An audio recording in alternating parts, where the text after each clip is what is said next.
responsible for the fact that until shortly before I went to the university I wanted to study jurisprudence, and changed my mind only at the last moment. A medical man has no chance of becoming a minister. And now for my dream, it is only now that I begin to see that it translates me from the somber present to the hopeful days of the bourgeois ministry, and completely fulfills what was then my youthful ambition. In treating my two estimable and learned colleagues, merely because they are Jews, so badly, one as though he were a simpleton and the other as though he were a criminal, I am acting as though I were the minister. I have put myself in his place. VV had a revenge I take upon His Excellency. He refuses to appoint me Professor Extraordinarius, and so in my dream I put myself in his place. In another case I note the fact that although the wish that excites the dream is a contemporary fish, it is nevertheless greatly reinforced by memories of childhood. I refer to a series of dreams which are based on the longing to go to Rome. For a long time too I shall probably have to satisfy this longing by means of dreams, since, at the season of the year when I should be able to travel, Rome is to be avoided for reasons of health. Thus I once dreamt that I saw the Tiber and the bridge of Sant'Angelo from the window of a railway carriage. Presently the train started, and I realized that I had never entered the city at all.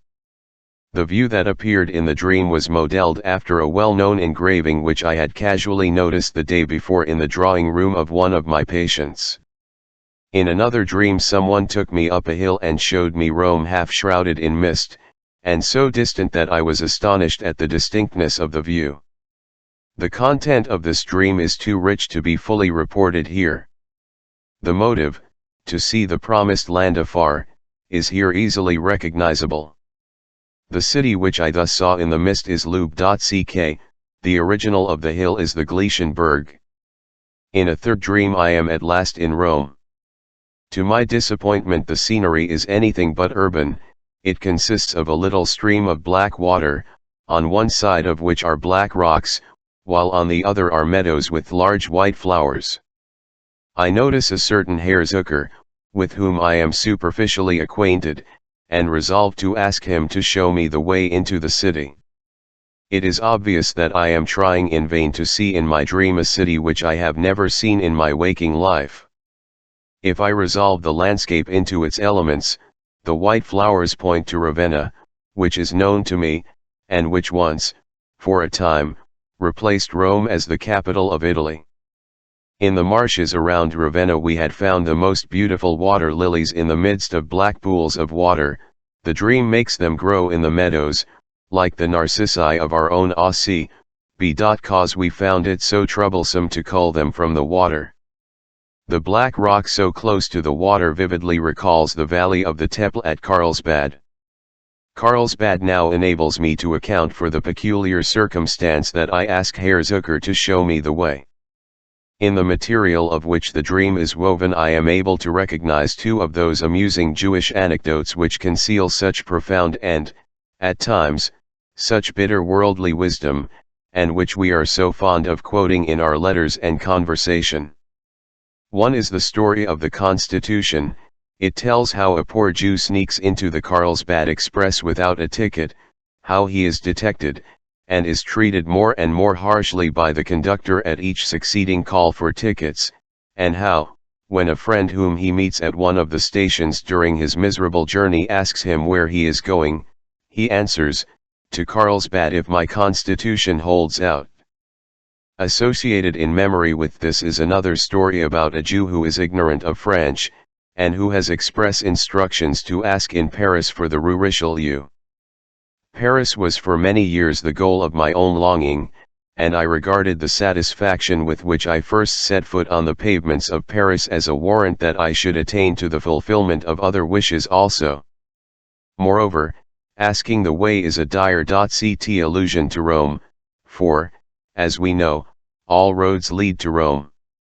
And further, the name Zucker, sugar, again points to Carlsbad, whither we send persons afflicted with the constitutional disease, diabetes, Zuckerkrankheit, sugar disease. The occasion for this dream was the proposal of my Berlin friend that we should meet in Prague at Easter. A further association with sugar and diabetes might be found in the matters which I had to discuss with him. I long ago learned that the fulfillment of such wishes only called for a little courage, and I then became a zealous pilgrim to Rome. A fourth dream, occurring shortly after the last mentioned, brings me back to Rome. I see a street corner before me, and am astonished that so many German placards should be posted there.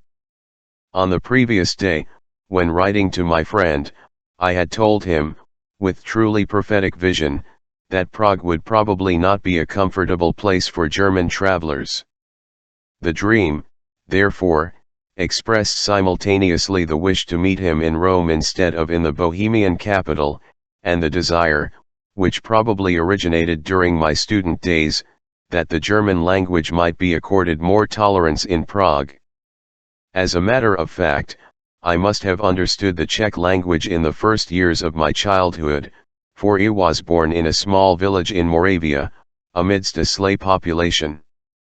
A Czech nursery rhyme, which I heard in my 17th year, became, without effort on my part, so imprinted upon my memory that I can repeat it to this day, although I have no idea of its meaning. Thus in these dreams also there is no lack of manifold relations to the impressions of my early childhood. During my last Italian journey, which took me past Lake Trasiminas, I at length discovered, after I had seen the Tiber, and had reluctantly turned back some 50 miles from Rome, what a reinforcement my longing for the eternal city had received from the impatience of my childhood. I had just conceived a plan of traveling to Naples via Rome the following year when the sentence, which I must have read in one of our German classics, occurred to me. 1. It is a question which of the two paced to and fro in his room the more impatiently after he had conceived the plan of going to Rome, assistant headmaster Winkelmann or the great General Hannibal. I myself had walked in Hannibal's footsteps. Like him I was destined never to see Rome, and he too had gone to Campania when all were expecting him in Rome. Hannibal, with whom I had achieved this point of similarity, had been my favorite hero during my years at the gymnasium. Like so many boys of my age, I bestowed my sympathies in the Punic War not on the Romans, but on the Carthaginians. Moreover, when I finally came to realize the consequences of belonging to an alien race, and was forced by the anti-Semitic feeling among my classmates to take a definite stand, the figure of the Semitic commander assumed still greater proportions in my imagination. Hannibal and Rome symbolized, in my youthful eyes, the struggle between the tenacity of the Jews and the organization of the Catholic Church.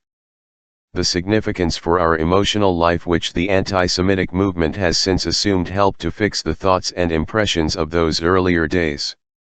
Thus the desire to go to Rome has in my dream life become the mask and symbol for a number of warmly cherished wishes, for whose realization one had to work with the tenacity and single-mindedness of the Punic general, though their fulfillment at times seemed as remote as Hannibal's lifelong wish to enter Rome. The writer in whose works I found this passage was probably Jean-Paul Richter. And now, for the first time, I happened upon the youthful experience which even today still expresses its power in all these emotions and dreams. I might have been 10 or 12 years old when my father began to take me with him on his walks, and in his conversation to reveal his views on the things of this world. Thus it was that he once told me the following incident, in order to show me that I had been born into happier times than he.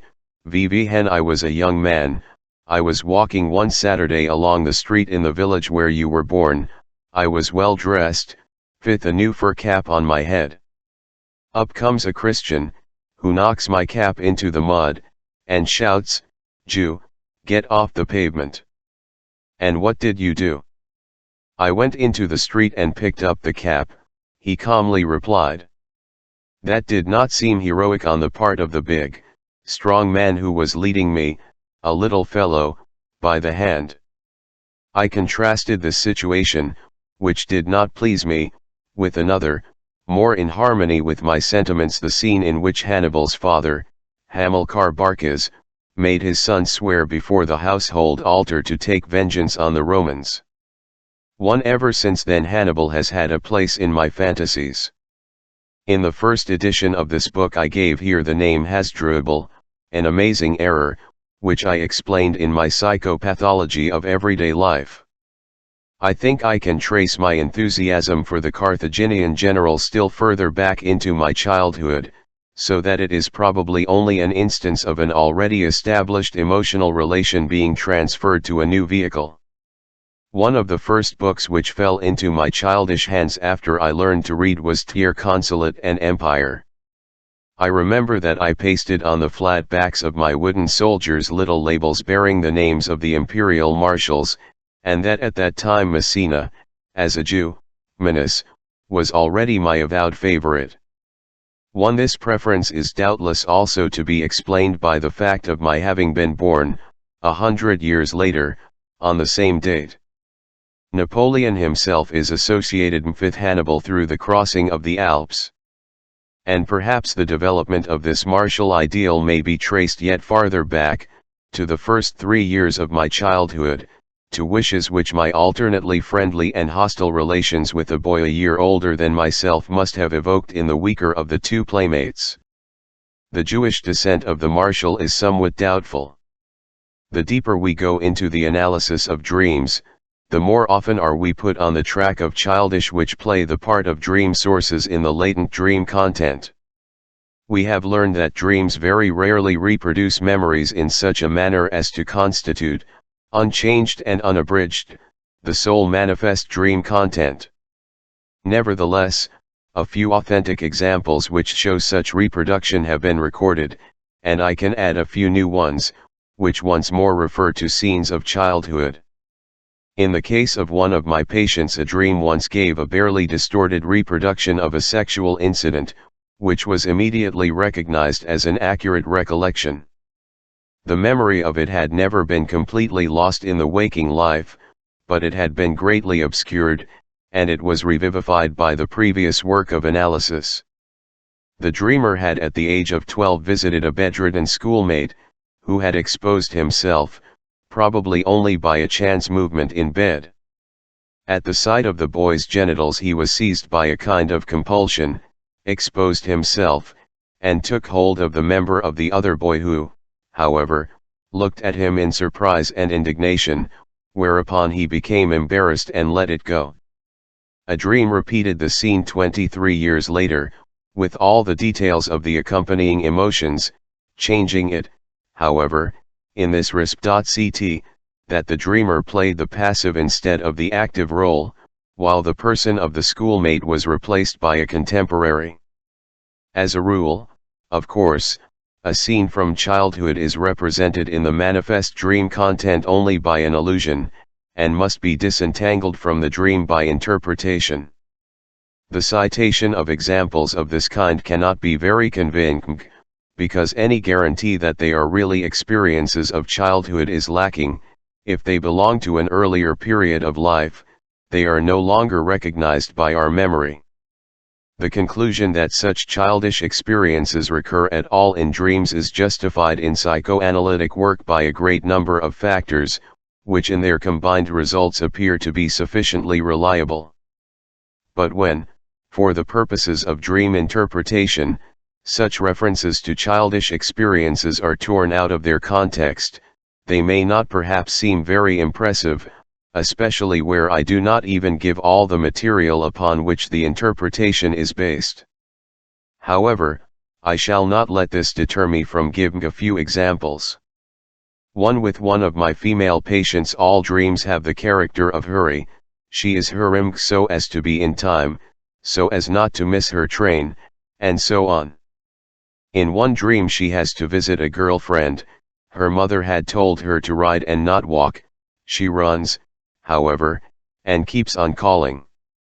The material that emerged in the analysis allowed one to recognize a memory of childish romping, and, especially for one dream, went back to the popular childish game of rapidly repeating the words of a sentence as though it was all one word. All these harmless jokes with little friends were remembered because they replaced other less harmless ones. 1. In the original this paragraph contains many plays on the word hetz, hurry, chase, scurry, game, etc. 11. The following dream was dreamed by another female patient. She is in a large room in which there are all sorts of machines. It is rather like what she would imagine an orthopedic institute to be. She hears that I am pressed for time, and that she must undergo treatment along with 5 others. But she resists, and is unwilling to lie down on the bed or whatever it is which is intended for her. She stands in a corner, and waits for me to say it is not true. The others, meanwhile, laugh at her, saying it is all foolishness on her part. At the same time, it is as though she were called upon to make a number of little squares. The first part of the content of this dream is an allusion to the treatment and to the transference to myself.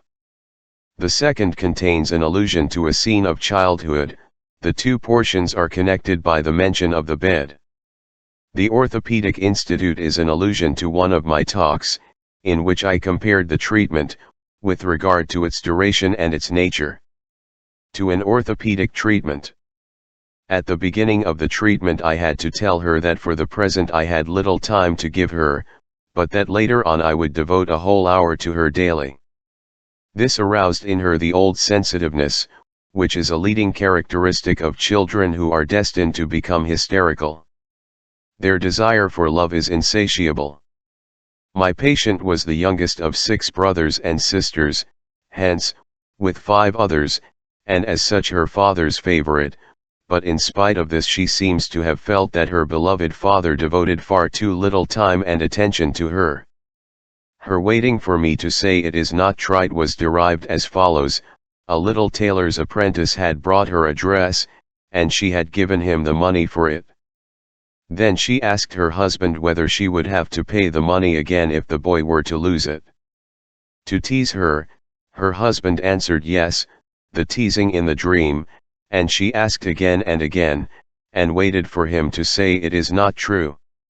The thought of the latent dream content may now be construed as follows: will she have to pay me double the amount when I devote twice as much time to her? A thought which is stingy or filthy. The uncleanliness of childhood is often replaced in dreams by greed for money.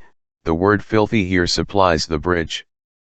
If all the passage referring to her waiting until I say it is not true is intended in the dream as a circumlocution for the word dirty, the standing in the corner and not lying down on the bed are in keeping with this word, as component parts of a scene of her childhood in which she had soiled her bed, in punishment for which she was put into the corner, with a warning that Papa would not love her any more, whereupon her brothers and sisters laughed at her, etc. The little squares refer to her young niece, who showed her the arithmetical trick of writing figures in 9 squares, I think, in such a way that on being added together in any direction they make 15. 111. Here is a man's dream. He sees 2 boys tussling with each other. They are Cooper's boys, as he concludes from the tools which are lying about. One of the boys has thrown the other down. The prostrate boy is wearing earrings with blue stones. He runs towards the assailant with lifted cane, in order to chastise him. The boy takes refuge behind a woman, as though she were his mother, who is standing against a wooden fence. She is the wife of a day laborer, and she turns her back to the man who is dreaming. Finally she turns about and stares at him with a horrible look, so that he runs away in terror. The red flesh of the lower lid seems to stand out from her eyes. This dream has made abundant use of trivial occurrences from the previous day, in the course of which he actually saw 2 boys in the street, one of whom threw the other down. Then he walked up to them in order to settle the quarrel. Both of them took to their heels. Cooper's boys. This is explained only by a subsequent dream, in the analysis of which he used the proverbial expression, to knock the bottom out of the barrel. Earrings with blue stones, according to his observation, are worn chiefly by prostitutes. This suggests a familiar doggerel rhyme about two boys. The other boy was called Marie, that is, he was a girl. The woman standing by the fence. After the scene with the two boys, he went for a walk along the bank of the Danube and, taking advantage of being alone, urinated against a wooden fence. A little farther on, a respectably dressed, elderly lady smiled at him very pleasantly and wanted to hand him her card with her address. Since, in the dream, the woman stood as he had stood while urinating, there is an allusion to a woman urinating, and this explains the horrible look and the prominence of the red flesh, which can only refer to the genitals gaping in a squatting posture, seen in childhood. They had appeared in later recollection as proud flesh, as a wound. The dream unites two occasions which, as a little boy, the dreamer was enabled to see the genitals of little girls, once by throwing the little girl down, and once while the child was urinating, and, as is shown by another association, he had retained in his memory the punishment administered or threatened by his father on account of these manifestations of sexual curiosity. A great mass of childish memories, which have been hastily combined into a fantasy, may be found behind the following dream of an elderly lady. She goes out in a hurry to do some shopping. On the graben she sinks to her knees as though she had broken down. A number of people collect around her, especially cab drivers, but no one helps her to get up. She makes many vain attempts. Finally she must have succeeded, for she is put into a cab which is to take her home. A large, heavily laden basket, something like a market basket, is thrown after her through the window. This is the woman who is always harassed in her dreams, just as she used to be harassed when a child. The first situation of the dream is apparently taken from the side of a fallen horse, just as Broken Down points to horse racing. In her youth she was a rider, still earlier she was probably also a horse. With the idea of falling down is connected her first childish reminiscence of the 17-year-old son of the hall porter, who had an epileptic seizure in the street and was brought home in a cab. Of this, of course, she had only heard, but the idea of epileptic fits, of falling down, acquired a great influence over her fantasies, and later on influenced the form of her own hysterical attacks. When a person of the female sex dreams of falling, this almost always has a sexual significance. She becomes a fallen woman, and, for the purpose of the dream under consideration, this interpretation is probably the least doubtful, for she falls in the Graben, the street in Vienna which is known as the concourse of prostitutes. The market basket admits of more than one interpretation, in the sense of refusal, German, Korb basket snub, refusal. It reminds her of the many snubs which she at first administered to her suitors and which, she thinks, she herself received later. This agrees. Fifth, the detail, no one will help her up, which she herself interprets as being disdained. Further, the market basket recalls fantasies which have already appeared in the course of analysis, in which she imagines that she has married far beneath her station and now goes to the market as a market woman. Lastly, the market basket might be interpreted as the mark of a servant. This suggests further memories of her childhood of a cook who was discharged because she stole. She, too, sank to her knees and begged for mercy. The dreamer was at that time 12 years of age. Then emerges a recollection of a chambermaid, who was dismissed because she had an affair with the coachman of the household, who, incidentally, married her afterwards. This recollection, therefore, gives us a clue to the cab drivers in the dream, who, in opposition to the reality, do not stand by the fallen woman. But there still remains to be explained the throwing of the basket, in particular, why it is thrown through the window. This reminds her of the forwarding of luggage by rail, to the custom of Fensterlen one in the country, and to trivial impressions of a summer resort, of a gentleman who threw some blue plums into the umdau of a lady's and of her little sister, who was frightened because an idiot who was passing looked in at the window. And now, from behind all this emerges an obscure recollection from her 10th year of a nurse in the country to whom one of the men servants made love, and whose conduct the child may have noticed, and who was sent packing, thrown out, together with her lover. In the dream we have the expression, thrown into, an incident which we have been approaching by several other paths. The luggage or box of a servant is disparagingly described in Vienna as 7 plums. Pack up your 7 plums and get out. Fensterln is the custom, now falling into disuse, found in rural districts of the German Schwarzwald, of lovers who woo their sweethearts at their bedroom windows, to which they ascend by means of a ladder, enjoying such intimacy that the relation practically amounts to a trial marriage. The reputation of the young woman never suffers on account of Fensterln, unless she becomes intimate with too many suitors. Tr. My collection, of course, contains a plethora of such patients' dreams, the analysis of which leads back to impressions of childhood, often dating back to the first 3 years of life, which are remembered obscurely, or not at all.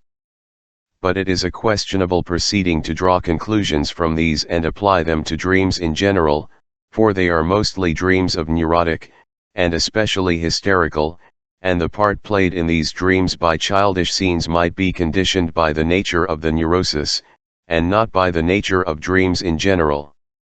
In the interpretation of my own dreams, however, which is assuredly not undertaken on account of grave symptoms of illness, it happens just as frequently that in the latent dream content I am unexpectedly confronted with a scene of my childhood, and that a whole series of my dreams will suddenly converge upon the paths proceeding from a single childish experience. I have already given examples of this, and I shall give yet more in different connections. Perhaps I cannot close this chapter more fittingly than by citing several dreams of my own, in which recent events and long-forgotten experiences of my childhood appear together as dream sources. One after I have been traveling, and have gone to bed hungry and tired, the prime necessities of life begin to assert their claims in sleep, and I dream as follows: I go into a kitchen in order to ask for some pudding. There 3 women are standing, one of whom is the hostess. She is rolling something in her hands, as though she were making dumplings. She replies that I must wait until she has finished, not distinctly as a speech. I become impatient, and go away affronted. I want to put on an overcoat, but the first I try on is too long. I take it off, and am somewhat astonished to find that it is trimmed with fur. A second coat has a long strip of cloth with a Turkish design sewn into it. A stranger with a long face and a short, pointed beard comes up and prevents me from putting it on, declaring that it belongs to him. I now show him that it is covered all over with Turkish embroideries. He asks, how do the Turkish drawings, strips of cloth, concern you? But we soon become quite friendly. In the analysis of this dream I remember, quite unexpectedly, the first novel which I ever read, or rather, which I began to read from the end of the first volume, when I was perhaps 13 years of age. I have never learned the name of the novel, or that of its author, but the end remains vividly in my memory. The hero becomes insane, and continually calls out the names of the 3 women who have brought the greatest happiness and the greatest misfortune into his life. Pelagia is one of these names. I still do not know what to make of this recollection during the analysis. Together with the 3 women there now emerge the 3 Parsi, who spin the fates of men, and I know that one of the 3 women, the hostess in the dream, is the mother who gives life, and who, moreover, as in my own case, gives the child its first nourishment. Love and hunger meet at the mother's breast. A young man, so runs an anecdote, who became a great admirer of womanly beauty, once observed, when the conversation turned upon the handsome wet nurse who had suckled him as a child, that he was sorry that he had not taken better advantage of his opportunities. I am in the habit of using the anecdote to elucidate the factor of retrospective tendencies in the mechanism of the psychoneuroses. One of the Parsi, then, is rubbing the palms of her hands together, as though she were making dumplings. A strange occupation for one of the fates, and urgently in need of explanation. This explanation is furnished by another and earlier memory of my childhood. When I was 6 years old, and receiving my first lessons from my mother, I was expected to believe that we are made of dust, and must, therefore, return to dust. But this did not please me, and I questioned the doctrine. Thereupon my mother rubbed the palms of her hands together just as in making dumplings, except that there was no dough between them, and showed me the blackish scales of epidermis which were thus rubbed off, as a proof that it is of dust that we are made. Great was my astonishment at this demonstration ad oculos, and I acquiesced in the idea which I was later to hear expressed in the words, "Thou owest nature a death." One thus the women to whom I go in the kitchen, as I so often did in my childhood when I was hungry and my mother, sitting by the fire, admonished me to wait until lunch was ready, are really the Parsi. And now for the dumplings. At least one of my teachers at the university, the very one to whom I am indebted for my histological knowledge, epidermis, would be reminded by the name Nodal. Nodal means dumpling, of a person whom he had to prosecute for plagiarizing his writings. Committing a plagiarism, taking anything one can lay hands on, even though it belongs to another, obviously leads to the second part of the dream, in which I am treated like the overcoat thief who for some time plied his trade in the lecture halls. I have written the word plagiarism without definite intention because it occurred to me, and now I see that it must belong to the latent dream content and that it will serve as a bridge between the different parts of the manifest dream content. The chain of plagiarism, plagiostomy 2, sharks, fish bladder connects the old novel with the affair of Nodal and the overcoats, German, Überseher equals pullover, overcoat, or condom, which obviously refer to an appliance appertaining to the technique of sex. This, it is true, is a very forced and irrational connection, but it is nevertheless one which I could not have established in waking life if it had not already been established by the dream work. Indeed, as though nothing were sacred to this impulse to enforce associations, the beloved name, Bruck, Bridge of Words, see above, now serves to remind me of the very institute in which I spent my happiest hours as a student, wanting for nothing. So will you at the breasts of wisdom every day more pleasure find, in the most complete contrast to the desires which plague me, German, plagen, while I dream. And finally, there emerges the recollection of another dear teacher, whose name once more sounds like something edible, Fleischfleisch equals meat like Nodal equals dumplings, and of a pathetic scene in which the scales of epidermis play a part, mother hostess, and mental derangement, the novel, and a remedy from the Latin pharmacopoeia, cookie kitchen, which numbs the sensation of hunger, namely, cocaine. Both the affects pertaining to these childish scenes, astonishment and resignation to the inevitable, appeared in a dream of slightly earlier date, which first reminded me of this incident of my childhood. I do not bring in the plagiostomy arbitrarily, they recall a painful incident of disgrace before the same teacher. In this manner I could follow the intricate trains of thought still farther, and could fully elucidate that part of the dream which is lacking in the analysis, but I must refrain, because the personal sacrifice which this would involve is too great. I shall take up only one of the threads, which will serve to lead us directly to one of the dream thoughts that lie at the bottom of the medley. The stranger with the long face and pointed beard, who wants to prevent me from putting on the overcoat, has the features of a tradesman of Spalato, of whom my wife bought a great deal of Turkish cloth. His name was Popovic, a suspicious name, which even gave the humorist Stettenheim a pretext for a suggestive remark, he told me his name, and blushingly shook my hand. 1. For the rest, I find the same misuse of names as above in the case of Pelagia, Nodal, Bruck, Fleischl. No one will deny that such playing with names is a childish trick.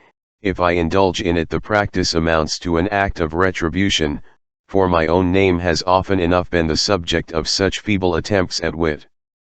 Goethe once remarked how sensitive a man is in respect to his name, which he feels that he fills even as he fills his skin.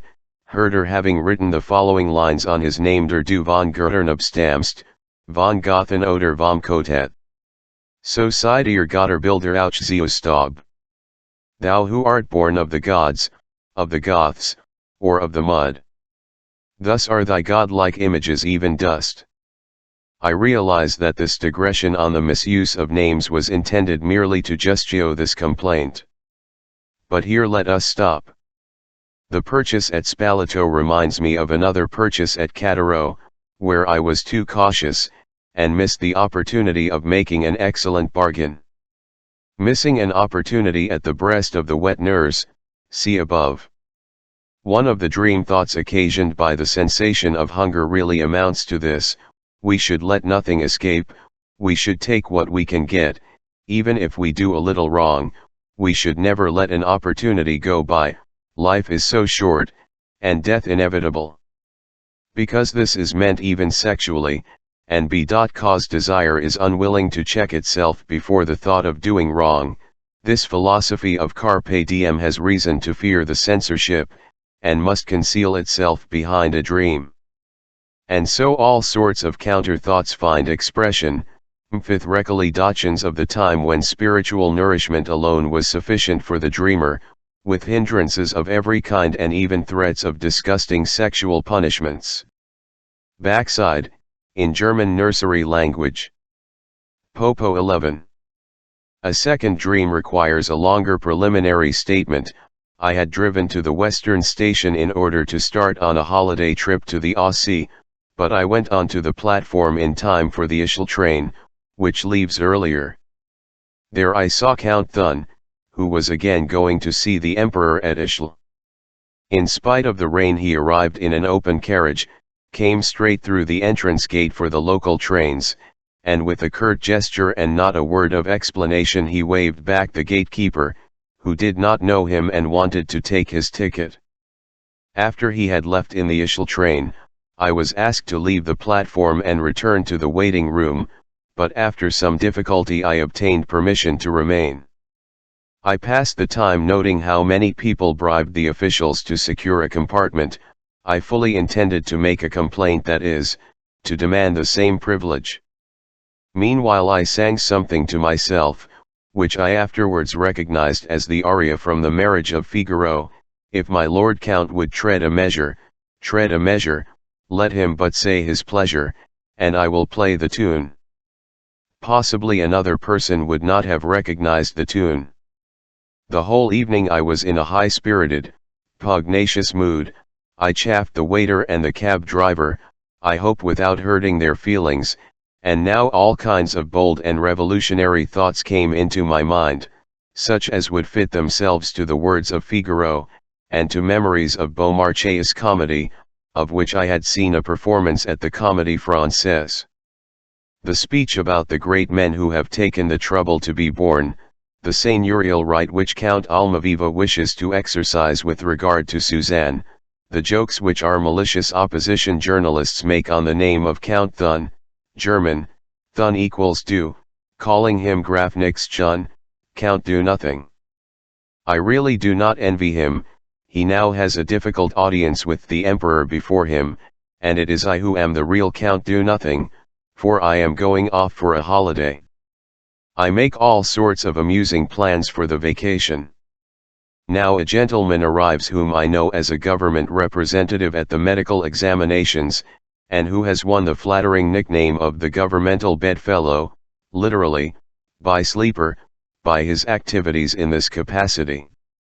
By insisting on his official status he secured half a first-class compartment, and I heard one guard say to another, "Vivi, here are we going to put the gentleman with the first-class half compartment."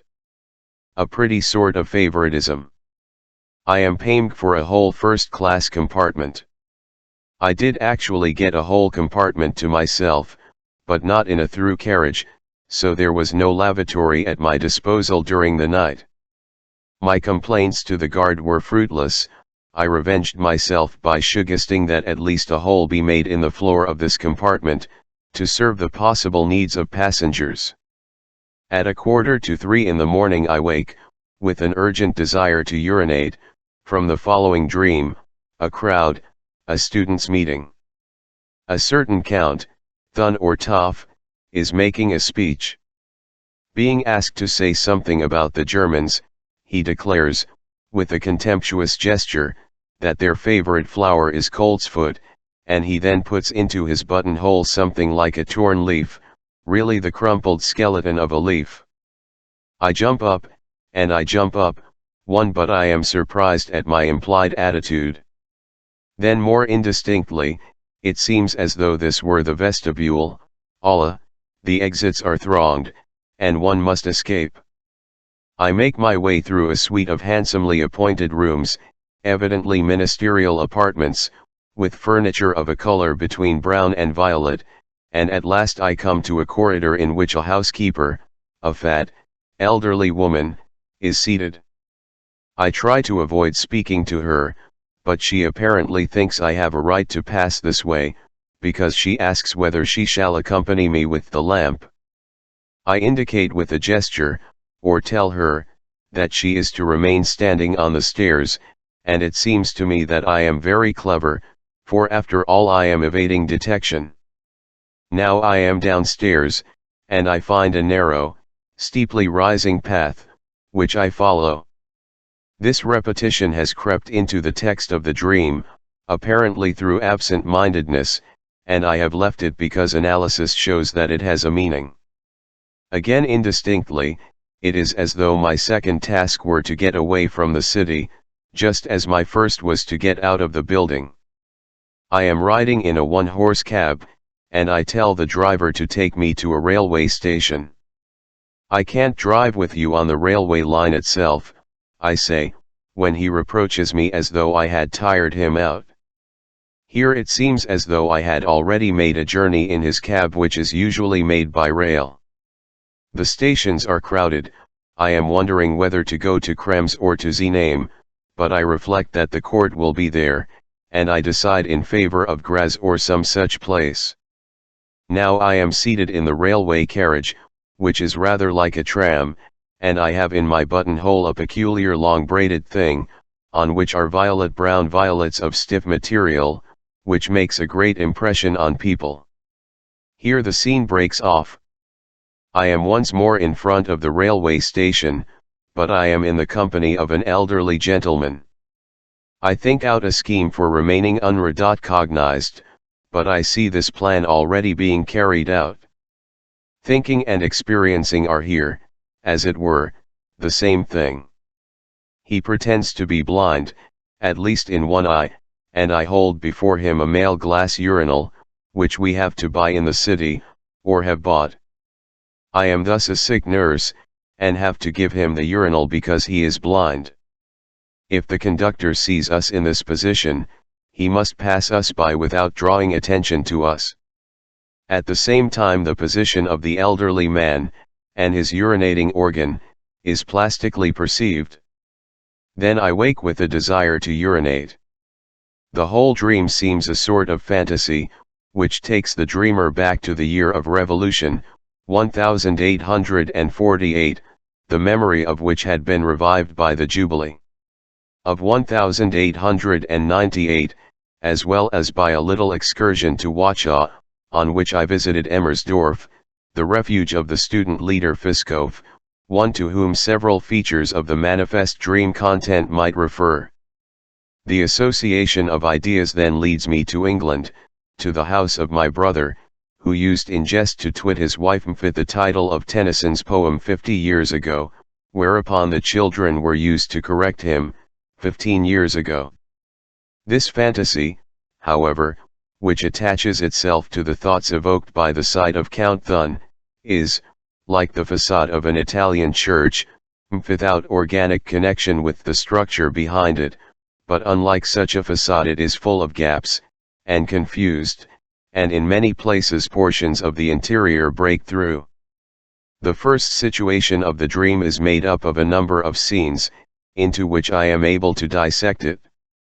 The arrogant attitude of the Count in the dream is copied from a scene at my school which occurred in my 15th year. We had hatched a conspiracy against an unpopular and ignorant teacher. The leading spirit in this conspiracy was a schoolmate who since that time seems to have taken Henry VIII of England as his model. It fell to me to carry out the coup d'état, and a discussion of the importance of the Danube, German, Donau, to Austria, Wachau, was the occasion of an open revolt. One of our fellow conspirators was our only aristocratic schoolmate. He was called the Giraffe on account of his conspicuous height, and while he was being reprimanded by the tyrant of the school, the professor of the German language, he stood just as the Count stood in the dream. The explanation of the favorite flower, and the putting into a buttonhole of something that must have been a flower, which recalls the orchids which I had given that day to a friend, and also a rose of Jericho, prominently recalls the incident in Shakespeare's historical play which opens the civil wars of the Red and the Vivite Roses. The mention of Henry VIII has paved the way to this reminiscence. Now it is not very far from roses to red and white carnations. Meanwhile two little rhymes, the one German, the other Spanish, insinuate themselves into the analysis: Rosen, Tulpen, Necken, alla Blumen welken, tu and Isabelita, no Hilaries, KSE marchitan las flores 3. The Spanish line occurs in Figaro. Here in Vienna white carnations have become the badge of the anti-Semites, red ones of the Social Democrats. Behind this is the recollection of an anti-Semitic challenge during a railway journey in beautiful Saxony, Anglo-Saxon. The third scene contributing to the formation of the first situation in the dream dates from my early student days. There was a debate in a German students' club about the relation of philosophy to the general sciences. Being a green youth, full of materialistic doctrines, I thrust myself forward in order to defend an extremely one-sided position. Thereupon a sagacious older fellow student, who has since then shown his capacity for leading men and organizing the masses, and who, moreover, bears a name belonging to the animal kingdom, rose and gave us a thorough dressing down. He too, he said, had herded swine in his youth, and had then returned repentant to his father's house. I jumped up, as in the dream, became piggishly rude, and retorted that since I knew he had herded swine, I was not surprised at the tone of his discourse. In the dream I am surprised at my German nationalistic feelings. There was a great commotion, and an almost general demand that I should retract my words, but I stood my ground. The insulted student was too sensible to take the advice which was offered him, that he should send me a challenge, and let the matter drop. This is an error and not a slip, for I learned later that the Emmersdorf in Wachau is not identical with the refuge of the revolutionist Fischhof, a place of the same name. 2 roses, tulips, and carnations, flowers all will wither. Do not cry, little Isabella, because your flowers have faded. The remaining elements of the scene of the dream are of more remote origin. Hat does it mean that the Count should make a scornful reference to coltsfoot? Here I must question my train of coltsfoot, German, Huflatic, lattice, lettuce, salathund, the dog that grudges others what he cannot eat himself. Here plenty of opprobrious epithets may be discerned: Guruf, German, of equals monkey, ape, pig, so, dog. I might even arrive, by way of the name, at donkey, and thereby pour contempt upon an academic professor. Furthermore, I translate coltsfoot, Huflatic. I do not know whether I do so correctly by Piss and Lit. I get this idea from Zola's Germinal, in which some children are told to bring some dandelion salad with them. The dog Chien has a name sounding not unlike the verb for the major function, cheer, as pisser stands for the minor one.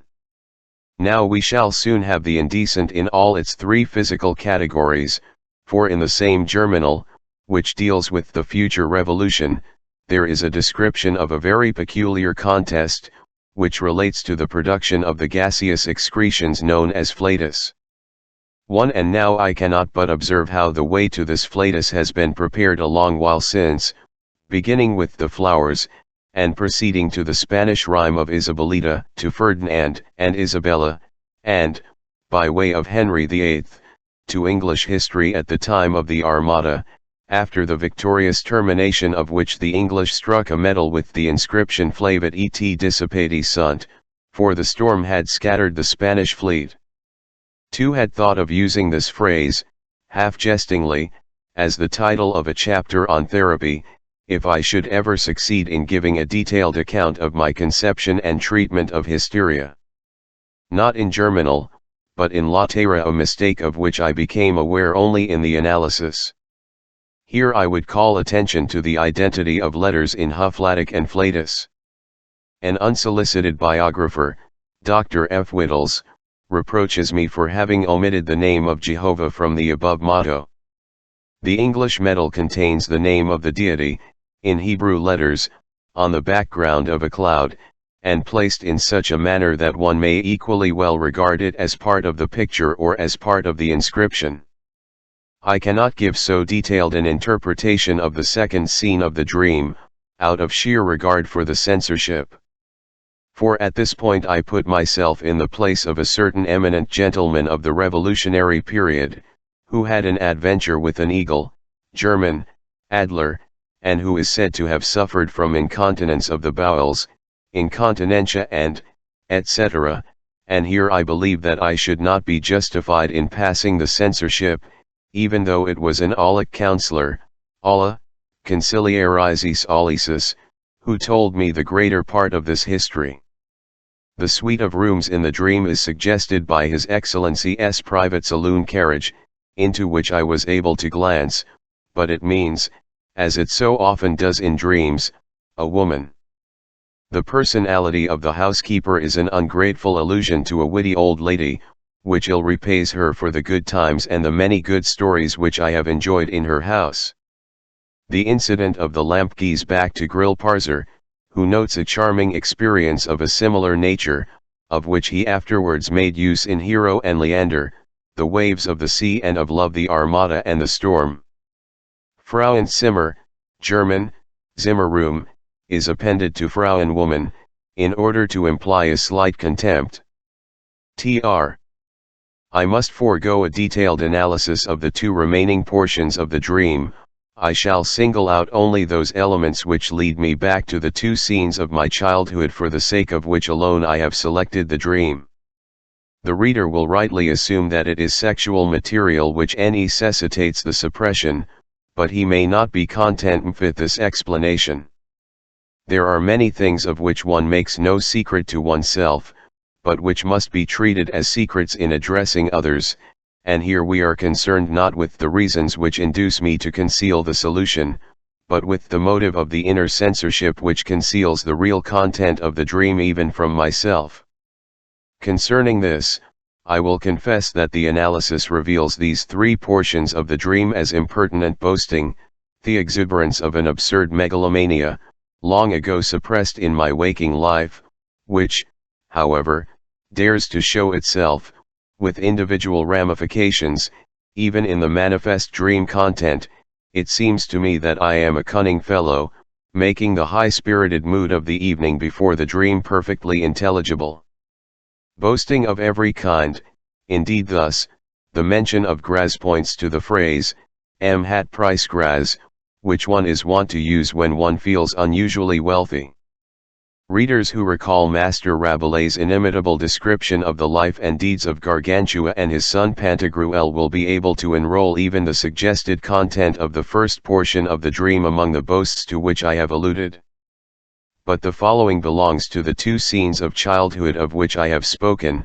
I had bought a new trunk for this journey, the color of which, a brownish violet, appears in the dream several times, violet-brown violets of a stiff cloth, on an object which is known as a girl catcher, the furniture in the ministerial chambers. Children, we know, believe that one attracts people's attention with anything new. Now I have been told of the following incident of my childhood. My recollection of the occurrence itself has been replaced by my recollection of the story. I am told that at the age of 2 I still used occasionally to wet my bed, and that when I was reproved for doing so I consoled my father by promising to buy him a beautiful new red bed in N, the nearest large town. Hence, the interpolation in the dream, that we had bought the urinal in the city or had to buy it. One must keep one's promises. One should note, moreover, the association of the male urinal and the woman's trunk, box. All the megalomania of the child is contained in this promise. The significance of dreams of urinary difficulties in the case of children has already been considered in the interpretation of an earlier dream, cf. the dream in chapter V.A. The psychoanalysis of neurotics has taught us to realize the intimate connection between wetting the bed and the character trait of ambition. Then, when I was 7 or 8 years of age, another domestic incident occurred which I remember very well. One evening, before going to bed, I had disregarded the dictates of discretion, and had satisfied my needs in my parents' bedroom, and in their presence. Reprimanding me for this delinquency, my father remarked, that boimphil never amount to anything. This must have been a terrible affront to my ambition, for allusions to the scene recur again and again in my dreams, and are constantly coupled with enumerations of my accomplishments and successes, as though I wanted to say, you see, I have amounted to something after all. This childish scene furnishes the elements for the last image of the dream, in which the roles are interchanged, of course for the purpose of revenge.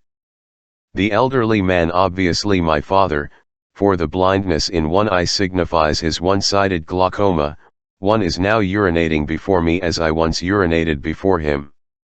By means of the glaucoma I remind my father of cocaine, which stood him in good stead during his operation, as though I had thereby fulfilled my promise. Besides, I make sport of him, since he is blind. I must hold the glass in front of him, and I delight in allusions to my knowledge of the theory of hysteria, of which I am proud. To another interpretation, he is one-eyed like Odin, the father of the gods' consolation. The consolation in the childish scene, I will buy him a new bed. Odin's here is some more material for interpretation. Holding the urine glass recalls the story of a peasant, illiterate, at the optician's, who tried on now one pair of spectacles, now another, but was still unable to read. Peasant catcher, girl catcher in the preceding portion of the dream. The peasant's treatment of the feeble-minded father in Zola's La Terra.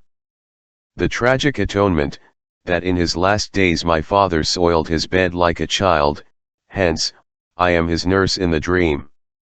Thinking and experiencing are here, as it were, identical. This recalls a highly revolutionary closet drama by Oscar Panizza, in which God, the Father, is ignominiously treated as a palsied graybeard. With him will and deed are one, and in the book he has to be restrained by his archangel, a sort of Ganymede, from scolding and swearing, because his curses would immediately be fulfilled. Making plans is a reproach against my father, dating from a later period in the development of the critical faculty, much as the whole rebellious content of the dream, which commits lèse majesté and scorns authority, may be traced to a revolt against my father. The sovereign is called the father of his country, Landesvater, and the father is the first and oldest, and for the child the only authority, from whose absolutism the other social authorities have evolved in the course of the history of human civilization, in so far as mother right does not necessitate a qualification of this doctrine. The words which occurred to me in the dream, thinking and experiencing are the same thing, refer to the explanation of hysterical symptoms with which the male urinal, glass, is also associated. I need not explain the principle of chness to a Viennese. It consists in constructing objects of rare and costly appearance out of trivial, and preferably comical and worthless material, for example, making suits of armor out of kitchen utensils, wisps of straw and Salzstangeln, long rolls, as our artists are fond of doing at their jolly parties. I had learned that hysterical subjects do the same thing. Besides what really happens to them, they unconsciously conceive for themselves horrible or extravagantly fantastic incidents, which they build up out of the most harmless and commonplace material of actual experience. The symptoms attach themselves primarily to these fantasies, not to the memory of real events, whether serious or trivial. This explanation had helped me to overcome many difficulties, and afforded me much pleasure. I was able to allude to it by means of the dream element male urine glass, because I had been told that at the last chness evening a poison chalice of Lucretia Borgia's had been exhibited, the chief constituent of which had consisted of a glass urinal for men, such as is used in hospitals. If the two childish scenes of urination are, according to my theory, closely associated with the desire for greatness, their resuscitation on the journey to the Aussie was further favored by the accidental circumstance that my compartment had no lavatory, and that I must be prepared to postpone relief during the journey, as actually happened in the morning when I woke with the sensation of a bodily need. I suppose one might be inclined to credit this sensation with being the actual stimulus of the dream. I should, however, prefer a different explanation, namely, that the dream thoughts first gave rise to the desire to urinate. It is quite unusual for me to be disturbed in sleep by any physical need, least of all at the time when I woke on this occasion 3:45 in the morning. I would forestall a further objection by remarking that I have hardly ever felt a desire to urinate after waking early on other journeys made under more comfortable circumstances. However, I can leave this point undecided without weakening my argument. Further, since experience in dream analysis has drawn my attention to the fact that even from dreams the interpretation of which seems at first sight complete, because the dream sources and the wish stimuli are easily demonstrable, important trains of thought proceed which reach back into the earliest years of childhood. I had to ask myself whether this characteristic does not even constitute an essential condition of dreaming. If it were permissible to generalize this notion, I should say that every dream is connected through its manifest content with recent experiences, while through its latent content it is connected with the most remote experiences, and I can actually show in the analysis of hysteria that these remote experiences have in a very real sense remained recent right up to the present. But I still find it very difficult to prove this conjecture. I shall have to return to the probable role in dream formation of the earliest experiences of our childhood in another connection, Chapter 7. Of the three peculiarities of the dream memory considered above, one, the preference for the unimportant in the dream content, has been satisfactorily explained by tracing it back to dream distortion.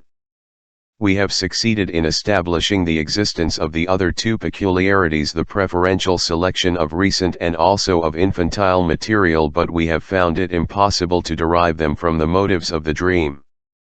Let us keep in mind these two characteristics, which we still have to explain or evaluate.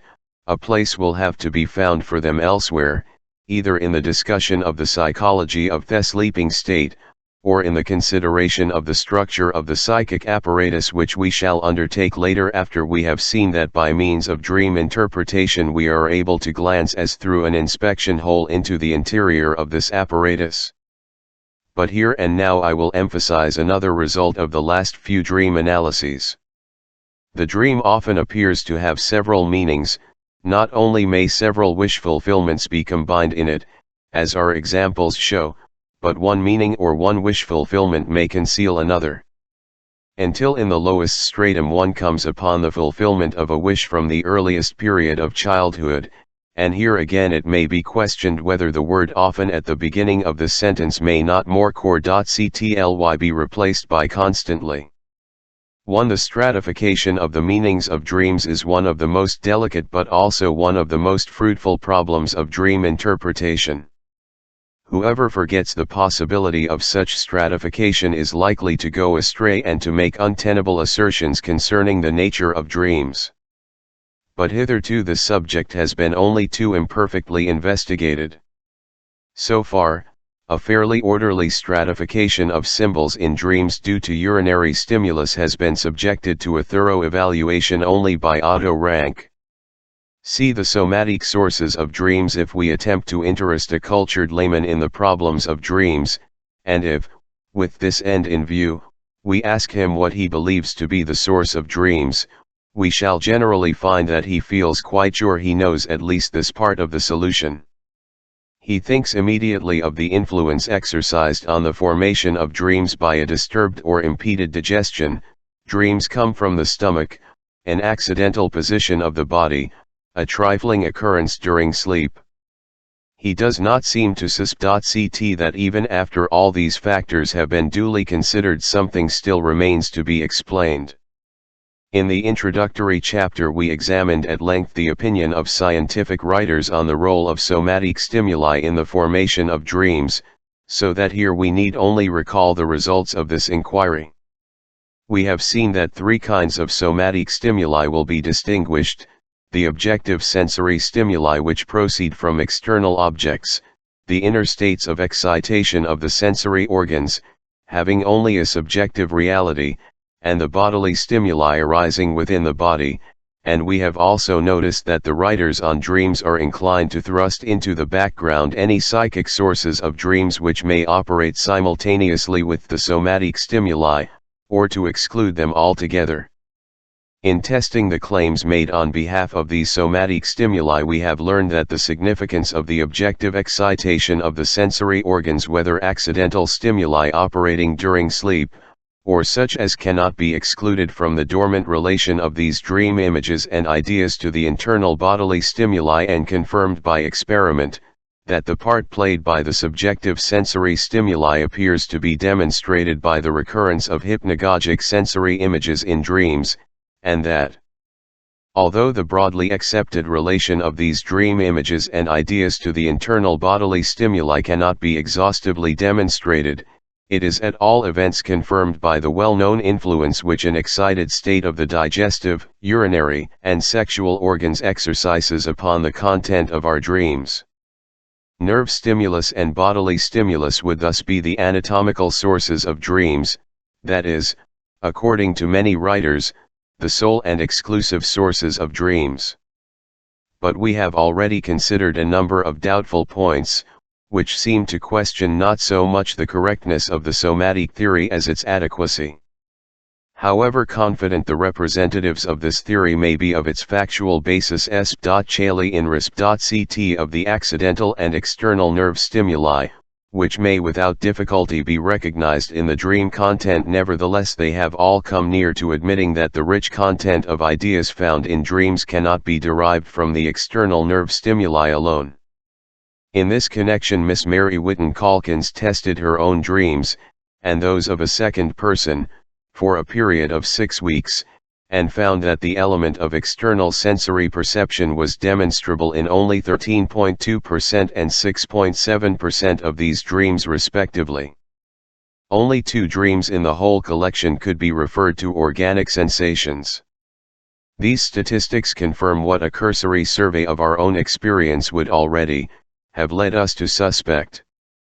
A distinction has often been made between nerve stimulus dreams, which have already been thoroughly investigated, and other forms of dreams.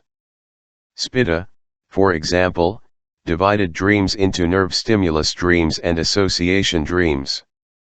But it was obvious that this solution remained unsatisfactory unless the link between the somatic sources of dreams and their ideational content could be indicated. In addition to the first objection, that of the insufficient frequency of the external sources of stimulus, a second objection presents itself, namely, the inadequacy of the explanations of dreams afforded by this category of dream sources. There are 2 things which the representatives of this theory have failed to explain.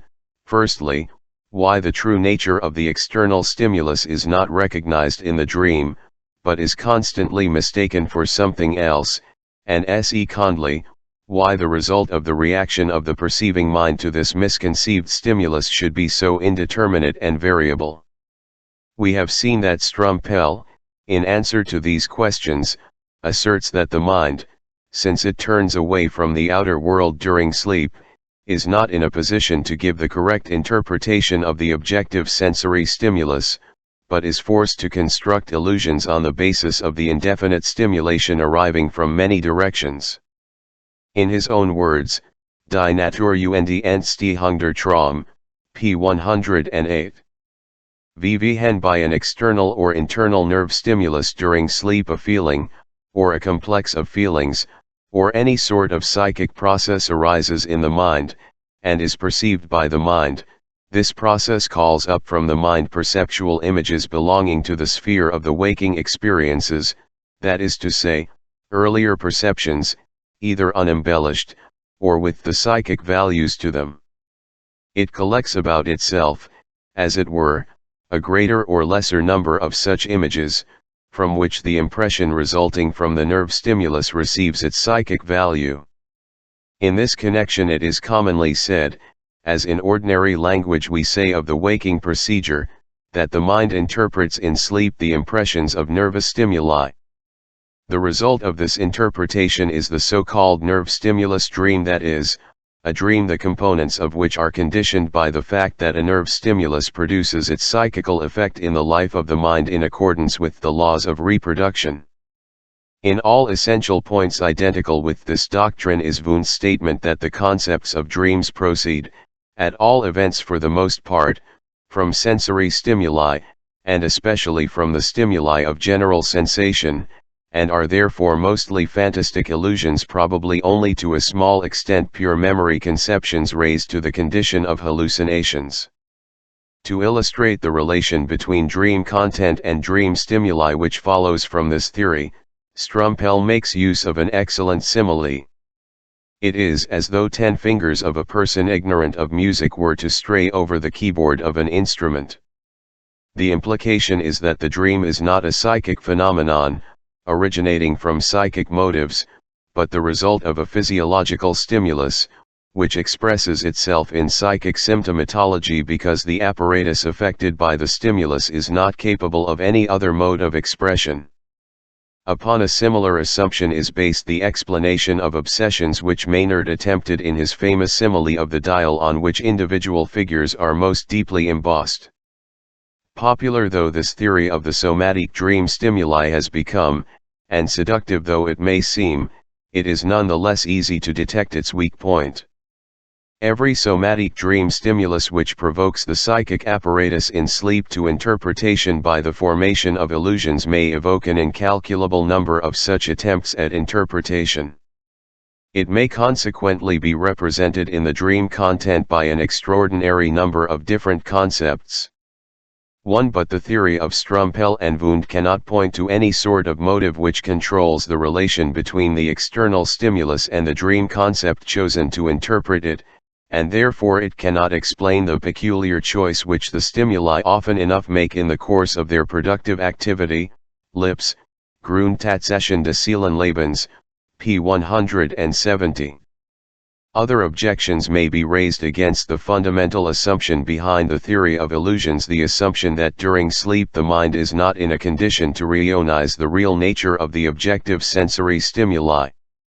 The old physiologist Burdake shows us that the mind is quite capable even during sleep of a correct interpretation of the sensory impressions which reach it, and of reacting in accordance with this correct interpretation, inasmuch as he demonstrates that certain sensory impressions which seem important to the individual may be accepted from the general neglect of the sleeping mind, as in the example of nurse and child, and that one is more surely awakened by one's own name than by an indifferent auditory impression, all of which presupposes, of course, that the mind discriminates between sensations, even in sleep. Burdake infers from these observations that we must not assume that the mind is incapable of interpreting sensory stimuli in the sleeping state, but rather that it is not sufficiently interested in them. The arguments which Burdake employed in 1830 reappear unchanged in the works of Lipps, in the year 1883, where they are employed for the purpose of attacking the theory of somatic stimuli. According to these arguments, the mind seems to be like the sleeper in the anecdote, who, on being asked, "Are you asleep?" answers no, and on being again addressed with the words, "Then lend me 10 florins, takes refuge in the excuse, "I am asleep." I would advise everyone to read the exact and detailed records, collected in 2 volumes, of the dreams experimentally produced by Morley Vold in order to convince himself how little the conditions of the experiments help to explain the content of the individual dream, and how little such experiments help us towards an understanding of the problems of dreams. The inadequacy of the theory of somatic dream stimuli may be further demonstrated in another way. Observation shows that external stimuli do not oblige me to dream, even though these stimuli appear in the dream content as soon as I begin to dream, supposing that I do dream. In response to a touch or pressure stimulus experienced while I am asleep, a variety of reactions are at my disposal. I may overlook it, and find on waking that my leg has become uncovered, or that I have been lying on an arm. Indeed, pathology offers me a host of examples of powerfully exciting sensory and motor stimuli of different kinds which remain ineffective during sleep. I may perceive the sensation during sleep, and through my sleep, as it were, as constantly happens in the case of pain stimuli, but without weaving the pain into the texture of a dream. And thirdly, I may wake up in response to the stimulus, simply in order to avoid it. Still another, fourth, reaction is possible, namely, that the nerve stimulus may cause me to dream, but the other possible reactions quite as frequently as the reaction of dream formation. This, however, would not be the case if the incentive to dreaming did not lie outside the somatic dream sources. Appreciating the importance of the above-mentioned lacunae in the explanation of dreams by somatic stimuli, other writers, Skerner, for example, and Followmingham, the philosopher Foucault, endeavored to determine more precisely the nature of the psychic activities which cause the many-colored images of our dreams to proceed from the somatic stimuli, and in so doing they approached the problem of the essential nature of dreams as a problem of psychology, and regarded dreaming as a psychic activity. Skerner not only gave a poetical, vivid, and glowing description of the psychic peculiarities which unfold themselves in the course of dream formation, but he also believed that he had hit upon the principle of the method the mind employs in dealing with the stimuli which are offered to it. The dream, according to Skerner, in the free activity of the fantasy, which has been released from the shackles imposed upon it during the day, strives to represent symbolically the nature of the organ from which the stimulus proceeds. Thus there exists a sort of dream book, a guide to the interpretation of dreams, by means of which bodily sensations, the conditions of the organs, and states of stimulation, may be inferred from the dream images. Thus the image of a cat expressed extreme ill temper, the image of pale, smooth pastry the nudity of the body. The human body as a whole is pictured by the fantasy of the dream as a house, and the individual organs of the body as parts of the house. In toothache dreams a vaulted vestibule corresponds to the mouth, and a staircase to the descent from the pharynx to the esophagus. In the headache dream a ceiling covered with disgusting toad-like spiders is chosen to denote the upper part of the head. Many different symbols are employed by our dreams for the same organ, thus the breathing lung finds its symbol in a roaring stove, filled with flames, the heart in empty boxes and baskets, and the bladder in round, bag-shaped or merely hollow objects. It is of particular significance that at the close of the dream the stimulating organ or its function is often represented without disguise and usually on the dreamer's own body. Thus the toothache dream commonly ends by the dreamer drawing a tooth out of his mouth. It cannot be said that this theory of dream interpretation has found much favor with other writers. It seems, above all, extravagant, and so Skerner's readers have hesitated to give it even the small amount of credit to which it is, in my opinion, entitled.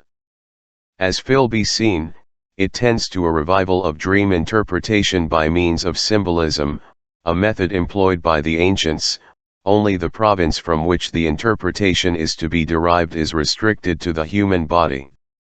The lack of a scientifically comprehensible technique of interpretation must seriously limit the applicability of Skerner's theory. Arbitrariness in the interpretation of dreams would appear to be by no means excluded, especially since in this case also a stimulus may be expressed in the dream content by several representative symbols. Thus even Skerner's follower Folkelt was unable to confirm the representation of the body as a house. Another objection is that here again the dream activity is regarded as a useless and aimless activity of the mind, since, according to this theory, the mind is content with merely forming fantasies around the stimulus with which it is dealing, without even remotely attempting to abolish the stimulus. Skerner's theory of the symbolization of bodily stimuli by the dream is seriously damaged by yet another objection. These bodily stimuli are present at all times, and it is generally assumed that the mind is more accessible to them during sleep than in the waking state. It is therefore impossible to understand why the mind does not dream continuously all night long, and why it does not dream every night about all the organs. If one attempts to evade this objection by positing the condition that spe.chial excitations must proceed from the eye, the ear, the teeth, the bowels, etc., in order to arouse the dream activity, one is confronted with the difficulty of proving that this increase of stimulation is objective, and proof is possible only in a very few cases. If the dream of flying is a symbolization of the upward and downward motion of the pulmonary lobes, either this dream, as has already been remarked by Strumpel, should be dreamt much oftener, or it should be possible to show that inspiration is more active during this dream. Yet a third alternative is possible, and it is the most probable of all, namely, that now and again special motives are operative to direct the attention to the visceral sensations which are constantly present. But this would take us far beyond the scope of Skerner's theory.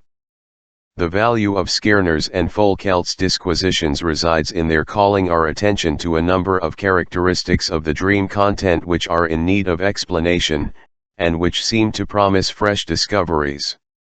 It is quite true that symbolizations of the bodily organs and functions do occur in dreams, for example, that water in a dream often signifies a desire to urinate, that the male genital organ may be represented by an upright staff, or a pillar, etc. With dreams which exhibit a very animated field of vision and brilliant colors, in contrast to the dimness of other dreams, the interpretation that they are dreams due to visual stimulation can hardly be dismissed, nor can we dispute the participation of illusion formation in dreams which contain noise and a medley of voices. A dream like that of Skerner's, that two rows of fair handsome boys stood facing one another on a bridge, attacking one another, and then resuming their positions, until finally the dreamer himself sat down on a bridge and drew a long tooth from his jaw, or a similar dream of Folkelt's, in which two rows of drawers played a part, and which again ended in the extraction of a tooth. Dream formations of this kind, of which both writers relate a great number, forbid our dismissing Skerner's theory as an idle invention without seeking the kernel of truth which may be contained in it. We are therefore confronted with the task of finding a different explanation of the supposed symbolization of the alleged dental stimulus. Throughout our consideration of the theory of the somatic sources of dreams, I have refrained from urging the argument which arises from our analyses of dreams. If, by a procedure which has not been followed by other writers in their investigation of dreams, we can prove that the dream possesses intrinsic value as psychic action, that a wish supplies the motive of its formation, and that the experiences of the previous day furnish the most obvious material of its content. Any other theory of dreams which neglects such an important method of and accordingly makes the dream appear a useless and investigation enigmatical psychic reaction to somatic stimuli, may be dismissed without special criticism. For in this case there would have to be, and this is highly improbable, two entirely different kinds of dreams, of which only one kind has come under our observation, while the other kind alone has been observed by the earlier investigators. It only remains now to find a place in our theory of dreams for the facts on which the current doctrine of somatic dream stimuli is based. We have already taken the first step in this direction in advancing the thesis that the dream work is under a compulsion to elaborate into a unified whole all the dream stimuli which are simultaneously present, Chapter V.A. above. We have seen that when two or more experiences capable of making an impression on the mind have been left over from the previous day, the wishes that result from them are united into one dream. Similarly, that the impressions possessing psychic value and the indifferent experiences of the previous day unite in the dream material, provided that connecting ideas between the two can be established. Thus the dream appears to be a reaction to everything which is simultaneously present as actual in the sleeping mind. As far as we have hitherto analyzed the dream material, we have discovered it to be a collection of psychic remnants and memory traces, which we were obliged to credit, on account of the preference shown for recent and for infantile material, with a character of psychological actuality, though the nature of this actuality was not at the time determinable. We shall now have little difficulty in predicting what will happen when to these actualities of the memory fresh material in the form of sensations is added during sleep. These stimuli, again, are of importance to the dream because they are actual, they are united with the other psychic actualities to provide the material for dream formation. To express it in other words, the stimuli which occur during sleep are elaborated into a wish fulfillment, of which the other components are the psychic remnants of daily experience with which we are already familiar. This combination, however, is not inevitable. We have seen that more than one kind of behavior toward the physical stimuli received during sleep is possible.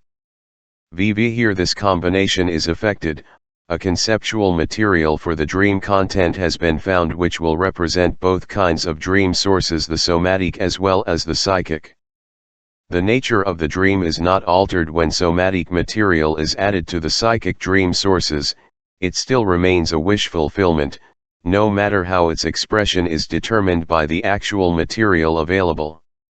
I should like to find room here for a number of peculiarities which are able to modify the significance of external stimuli for the dream.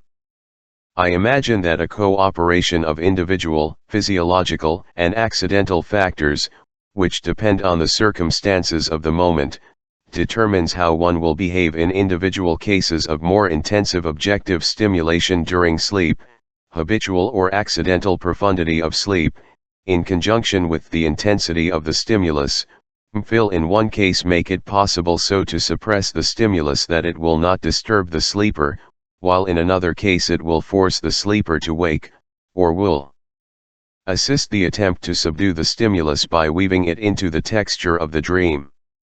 In accordance with the multiplicity of these constellations, external objective stimuli will be expressed more rarely or more frequently in the case of one person than in that of another. In my own case, since I am an excellent sleeper, and obstinately refuse to allow myself to be disturbed during sleep on any pretext whatever, this intrusion of external causes of excitation into my dreams is very rare, whereas psychic motives apparently cause me to dream very easily. Indeed, I have noted only a single dream in which an objective, painful source of stimulation is demonstrable, and it will be highly instructive to see what effect the external stimulus had in this particular dream. I am riding a gray horse, at first timidly and awkwardly, as though I were merely carried along. Then I meet a colleague, P., also on horseback, and dressed in rough frieze. He is sitting erect in the saddle, he calls my attention to something, probably to the fact that I have a very bad seat. Now I begin to feel more and more at ease on the back of my highly intelligent horse. I sit more comfortably, and I find that I am quite at home up here. My saddle is a sort of pad, which completely fills the space between the neck and the rump of the horse. I ride between two vans, and just manage to clear them. After riding up the street for some distance, I turn round and wish to dismount, at first in front of a little open chapel which is built facing onto the street. Then I do really dismount in front of a chapel which stands near the first one. The hotel is in the same street. I might let the horse go there by itself, but I prefer to lead it thither. It seems as though I should be ashamed to arrive there on horseback. In front of the hotel there stands a page boy, who shows me a note of mine which has been found, and ridicules me on account of it. On the note is written, doubly underlined, "Eat nothing," and then a second sentence, indistinct something like "do not work," at the same time a hazy idea that I am in a strange city, in which I do not work. It will not at once be apparent that this dream originated under the influence, or rather under the compulsion, of a pain stimulus. The day before, however, I had suffered from boils, which made every movement a torture, and at last a boil had grown to the size of an apple at the root of the scrotum, and had caused me the most intolerable pains at every step. A feverish lassitude, lack of appetite, and the hard work which I had nevertheless done during the day, had conspired with the pain to upset me. I was not altogether in a condition to discharge my duties as a physician, but in view of the nature and the location of the malady, it was possible to imagine something else for which I was most of all unfit, namely riding. Now it is this very activity of riding into which I am plunged by the dream. It is the most energetic denial of the pain which imagination could conceive. As a matter of fact, I cannot ride, I do not dream of doing so. I never sat on a horse but once and then without a saddle, and I did not like it. But in this dream I ride as though I had no boil on the perineum, or rather, I ride, just because I want to have none. To judge from the description, my saddle is the poultice which has enabled me to fall asleep. Probably, being thus comforted, I did not feel anything of my pain during the first few hours of my sleep. Then the painful sensations made themselves felt, and tried to wake me, whereupon the dream came and said to me, soothingly, "Go on sleeping, you are not going to wake. You have no boil, for you are riding on horseback, and with a boil just there no one could ride." And the dream was successful, the pain was stifled, and I went on sleeping. But the dream was not satisfied with suggesting away the boil by tenaciously holding fast to an idea incompatible with the malady, thus behaving like the hallucinatory insanity of a mother who has lost her child, or of a merchant who has lost his fortune. In addition, the details of the sensation denied and of the image used to suppress it serve the dream also as a means to connect other material actually present in the mind with the situation in the dream, and to give this material representation. I am riding on a grey horse. The color of the horse exactly corresponds with the pepper and salt suit in which I last saw my colleague P in the country. I have been warned that highly seasoned food is the cause of boils, and in any case it is preferable as an etiological explanation to sugar, which might be thought of in connection with furunculosis. My friend P likes to ride the high horse with me ever since he took my place in the treatment of a female patient, in whose case I had performed great feats. Kunststück. In the dream I sit the horse at first sideways, like a trick rider, Kunstreiter, but who really, like the horse in the story of the Sunday equestrian, led me wherever she wished. Thus the horse comes to be a symbolic representation of a lady patient. In the dream it is highly intelligent. "I feel quite at home" refers to the position which I occupied in the patient's household until I was replaced by my colleague P. "I thought you were safe in the saddle up there, One of my few well-wishers among the eminent physicians of the city recently said to me, with reference to the same household, and it was a feat to practice psychotherapy for 8 to 10 hours a day, while suffering such pain, but I know that I cannot continue my peculiarly strenuous work for any length of time without perfect physical health, and the dream is full of dismal allusions to the situation which would result if my illness continued. The note, such as neurasthenics carry and show to their doctors: do not work, do not eat. On further interpretation, I see that the dream activity has succeeded in finding its way from the wish situation of writing to some very early childish quarrels which must have occurred between myself and a nephew, who is a year older than I, and is now living in England. It has also taken up elements from my journeys in Italy. The street in the dream is built up out of impressions of Verona and Siena. A still deeper interpretation leads to sexual dream thoughts, and I recall what the dream allusions to that beautiful country were supposed to mean in the dream of a female patient who had never been to Italy. German, genitalian equals genitals. At the same time, there are references to the house in which I preceded my friend P as physician, and to the place where the boil is located. In another dream, I was similarly successful in warding off a threatened disturbance of my sleep. This time the threat came from a sensory stimulus. It was only chance, however, that enabled me to discover the connection between the dream and the accidental dream stimulus, and in this way to understand the dream.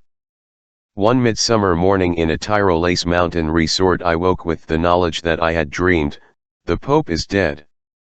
I was not able to interpret this short, non-visual dream.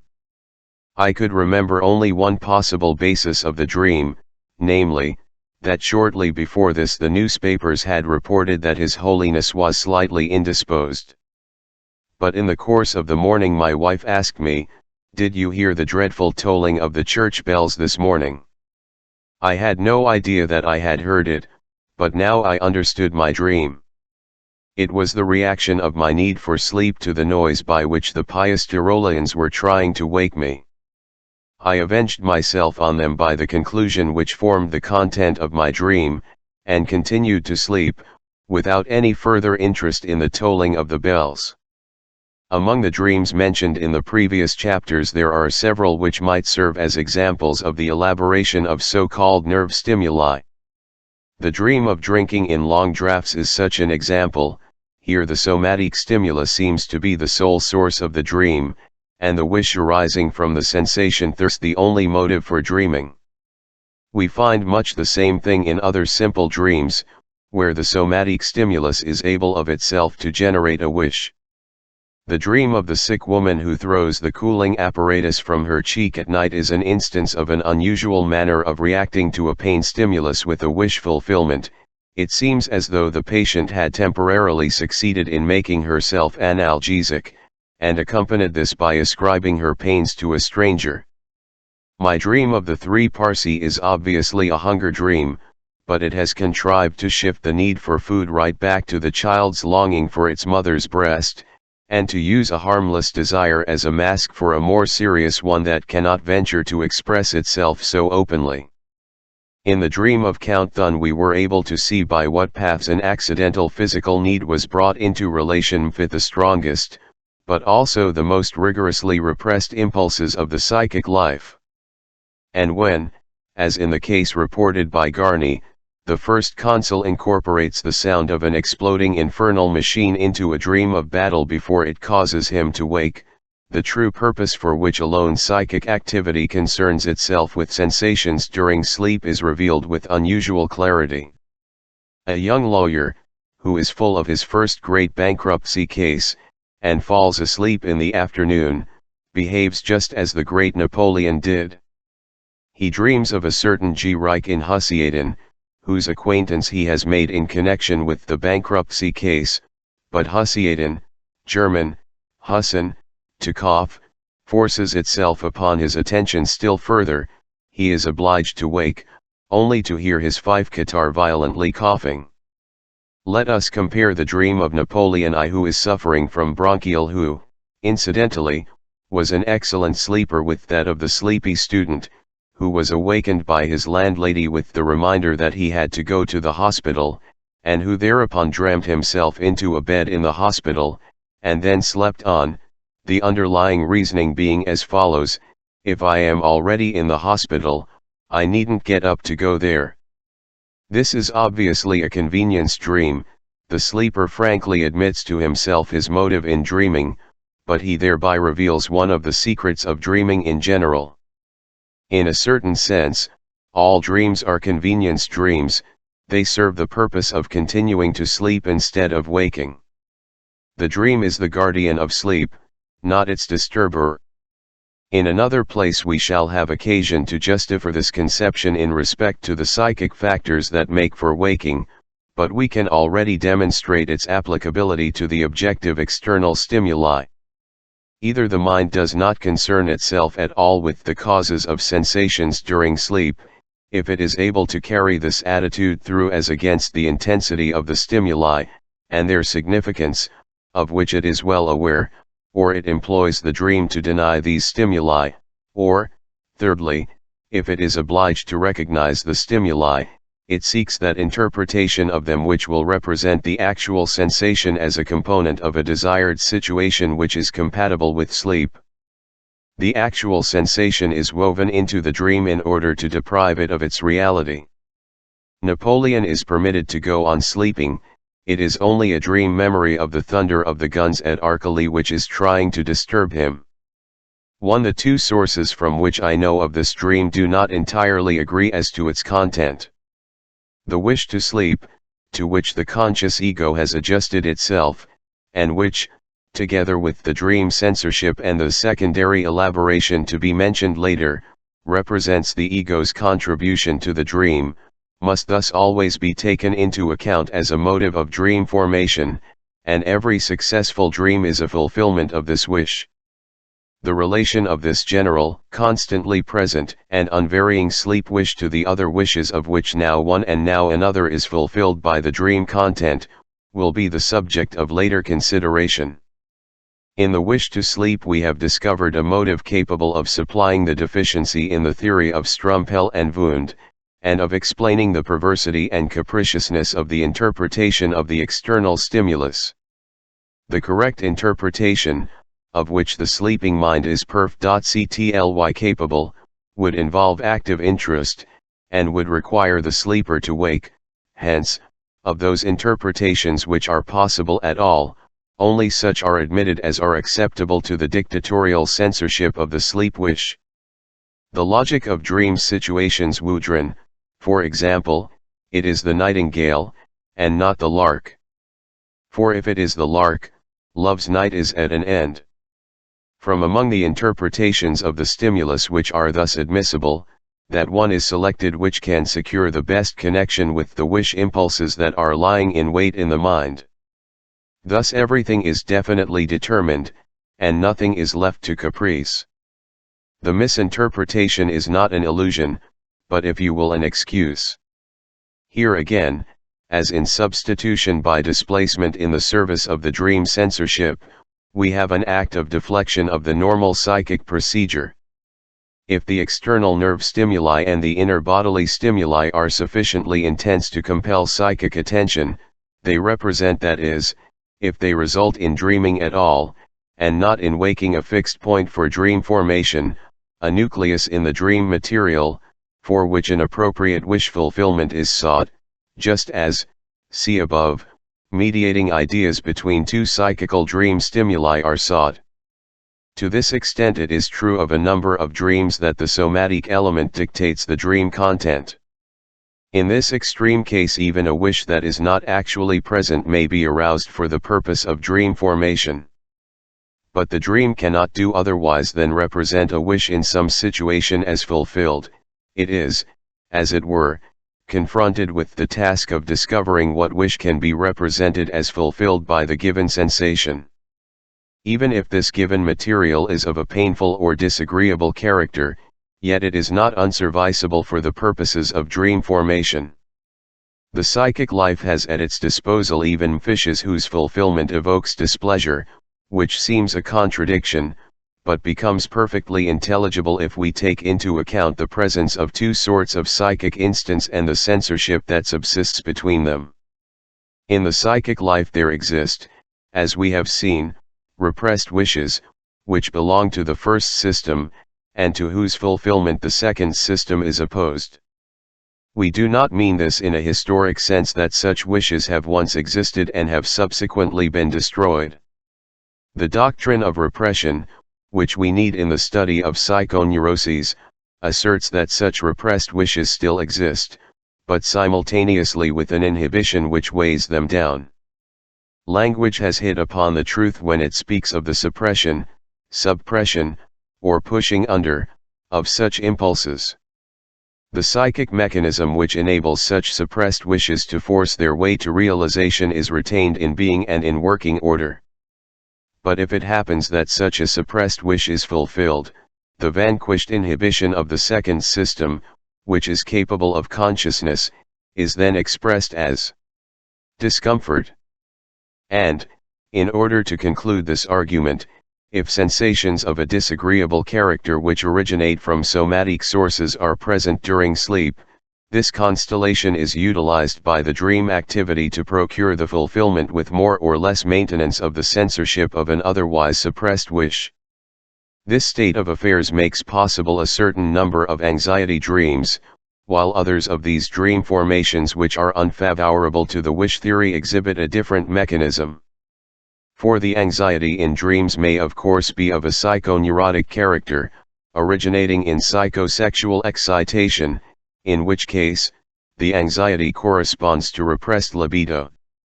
Then this anxiety, like the whole anxiety dream, has the significance of a neurotic symptom, and we stand at the dividing line where the wish-fulfilling tendency of dreams is frustrated. But in other anxiety dreams the feeling of anxiety comes from somatic sources, as in the case of persons suffering from pulmonary or cardiac trouble, with occasional difficulty in breathing, and then it is used to help such strongly suppressed wishes to attain fulfillment in a dream, the dreaming of which from psychic motives would have resulted in the same release of anxiety. It is not difficult to reconcile these two apparently contradictory cases. When two psychic formations, an affective inclination and a conceptual content, are intimately connected, either one being actually present will evoke the other, even in a dream. Now the anxiety of somatic origin evokes the suppressed conceptual content, now it is the released conceptual content, accompanied by sexual excitement, which causes the release of anxiety. In the one case, it may be said that a somatically determined affect is psychically interpreted, in the other case, all is of psychic origin, but the content which has been suppressed is easily replaced by a somatic interpretation which fits the anxiety. The difficulties which lie in the way of understanding all this have little to do with dreams, they are due to the fact that in discussing these points we are touching upon the problems of the development of anxiety and of repression. The general aggregate of bodily sensation must undoubtedly be included among the dominant dream stimuli of internal bodily origin. Not that it is capable of supplying the dream content, but it forces the dream thoughts to make a choice from the material destined to serve the of representation in the dream content, inasmuch as it brings within easy reach that part of the material which is adapted to its own character, and holds the rest at a distance. Moreover, this general feeling, which survives from the preceding day, is of course connected with the psychic residues that are significant for the dream. Moreover, this feeling itself may be either maintained or overcome in the dream, so that it may, if it is painful, veer round into its opposite. If the somatic sources of excitation during sleep, that is, the sensations of sleep, are not of unusual intensity, the part which they play in dream formation is, in my judgment, similar to that of those impressions of the day which are still recent, but of no great significance. I mean that they are utilized for the dream formation if they are of such a kind that they can be united with the conceptual content of the psychic dream source, but not otherwise. They are treated as a cheap ever-ready material, which can be used whenever it is needed, and not as valuable material which itself prescribes the manner in which it must be utilized. I might suggest the analog of a connoisseur giving an artist a rare stone, a piece of onyx, for example, in order that it may be fashioned into a work of art. Here the size of the stone, its color, and its markings help to decide what head or what scene shall be represented, while if he is dealing with a uniform and abundant material such as marble or sandstone, the artist is guided only by the idea which takes shape in his mind. Only in this way, it seems to me, can we explain the fact that the dream content furnished by physical stimuli of somatic origin which are not unusually accentuated does not make its appearance in all dreams and every night. One Eyrank has shown, in a number of studies, that certain awakening dreams provoked by organic stimuli, dreams of urination and ejaculation, are especially calculated to demonstrate the conflict between the need for sleep and the demands of the organic need, as well as the influence of the latter on the dream content. Perhaps an example which takes us back to the interpretation of dreams will best illustrate my meaning. One day I was trying to understand the significance of the sensation of being inhibited, of not being able to move from the spot, of not being able to get something done, etc., which occurs so frequently in dreams, and is so closely allied to anxiety. That night I had the following dream: I am very incompletely dressed, and I go from a flat on the ground floor up a flight of stairs to an upper story. In doing this I jump up 3 stairs at a time, and I am glad to find that I can mount the stairs so quickly. Suddenly I notice that a servant maid is coming down the stairs, that is, towards me. I am ashamed, and try to hurry away, and now comes this feeling of being inhibited. I am glued to the stairs, and cannot move from the spot. Analysis: the situation of the dream is taken from an everyday reality. In a house in Vienna I have 2 apartments, which are connected only by the main staircase. My consultation rooms and my study are on the raised ground floor, and my living rooms are on the first floor. Late at night, when I have finished my work downstairs, I go upstairs to my bedroom. On the evening before the dream I had actually gone this short distance with my garments in disarray, that is, I had taken off my collar, tie and cuffs, but in the dream this had changed into a more advanced, but, as usual, indefinite degree of undress. It is a habit of mine to run up 2 or 3 steps at a time. Moreover, there was a wish fulfillment recognized even in the dream, for the ease with which I run upstairs reassures me as to the condition of my heart. Further, the manner in which I run upstairs is an effective contrast to the sensation of being inhibited, which occurs in the second half of the dream. It shows me what needed no proof, that dreams have no difficulty in representing motor actions fully and completely carried out. Think, for example, of flying in dreams.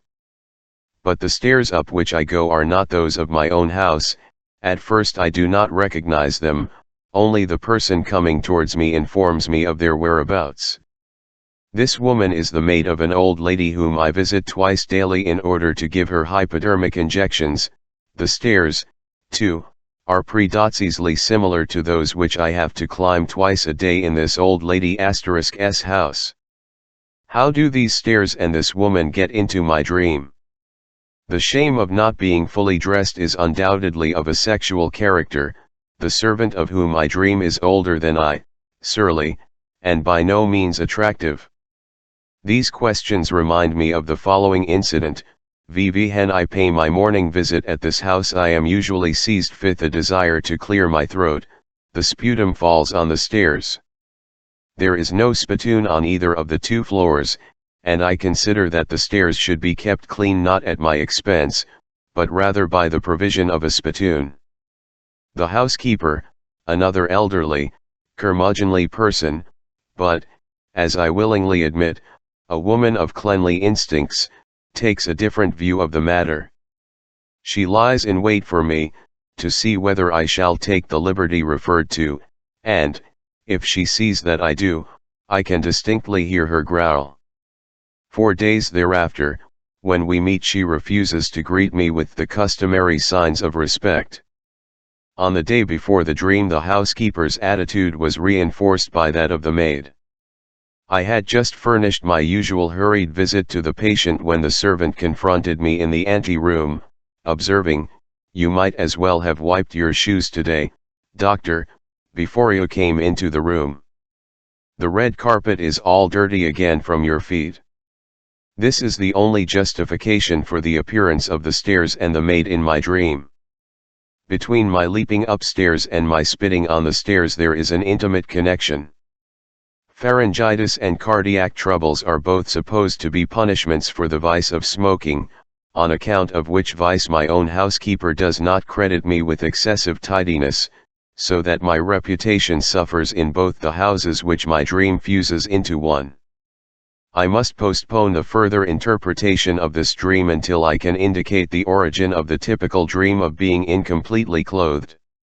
In the meantime, as a provisional deduction from the dream just related, I note that the dream sensation of inhibited movement is always aroused at a point where a certain connection requires it. A peculiar condition of my motor system during sleep cannot be responsible for this dream content, since a moment earlier I found myself, as though in confirmation of this fact, skipping lightly up the stairs. Typical dreams. Generally speaking, we are not in a position to interpret another person's dream if he is unwilling to furnish us with the unconscious thoughts which lie behind the dream content, and for this reason the practical applicability of our method of dream interpretation is often seriously restricted. But there are dreams which exhibit a complete contrast to the individual's customary liberty to endow his dream world with a special individuality, thereby making it inaccessible to an alien understanding. There are a number of dreams which almost everyone has dreamed in the same manner, and of which we are accustomed to assume that they have the same significance in the case of every dreamer. A peculiar interest attaches to these typical dreams, because, no matter who dreams them, they presumably all derive from the same sources, so that they would seem to be particularly fitted to provide us with information as to the sources of dreams. The statement that our method of dream interpretation is inapplicable when we have not at our disposal the dreamer's association material must be qualified. In one case our work of interpretation is independent of these associations, namely, when the dreamer make use of symbolic elements in his dream. We then employ what is, strictly speaking, a second auxiliary method of dream interpretation. See below. With quite special expectations, therefore, we shall proceed to test our technique of dream interpretation on these typical dreams, and only with extreme reluctance shall we admit that precisely in respect of this material our method is not fully verified. In the interpretation of typical dreams we as a rule fail to obtain those associations from the dreamer which in other cases have led us to comprehension of the dream, or else these associations are confused and inadequate, so that they do not help us to solve our problem. Why this is the case, and how we can remedy this defect in our technique, are points which will be discussed in a later chapter. The reader will then understand why I can deal with only a few of the group of typical dreams in this chapter, and why I have postponed the discussion of the others. A. The embarrassment dream of nakedness. In a dream in which one is naked or scantily clad in the presence of strangers, it sometimes happens that one is not in the least ashamed of one's condition. But the dream of nakedness demands our attention only when shame and embarrassment are felt in it, when one wishes to escape or to hide, and when one feels the strange inhibition of being unable to stir from the spot, and of being utterly powerless to alter the painful situation. It is only in this condition that the dream is typical, otherwise the nucleus of its content may be involved in all sorts of other connections, or may be replaced by individual amplifications. The essential point is that one has a painful feeling of shame, and is anxious to hide one's nakedness, usually by means of locomotion, but is absolutely unable to do so. I believe that the great majority of my readers will at some time have found themselves in this situation in a dream. The nature and manner of the exposure is usually rather vague. The dreamer will say, perhaps, I was in my chemise, but this is rarely a clear image. In most cases the lack of clothing is so indeterminate that it is described in narrating the dream by an alternative, I was in my chemise or my petticoat. As a rule, the deficiency in clothing is not serious enough to justify the feeling of shame attached to it. For a man who has served in the army, nakedness is often replaced by a manner of dressing that is contrary to regulations. I was in the street without my saber, and I saw some officers approaching, or I had no collar, or I was wearing check civilian trousers, etc. The persons before whom one is ashamed are almost always strangers, whose faces remain indeterminate. It never happens, in the typical dream, that one is reproved or even noticed on account of the lack of clothing which causes one such embarrassment. On the contrary, the people in the dream appear to be quite indifferent, or, as I was able to note in one particularly vivid dream, they have stiff and solemn expressions. This gives us food for thought. The dreamer's embarrassment and the spectator's indifference constitute a contradiction such as often occurs in dreams. It would be more in keeping with the dreamer's feelings if the strangers were to look at him in astonishment, or were to laugh at him, or be outraged. I think, however, that this obnoxious feature has been displaced by wish fulfillment, while the embarrassment is for some reason retained, so that the two components are not in agreement. We have an interesting proof that the dream which is partially distorted by wish fulfillment has not been properly understood, for it has been made the basis of a fairy tale familiar to us all in Andersen's version of The Emperor's New Clothes, and it has more recently received poetical treatment by Fulda in The Talisman. In Andersen's fairy tale we are told of two impostors who weave a costly garment for the emperor, which shall, however, be visible only to the good and true. The emperor goes forth clad to this invisible garment, and since the imaginary fabric serves as a sort of touchstone, the people are frightened into behaving as though they did not notice the emperor's nakedness. But this is really the situation in our dream. It is not very venturesome to assume that the unintelligible dream content has provided an incentive to invent a state of undress which gives meaning to the situation present in the memory. This situation is thereby robbed of its original meaning, and made to serve alien ends. But we shall see that such a misunderstanding of the dream content often occurs through the conscious activity of a second psychic system, and is to be recognized as a factor of the final form of the dream, and further, that in the development of obsessions and phobias similar misunderstandings still, of course, within the same psychic personality play a decisive part. It is even possible to specify whence the material for the fresh interpretation of the dream is taken. The impostor is the dream, the emperor is the dreamer himself, and the moralizing tendency betrays a hazy knowledge of the fact that there is a question, in the latent dream content, of forbidden wishes, victims of repression. The connection in which such dreams appear during my analysis of neurotics proves beyond a doubt that a memory of the dreamer's earliest childhood lies at the foundation of the dream. Only in our childhood was there a time when we were seen by our relatives, as well as by strange nurses, servants and visitors, in a state of insufficient clothing, and at that time we were not ashamed of our nakedness. In the case of many rather older children it may be observed that being undressed has an exciting effect upon them, instead of making them feel ashamed. They laugh, leap about, slap or thump their own bodies, the mother, or whoever is present, scolds them, saying, "Fie, that is shameful, you mustn't do that." Children often show a desire to display themselves. It is hardly possible to pass through a village in country districts without meeting a 2 or 3-year-old child who lifts up his or her blouse or frock before the traveler, possibly in his honor. One of my patients has retained in his conscious memory a scene from his 8th year, in which, after undressing for bed, he wanted to dance into his little sister's room in his shirt, but was prevented by the servant. In the history of the childhood of neurotics, exposure before children of the 0W side sex plays a prominent part. In paranoia, the delusion of being observed while dressing and undressing may be directly traced to these experiences, and among those who have remained perverse, there is a class in whom the childish impulse is accentuated into a symptom, the class of exhibitionists. The child appears in the fairy tale also, for there a little child suddenly cries out, but he hasn't anything on at all.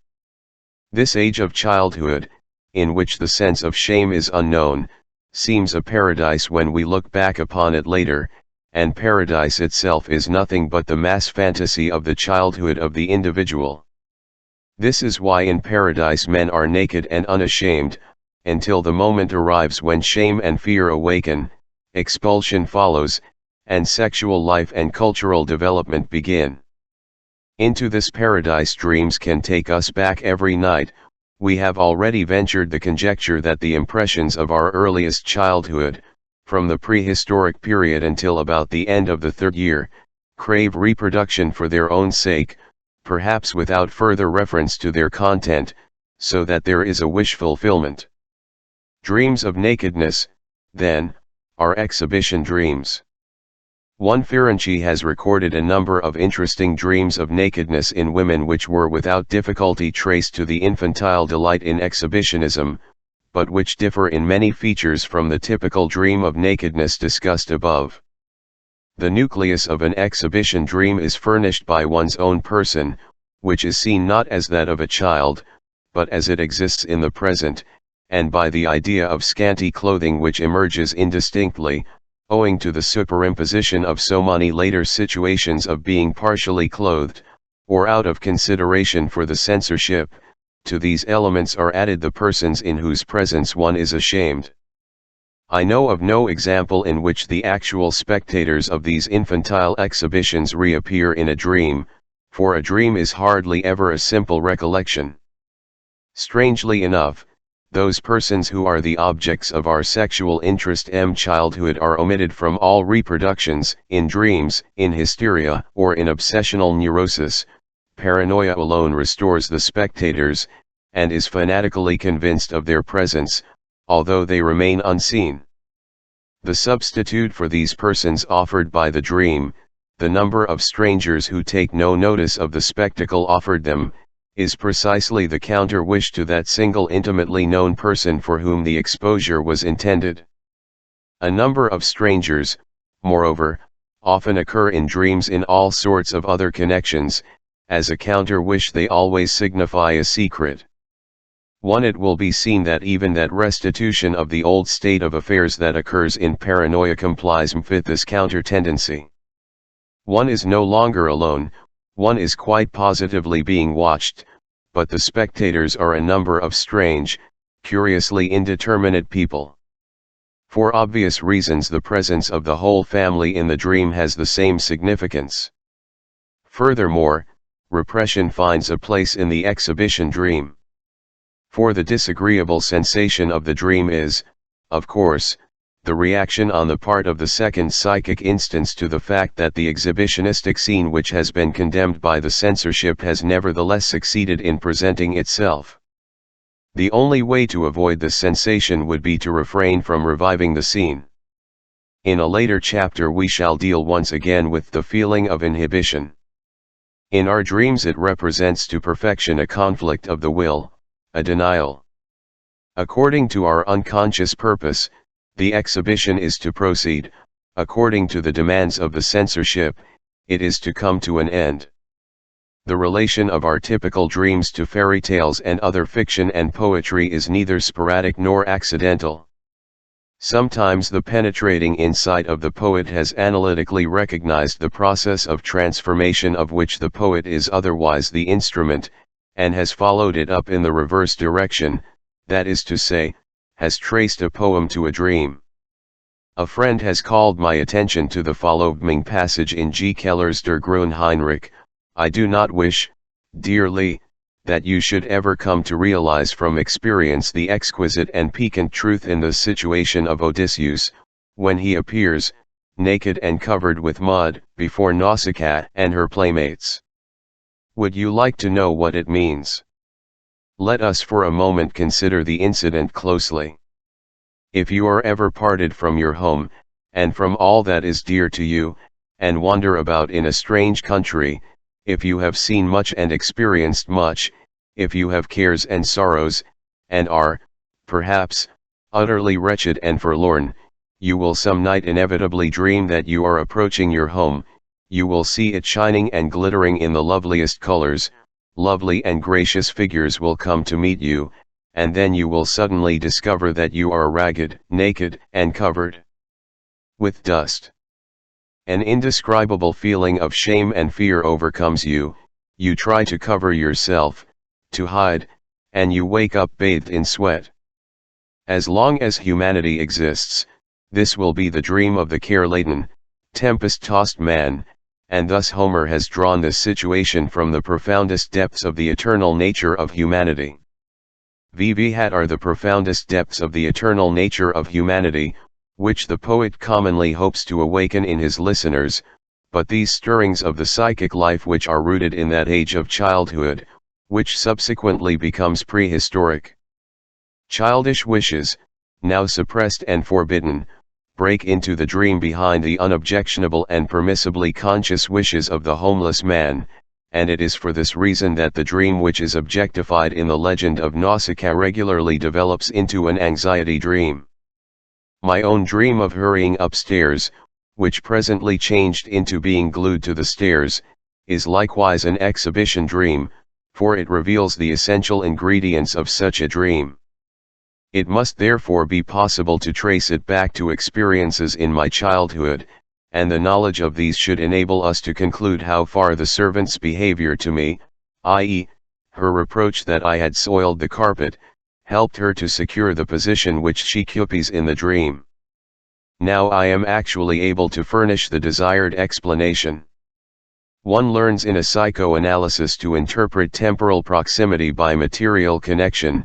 Two ideas which are apparently without connection, but which occur in immediate succession, belong to a unity which has to be deciphered, just as an A and a B, when written in succession, must be pronounced as one syllable, ab.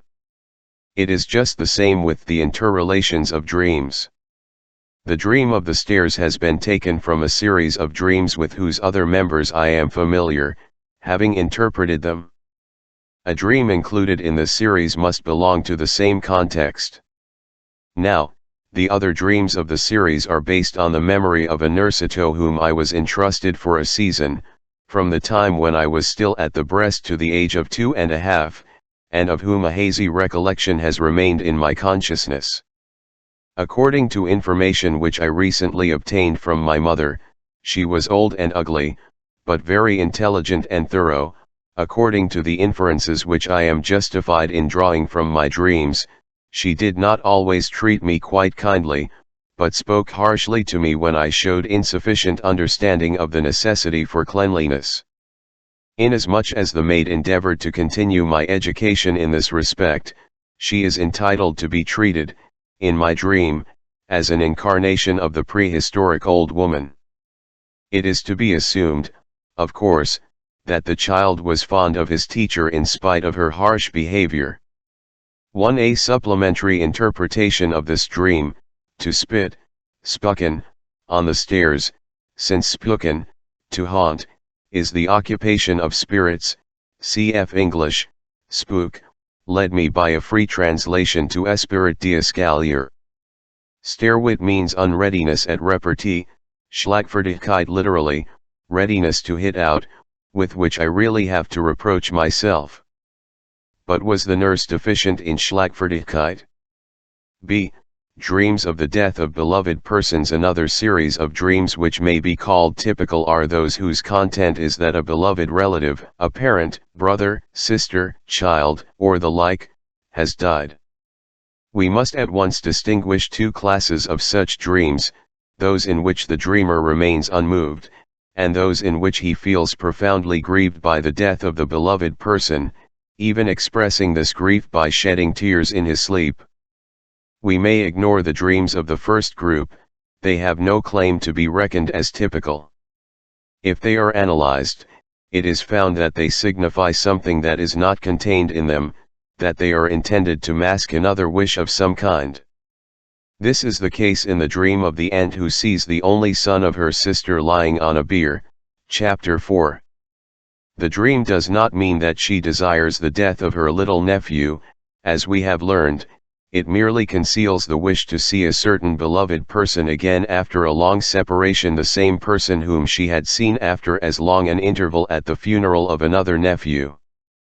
This wish, which is the real content of the dream, gives no cause for sorrow, and for that reason no sorrow is felt in the dream. We see here that the feeling contained in the dream does not belong to the manifest, but to the latent dream content, and that the affective content has remained free from the distortion which has befallen the conceptual content. It is otherwise with those dreams in which the death of a beloved relative is imagined, and in which a painful affect is felt. These signify, as their content tells us, the wish that the person in question might die, and since I may here expect that the feelings of all my readers and of all who have had such dreams will lead them to reject my explanation, I must endeavor to rest my proof on the broadest possible basis. We have already cited a dream from which we could see that the wishes represented as fulfilled in dreams are not always current wishes. They may also be bygone, discarded, buried and repressed wishes, which we must nevertheless credit with a sort of continued existence, merely on account of their reappearance in a dream.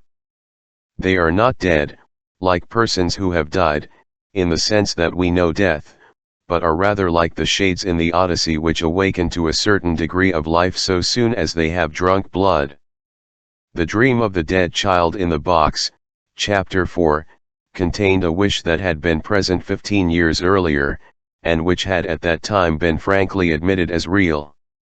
Further, and this, perhaps, is not unimportant from the standpoint of the theory of dreams, a recollection from the dreamer's earliest childhood was at the root of this wish also. Hen the dreamer was a little child, but exactly when cannot be definitely determined. She heard that her mother, during the pregnancy of which she was the outcome, had fallen into a profound emotional depression, and had passionately wished for the death of the child in her womb. Having herself grown up and become pregnant, she was only following the example of her mother.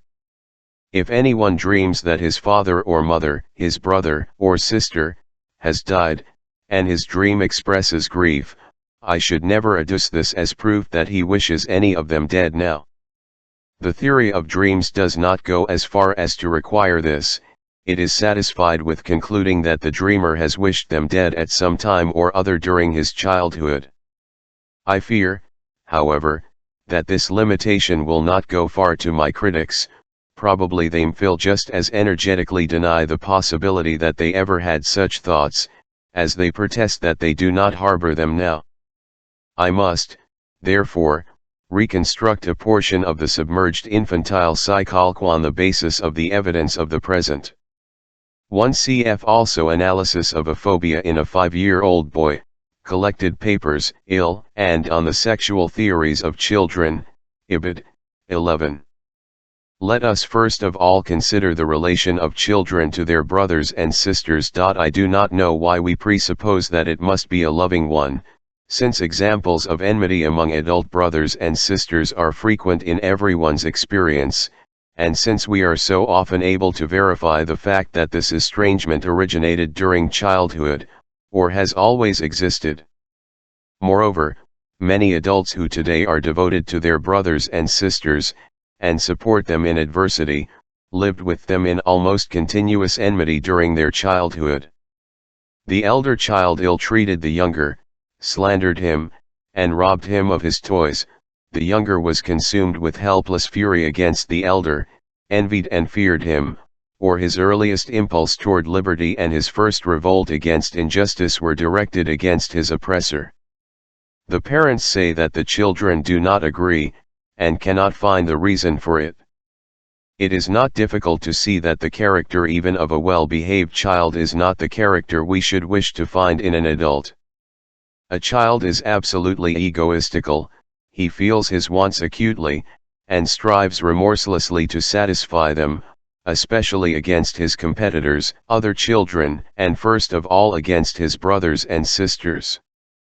And yet we do not on that account call a child wicked, we call him naughty. He is not responsible for his misdeeds, either in our own judgment or in the eyes of the law. And this is as it should be, for we may expect that within the very period of life which we reckon as childhood, altruistic impulses and morality will awake in the little egoist, and that, in the words of Maynard, a secondary ego will overlay and inhibit the primary ego.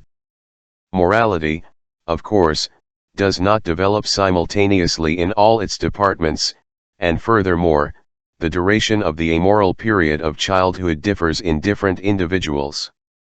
When here this morality fails to develop, we are prone to speak of degeneration, but here the case is obviously one of arrested development. Here the primary character is already overlaid by the later development, it may be at least partially uncovered again by an attack of hysteria. The correspondence between the so-called hysterical character and that of a naughty child is positively striking. The obsessional neurosis, on the other hand, corresponds to a supermorality, which develops as a strong reinforcement against the primary character that is threatening to revive. Many persons, then, who now love their brothers and sisters, and who would feel bereaved by their death, harbor in their unconscious hostile wishes, survivals from an earlier period, fishes which are able to realize themselves in dreams. It is, however, quite especially interesting to observe the behavior of little children up to their third and fourth year towards their younger brothers or sisters. So far the child has been the only one, now he is informed that the stork has brought a new baby. The child the new arrival, and expresses his opinion with decision, the stork had better take it back again. One-eye Hans, whose phobia was the subject of the analysis in the above-mentioned publication, cried out at the age of 3.5, while feverish, shortly after the birth of a sister, "But I don't want to have a little sister." In his neurosis, 18 months later, he frankly confessed the wish that his mother should drop the child into the bath while bathing it, in order that it might die. With all this, Hans was a good-natured, affectionate child, who soon became fond of his sister, and took her under his special protection. I seriously declare it as my opinion that a child is able to estimate the disadvantages which he has to expect on account of a newcomer. A connection of mine, who now gets on very well with a sister, who is 4 years her junior, responded to the news of the sister's arrival with the reservation, "But I shan't give her my red cap, anyhow." If the child should come to realize only at a later stage that its happiness may be prejudiced by a younger brother or sister, its enmity will be aroused at this period. I know of a case where a girl, not 3 years of age, tried to strangle an infant in its cradle, because she suspected that its continued presence boded her no good. Children at this time of life are capable of a jealousy that is perfectly evident and extremely intense. Again, perhaps the little brother or sister really soon disappears, and the child once more draws to himself the whole affection of the household, then a new child is sent by the stork. Is it not natural that the favorite should conceive the wish that the new rival may meet the same fate as the earlier one, in order that he may be as happy as he was before the birth of the first child, and during the interval after his death? Of course this attitude of the child towards the younger brother or sister is, under normal circumstances, a mere function of the difference of age. After a certain interval the maternal instincts of the older girl will be awakened towards the helpless newborn infant. Such cases of death in the experience of children may soon be forgotten in the family, but psychoanalytical investigation shows that they are very significant for a later neurosis. Feelings of hostility towards brothers and sisters must occur far more frequently in children than is observed by their obtuse elders. Once since the above was written, a great many observations relating to the originally hostile attitude of children toward their brothers and sisters, and toward one of their parents, have been recorded in the literature of psychoanalysis. One writer, Spitaler, gives the following peculiarly sincere and ingenious description of this typical childish attitude as he experienced it in his earliest childhood. Moreover, there was now a second Adolf. A little creature whom they declared was my brother, but I could not understand what he could be for, or why they should pretend he was a being like myself. I was sufficient unto myself, what did I want with a brother? And he was not only useless, he was also even troublesome. When I plagued my grandmother, he too wanted to plague her. When I was wheeled about in the baby carriage he sat opposite me, and took up half the room, so that we could not help kicking one another. In the case of my own children, who followed one another rapidly, I missed the opportunity of making such observations. I am now retrieving it, thanks to my little nephew, whose undisputed domination was disturbed after 15 months by the arrival of a feminine rival. I hear, it is true, that the young man behaves very chivalrously toward his little sister, that he kisses her hand and strokes her, but in spite of this I have convinced myself that even before the completion of his second year he is using his new command of language to criticize this person, who, to him, after all, seems superfluous. Whenever the conversation turns upon her he chimes in, and cries angrily, "To, L, it'll, to, L, it'll." During the last few months, since the child has outgrown this disparagement, owing to her splendid development, he has found another reason for his insistence that she does not deserve so much attention. He reminds us, on every suitable pretext, she hasn't any teeth. One we all of us regularly ct the case of the eldest daughter of another sister of mine. The child, who was then 6 years of age, spent a full half-hour in going from one aunt to another with the question, "Lucy can't understand that yet, can she?" Lucy was her rival 2.5 years younger. The 3.5-year-old Hans embodied his devastating criticism of his little sister in these identical words, "Loccit." He assumed that she was unable to speak on account of her lack of teeth. I have never failed to come across the stream of the death of brothers or sisters, denoting an intense hostility. Example, I have met it in all my female patients. I have met with only one exception, which could easily be interpreted into a confirmation of the rule. Once, in the course of a sitting, when I was explaining the state of affairs to a female patient, since it seemed to have some bearing on the symptoms under consideration that day, she answered, to my astonishment, that she had never had such dreams. But another dream occurred to her, which presumably had nothing to do with the case, a dream which she had first dreamed at the age of 4, when she was the youngest child, and had since then dreamed repeatedly. A number of children, all her brothers and sisters with her boy and girl cousins, were romping about in a meadow. Suddenly they all grew wings, flew up, and were gone.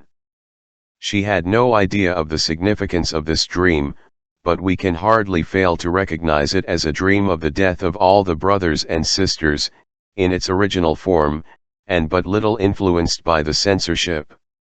I'm Phil venture to add the following analysis of it. On the death of one out of this large number of children, in this case the children of 2 brothers were brought up together as brothers and sisters, would not our dreamer, at that time not yet 4 years of age, have asked some wise, grown-up person, what becomes of children when they are dead? The answer would probably have been, they grow wings and become angels. After this explanation, All the brothers and sisters and cousins in the dream now have wings, like angels, and this is the important point: they fly away. Our little angel maker is left alone. Just think, the only one out of such a crowd. That the children romp about a meadow, from which they fly away, points almost certainly to butterflies. It is as though the child had been influenced by the same association of ideas which led the ancients to imagine Psyche, the soul, with the wings of a butterfly. Perhaps some readers will now object that the inimical impulses of children toward their brothers and sisters may perhaps be admitted, but how does the childish character arrive at such heights of wickedness as to desire the death of a rival or a stronger playmate, as though all misdeeds could be atoned for only by death? Those who speak in this fashion forget that the child's idea of being dead has little but the word in common with our own.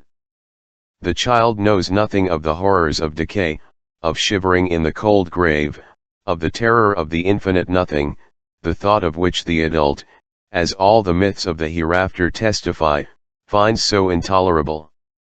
The fear of death is alien to the child, and so he plays with the horrid word, and threatens another child: if you do that again, you will die, just like Francis died, at which the poor mother shudders, unable perhaps to forget that the greater proportion of mortals do not survive beyond the years of childhood.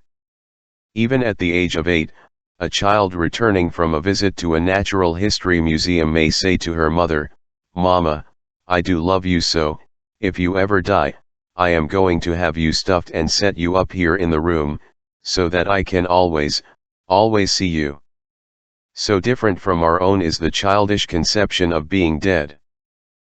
To my astonishment, one was told that a highly intelligent boy of 10, after the sudden death of his father, said, "I understand that father is dead, but I can't see why he does not come home to supper."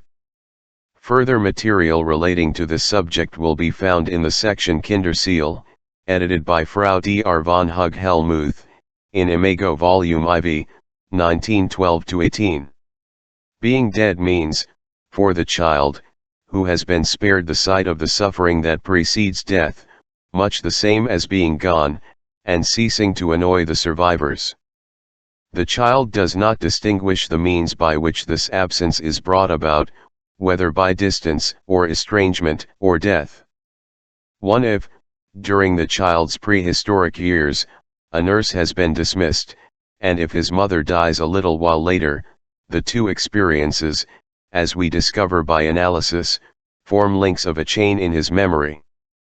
The fact that the child does not very intensely miss those who are absent has been realized, to her sorrow, by many a mother, when she has returned home from an absence of several weeks, and has been told, upon inquiry, the children have not asked for their mother once. But if she really departs to that undiscovered country from whose bourne no traveler returns, the children seem at first to have forgotten her, and only subsequently do they begin to remember their dead mother.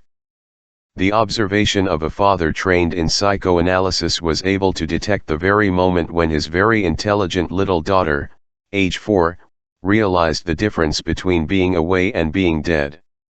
The child was being troublesome at table, and noted that one of the waitresses in the pension was looking at her with an expression of annoyance. "Josephine ought to be dead," she thereupon remarked to her father. "But why dead?" asked the father, soothingly. "Wouldn't it be enough if she went away?" "No," replied the child, "then she would come back again." To the uncurbed self-love, narcissism, of the child, every inconvenience constitutes the crime of lèse-majesté, and, as in the Draconian Code, the child's feelings prescribe for all such crimes the one invariable punishment. Vivi Heil, therefore, the child has its motives for desiring the absence of another child, it is lacking in all those restraints which would prevent it from clothing this wish in the form of a death wish, and the psychic reaction to dreams of a death wish proves that, in spite of all the differences of content, the wish in the case of the child is after all identical with the corresponding wish in an adult. If, then, the death wish of a child in respect of his brothers and sisters is explained by his childish egoism, which makes him regard his brothers and sisters as rivals. How are we to account for the same fish in respect of his parents, who bestow their love on him, and satisfy his needs, and whose preservation he ought to desire for these very egoistical reasons? Towards a solution of this difficulty we may be guided by our knowledge that the very great majority of dreams of the death of a parent refer to the parent of the same sex as the dreamer, so that a man generally dreams of the death of his father, and a woman of the death of her mother. I do not claim that this happens constantly, but that it happens in a great majority of cases is so evident that it requires explanation by some factor of general significance. One, broadly speaking, it is as though a sexual preference made itself felt at an early age, as though the boy regarded his father, and the girl her mother, as a rival in love by whose removal he or she could but profit. The situation is frequently disguised by the intervention of a tendency to punishment, which, in the form of a moral reaction, threatens the loss of the beloved parent. Before rejecting this idea as monstrous, let the reader again consider the actual relations between parents and children. We must distinguish between the traditional standard of conduct, the filial piety exhibited in this relation, and what daily observation shows us to be the fact. More than one occasion for enmity lies hidden amidst the relations of parents and children. Conditions are present in the greatest abundance under which wishes which cannot pass the censorship are bound to arise. Let us first consider the relation between father and son. In my opinion, the sanctity with which we have endorsed the injunctions of the Decalogue dulls our perception of the reality. Perhaps we hardly dare permit ourselves to perceive that the greater part of humanity neglects to obey the fifth commandment. In the lowest as well as in the highest strata of human society, filial piety towards parents is wont to recede before other interests. The obscure legends which have been handed down to us from the primeval ages of human society in mythology and folklore give a deplorable idea of the despotic power of the father, and the ruthlessness with which it was exercised. Cronus devours his children, as the wild boar devours the litter of the sow. Zeus emasculates his father one and takes his place as ruler. The more tyrannically the father ruled in the ancient family, the more surely must the son, as his appointed successor, have assumed the position of an enemy, and the greater must have been his impatience to attain to supremacy through the death of his father. Even in our own middle-class families the father commonly fosters the growth of the germ of hatred which is naturally inherent in the paternal relation, by refusing to allow the son to be a free agent or by denying him the means of becoming so. A physician often has occasion to remark that a son's grief at the loss of his father cannot quench his gratification that he has at last obtained his freedom. Fathers, as a rule, cling desperately to as much of the sadly antiquated potestas patris familias too as still survives in our modern society, and the poet who, like Ibsen, puts the immemorial strife between father and son in the foreground of his drama is sure of his effect. The causes of conflict between mother and daughter arise when the daughter grows up and finds herself watched by her mother when she longs for real sexual freedom, while the mother is reminded by the budding beauty of her daughter that for her the time has come to renounce sexual claims. At least in some of the mythological accounts. According to others, emasculation was inflicted only by Cronus on his father Uranos. With regard to the mythological significance of this motive, cf. Otto Rankster Mythos von der Geburt der Helden, in Novi of Schriften zur Anjug. Seelenkunde, 1909, and Das Inzestmotiv in Dichtung und Sage, 1912, Chapter 9, 2. Authority of the father. All these circumstances are obvious to everyone, but they do not help us to explain dreams of the death of their parents in persons for whom filial piety has long since come to be unquestionable. We are, however, prepared by the foregoing discussion to look for the origin of a death wish in the earliest years of childhood. In the case of psychoneurotics, analysis confirms this conjecture beyond all doubt. For analysis tells us that the sexual wishes of the child insofar as they deserve this designation in their nascent state awaken at a very early age, and that the earliest affection of the girl child is lavished on the father, while the earliest infantile desires of the boy are directed upon the mother. For the boy the father, and for the girl the mother, becomes an obnoxious rival, and we have already shown, in the case of brothers and sisters, how readily in children this feeling leads to the death wish. As a general rule, sexual selection soon makes its appearance in the parents. It is a natural tendency for the father to spoil his little daughters, and for the mother to take the part of the sons, while both, so long as the glamour of sex does not prejudice their judgment, are strict in training the children. The child is perfectly conscious of this partiality, and offers resistance to the parent who opposes it. To find love in an adult is for the child not merely the satisfaction of a special need, it means also that the child's will is indulged in all other respects. Thus the child is obeying its own sexual instinct, and at the same time reinforcing the stimulus proceeding from the parents, when its choice between the parents corresponds with their own. The signs of these infantile tendencies are for the most part overlooked, and yet some of them may be observed even after the early years of childhood. An 8-year-old girl of my acquaintance, whenever her mother is called away from the table, takes advantage of her absence to proclaim herself her successor. "Now I shall be Mama, Carl, do you want some more vegetables? Have some more, do, etc." A particularly clever and lively little girl, not yet 4 years of age, in whom this trait of child psychology is unusually transparent, says frankly, "Now Mummy can go away, then Daddy must marry me, and I will be his wife." Nor does this wish by any means exclude the possibility that the child may most tenderly love its mother.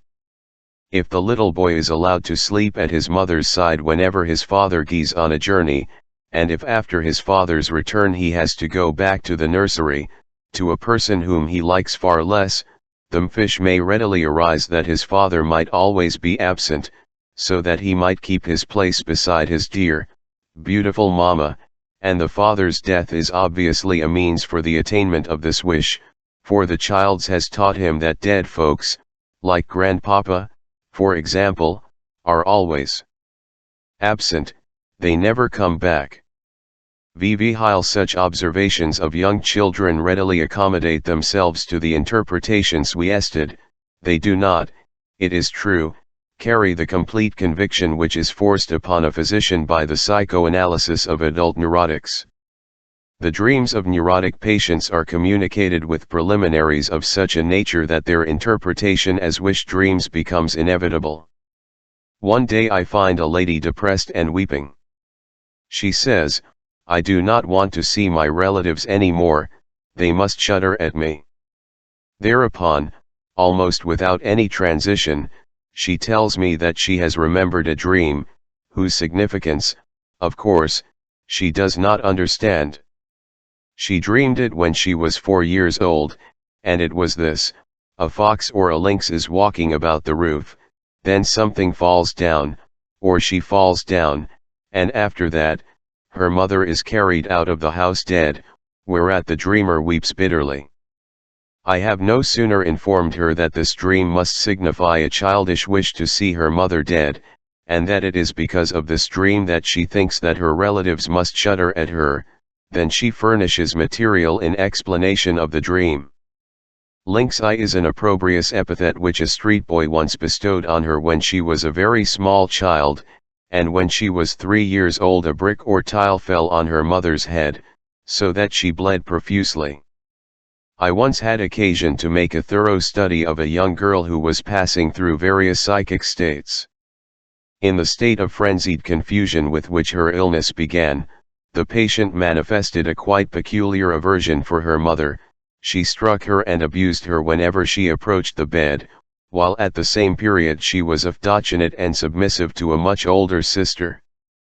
Then there followed a lucid but rather apathetic condition, with badly disturbed sleep.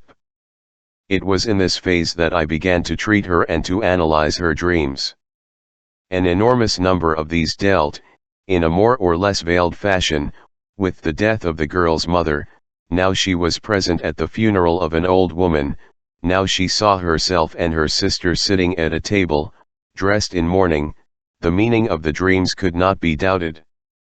During her progressive improvement, hysterical phobias made their appearance, the most distressing of which was the fear that something had happened to her mother.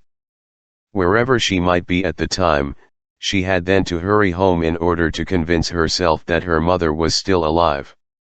Now this case, considered in conjunction with the rest of my experience, was very instructive. It showed, in polyglot translations, as it were, the different ways in which the psychic apparatus reacts to the same exciting idea. In the state of confusion, which I regard as an overthrow of the second psychic instance by the first instance, at other times suppressed, the unconscious enmity towards the mother gained the upper hand, and found physical expression. Then, when the patient became calmer, the insurrection was suppressed, and the domination of the censorship restored, and this enmity had access only to the realms of dreams, in which it realized the wish that the mother might die, and, after the normal condition had been still further strengthened, it created the excessive concern for the mother as a hysterical counter-reaction and defensive phenomenon. In the light of these considerations, it is no longer inexplicable why hysterical girls are so often extravagantly attached to their mothers. On another occasion I had an opportunity of obtaining a profound insight into the unconscious psychic life of a young man for whom an obsessional neurosis made life almost unendurable, so that he could not go into the streets, because he was tormented by the fear that he would kill everyone he met. He spent his days in contriving evidence of an alibi in case he should be accused of any murder that might have been committed in the city. It goes without saying that this man was as moral as he was highly cultured.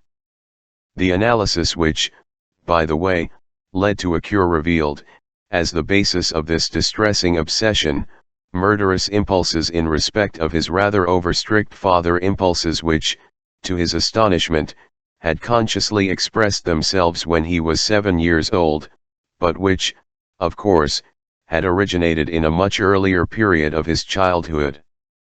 After the painful illness and death of his father, when the young man was in his 31st year, the obsessive reproach made its appearance, which transferred itself to strangers in the form of this phobia.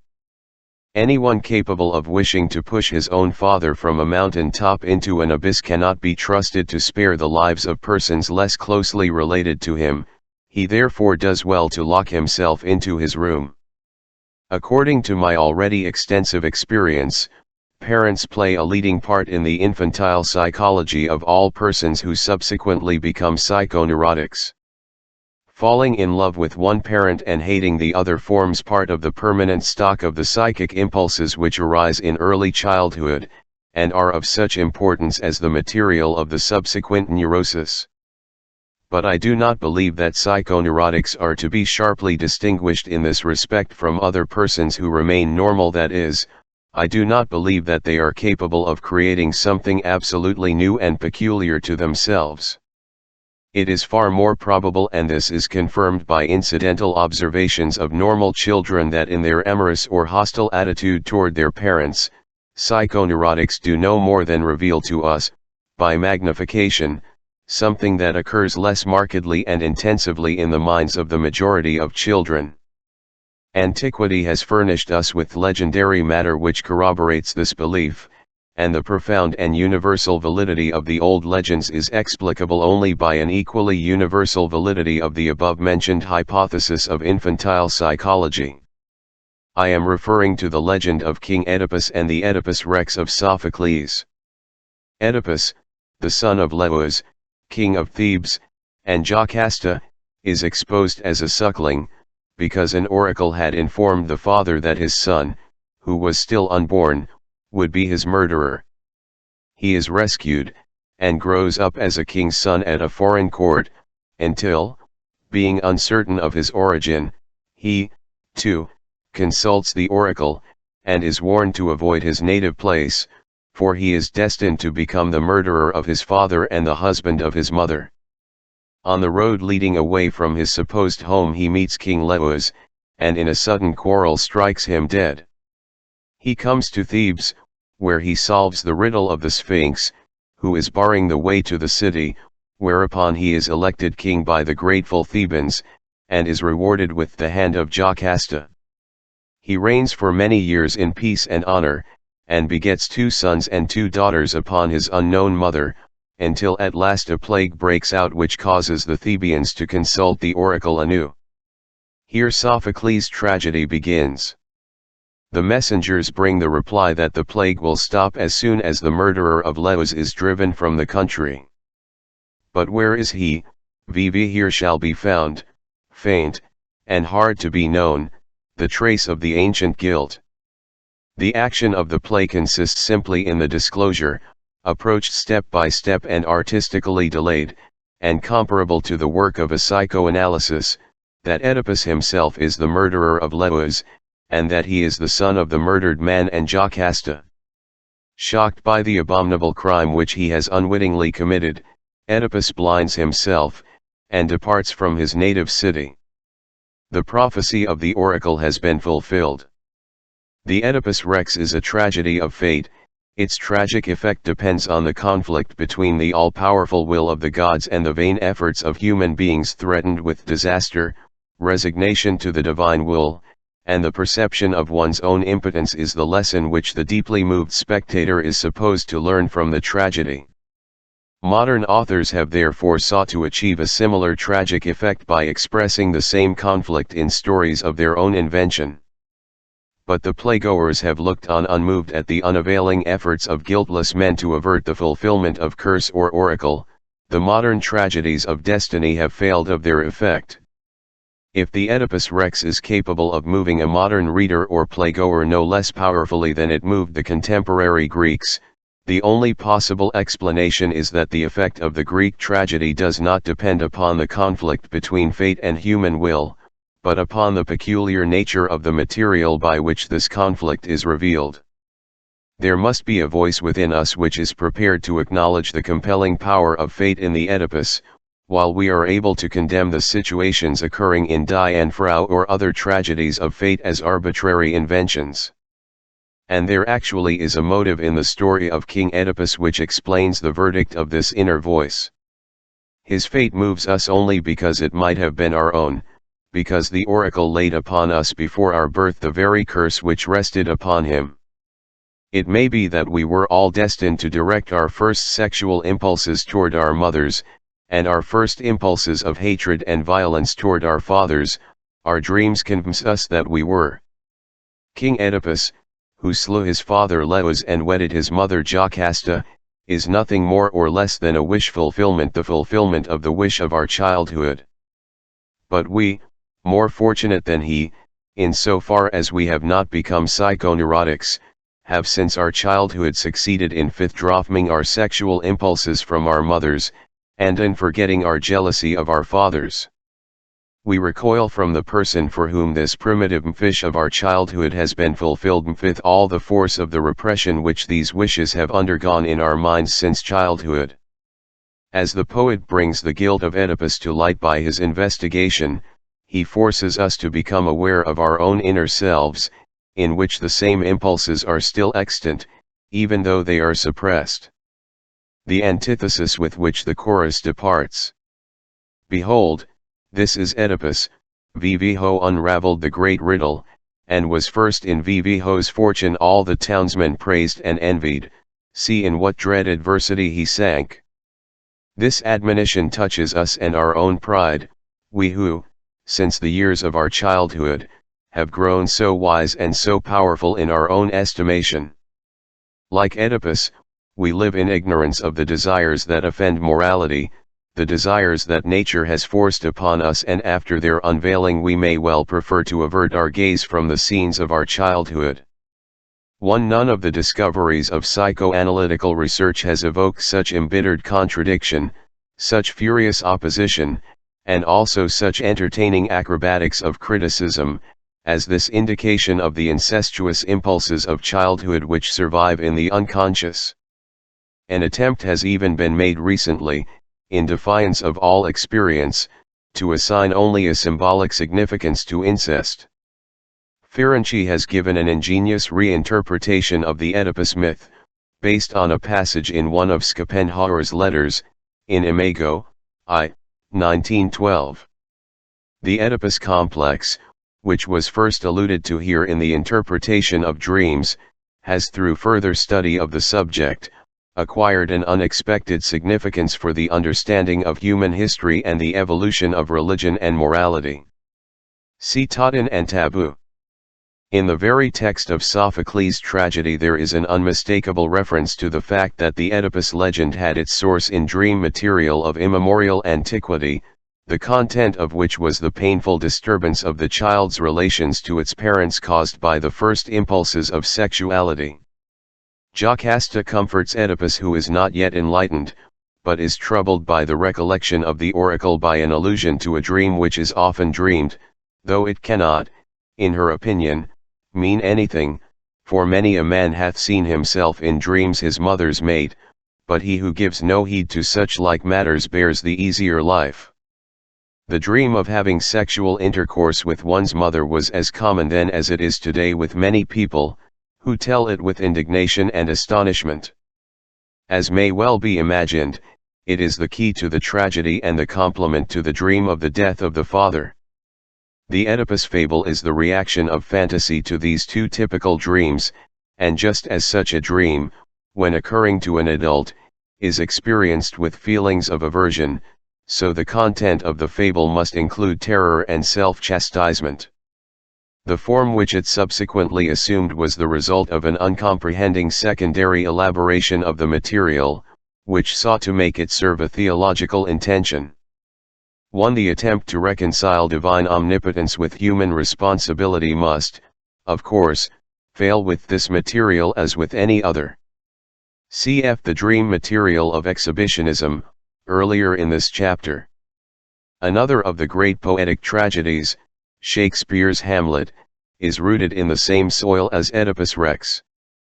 But the whole difference in the psychic life of the two widely separated periods of civilization, and the progress, during the course of time, of repression in the emotional life of humanity, is manifested in the differing treatment of the same material.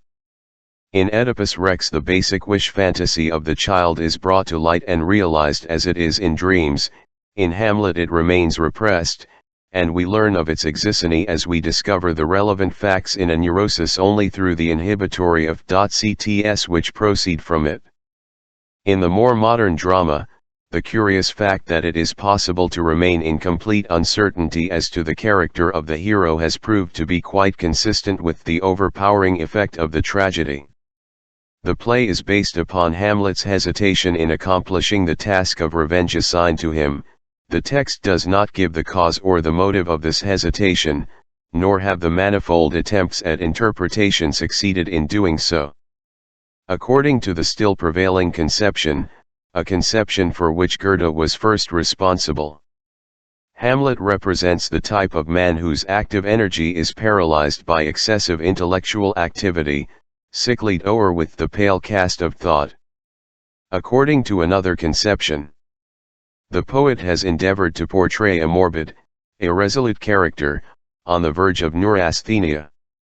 The plot of the drama, however, shows us that Hamlet is by no means intended to appear as a character wholly incapable of action. On two separate occasions we see him assert himself, once in a sudden outburst of rage, when he stabs the eavesdropper behind the arras, and on the other occasion when he deliberately, and even craftily, with the complete unscrupulousness of a prince of the Renaissance, sends the two courtiers to the death which was intended for himself. What is it, then, that inhibits him in accomplishing the task which his father's ghost has laid upon him? Here the explanation offers itself that it is the peculiar nature of this task. Hamlet is able to do anything but take vengeance upon the man who did away with his father and has taken his father's place with his mother, the man who shows him in realization the repressed desires of his own childhood. The loathing which should have driven him to revenge is thus replaced by self-reproach, by conscientious scruples, which tell him that he himself is no better than the murderer whom he is required to punish. I have here translated into consciousness what had to remain unconscious in the mind of the hero. If anyone wishes to call Hamlet an hysterical subject, I cannot but admit that this is the deduction to be drawn from my interpretation. The sexual aversion which Hamlet expresses in conversation with Ophelia is perfectly consistent with this deduction, the same sexual aversion which during the next few years was increasingly to take possession of the poet's soul, until it found its supreme utterance in Timon of Athens. It can, of course, be only the poet's own psychology with which we are confronted in Hamlet, and in a work on Shakespeare by George Brandes, 1896, I find the statement that the drama was composed immediately after the death of Shakespeare's father, 1601, that is to say, when he was still mourning his loss, and during a revival, as we may fairly assume, of his own childish feelings in respect of his father. It is known, too, that Shakespeare's son, who died in childhood, bore the name of Hamnet, identical with Hamlet. Just as Hamlet treats of the relation of the son to his parents, so Macbeth, which was written about the same period, is based upon the theme of childlessness. Just as all neurotic symptoms, like dreams themselves, are capable of hyper-interpretation, and even require such hyper-interpretation before they become perfectly intelligible, so every genuine poetical creation must have proceeded from more than one motive, more than one impulse in the mind of the poet, and must admit of more than one interpretation. I have here attempted to interpret only the deepest stratum of impulses in the mind of the creative poet. These indications in the direction of an analytical understanding of Hamlet were subsequently developed by Dr. Ernest Jones, who defended the above conception against others which have been put forward in the literature of the subject, The Problem of Hamlet and the Oedipus Complex, 1911. The relation of the material of Hamlet to the myth of the birth of the hero has been demonstrated by Rank. Further attempts at an analysis of Macbeth will be found in my essay on some character types met with in psychoanalytic work, Collected Papers, 4, in L. Jekyll's Shakespeare's Macbeth, in Imago, v. 1918, and in the Oedipus Complex as an explanation of Hamlet's mystery, a study in motive. American Journal of Psychology 1910, Volume XXI. With regard to typical dreams of the death of relatives, I must add a few words upon their significance from the point of view of the theory of dreams in general.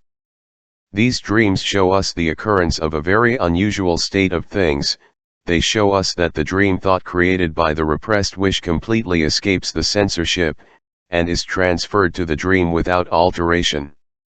Spe.Child conditions must obtain in order to make this possible. The following two factors favor the production of these dreams. First, this is the last wish that we could credit ourselves with harboring. We believe such a wish would never occur to us even in a dream. The dream censorship is therefore unprepared for this monstrosity, just as the laws of Solon did not foresee the necessity of establishing a penalty for patricide. Secondly, the repressed and unsuspected wish is, in this special case, frequently met halfway by a residue from the day's experience, in the form of some concern for the life of the beloved person. This anxiety cannot enter into the dream otherwise than by taking advantage of the corresponding wish, but the wish is able to mask itself behind the concern which has been aroused during the day. If one is inclined to think that all this is really a very much simpler process, and to imagine that one merely continues during the night, and in one's dream, what was begun during the day, one removes the dreams of the death of those dear to us out of all connection with the general explanation of dreams, and a problem that may very well be solved remains a problem needlessly. It is instructive to trace the relation of these dreams to anxiety dreams. In dreams of the death of those dear to us, the repressed wish has found a way of avoiding the censorship and the distortion for which the censorship is responsible. An invariable concomitant phenomenon, then, is that painful emotions are felt in the dream. Similarly, an anxiety dream occurs only when the censorship is entirely or partially overpowered, and on the other hand, the overpowering of the censorship is facilitated when the actual sensation of anxiety is already present from somatic sources. It thus becomes obvious for what purpose the censorship performs its office and practices dream distortion. It does so in order to prevent the development of anxiety or other forms of painful affect. I have spoken in the foregoing sections of the egoism of the child's psyche, and I now emphasize this peculiarity in order to suggest a connection, for dreams too have retained this characteristic. All dreams are absolutely egoistical. In every dream the beloved ego appears, even though in a disguised form. The wishes that are realized in dreams are invariably the wishes of this ego. It is only a deceptive appearance if interest in another person is believed to have evoked a dream. I will now analyze a few examples which appear to contradict this assertion. A boy not yet 4 years of age relates the following dream. He saw a large garnished dish, on which was a large joint of roast meat, and the joint was suddenly not carved but eaten up. He did not see the person who ate it. 1. Even the large, overabundant, immoderate, and exaggerated things occurring in dreams may be a childish characteristic. A child wants nothing more intensely than to grow big, and to eat as much of everything as grown-ups do. A child is hard to satisfy. He knows no such word as enough and insatiably demands the repetition of whatever has pleased him or tasted good to him. He learns to practice moderation, to be modest and resigned, only through training. As we know, the neurotic also is inclined to immoderation and excess. How can he be, this strange person, of whose luxurious repast the little fellow dreams? The experience of the day must supply the answer. For some days past the boy, in accordance with the doctor's orders, had been living on a milk diet, but on the evening of the dream day he had been naughty, and, as a punishment, had been deprived of his supper. He had already undergone one such hunger cure, and had borne his deprivation bravely. He knew that he would get nothing, but he did not even allude to the fact that he was hungry. Training was beginning to produce its effect. This is demonstrated even by the dream, which reveals the beginnings of dream distortion. There is no doubt that he himself is the person whose desires are directed toward this abundant meal, and a meal of roast meat at that. But since he knows that this is forbidden him, he does not dare, as hungry children do in dreams. Cf. My Little Anna's Dream about Strawberries, Chapter ill, to sit down to the meal himself. The person remains anonymous. 11. One night I dream that I see on a bookseller's counter a new volume of one of those collector's series, which I am in the habit of buying, monographs on artistic subjects, history, famous artistic centers, etc. The new collection is entitled Famous Orators, or Orations, and the first number bears the name of Dr. L.E. Scher. On analysis it seems to me improbable that the fame of Dr. Lechayer, the long-winded speaker of the German opposition, should occupy my thoughts while I am dreaming. The fact is that a few days ago I undertook the psychological treatment of some new patients, and am now forced to talk for 10 to 12 hours a day. Thus I myself am a long-winded speaker. 111. On another occasion I dream that a university lecturer of my acquaintance says to me, "My son, the myopic." Then follows a dialogue of brief observations and replies.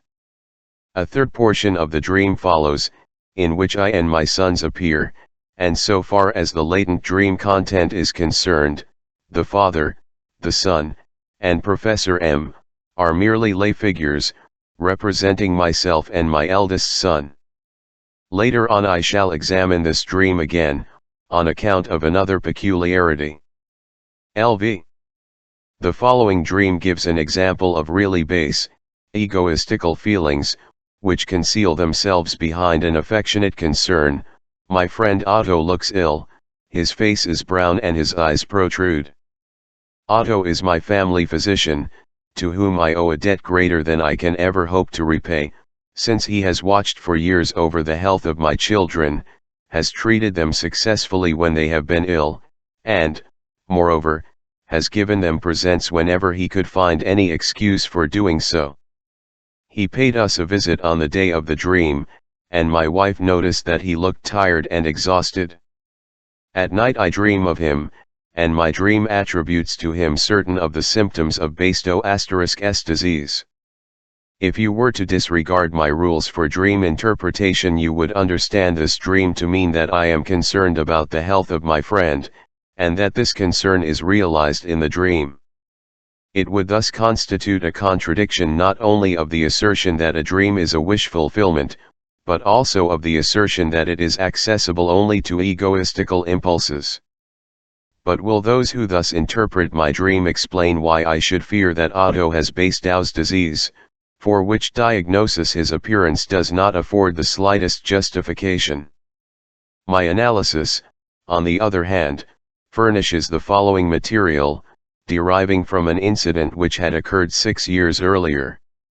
We were driving a small party of us, including Professor R, in the dark through the forest of N, which lies at a distance of some hours from where we were staying in the country. The driver, who was not quite sober, overthrew us and the carriage down a bank, and it was only by good fortune that we all escaped unhurt.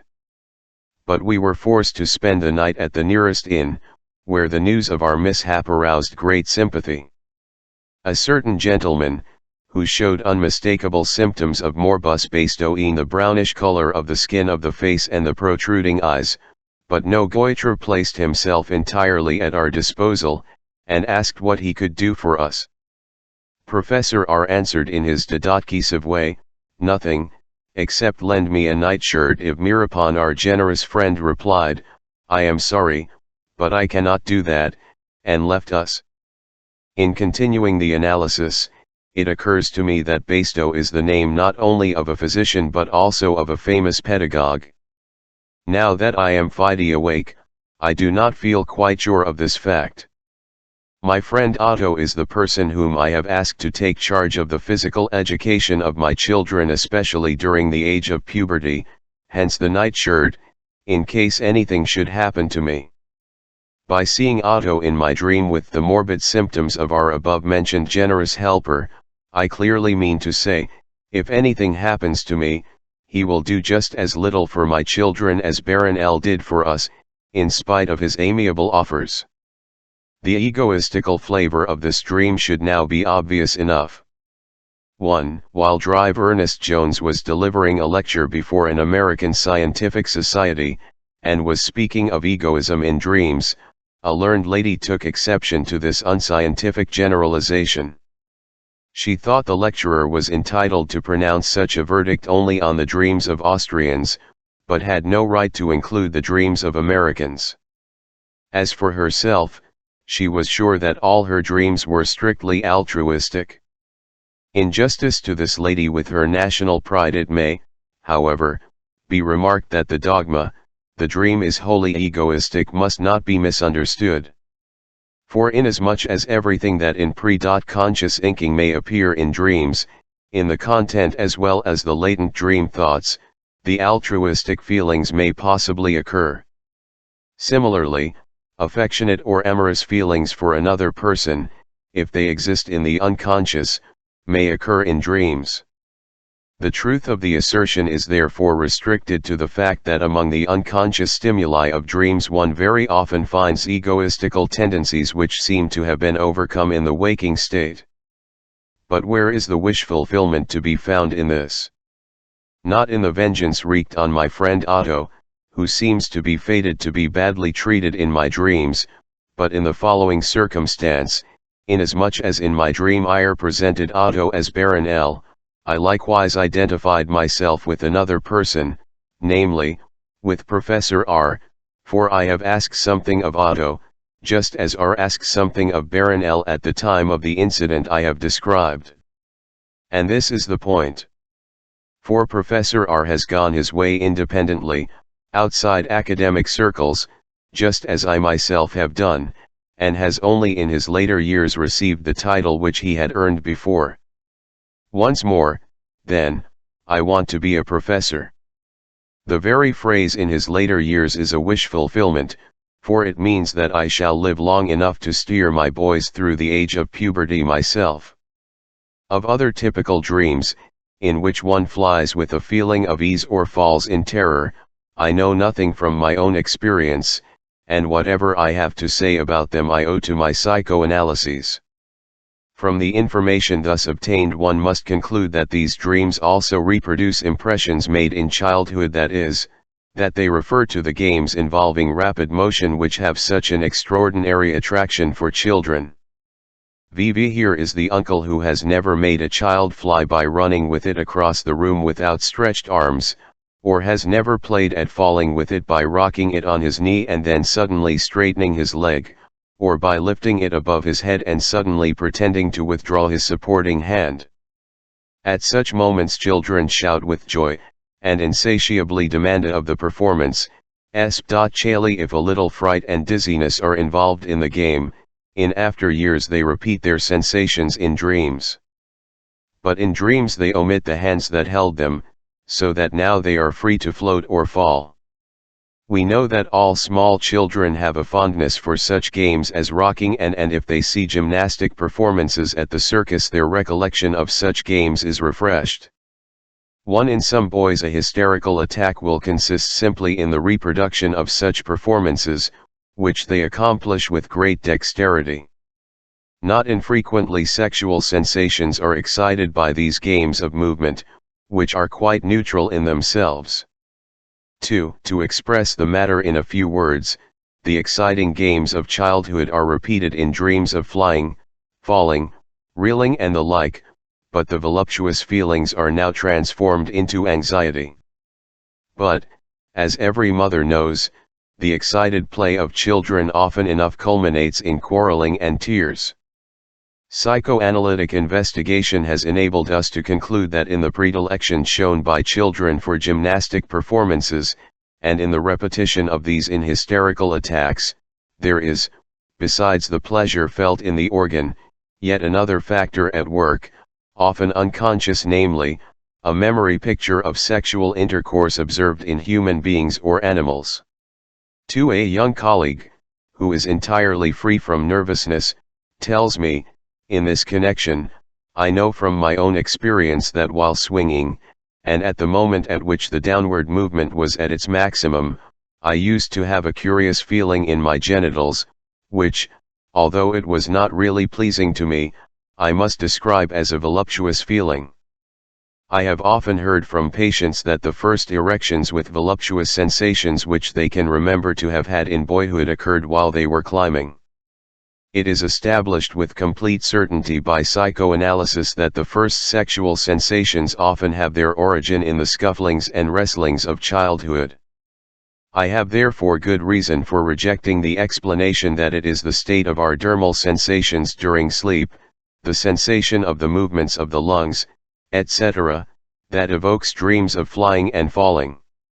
I see that these very sensations have been reproduced from the memory to which the dream refers, and that they are, therefore, dream content and not dream sources. I do not for a moment deny, however, that I am unable to furnish a full explanation of the series of typical dreams. Precisely here my material leaves me in the lurch.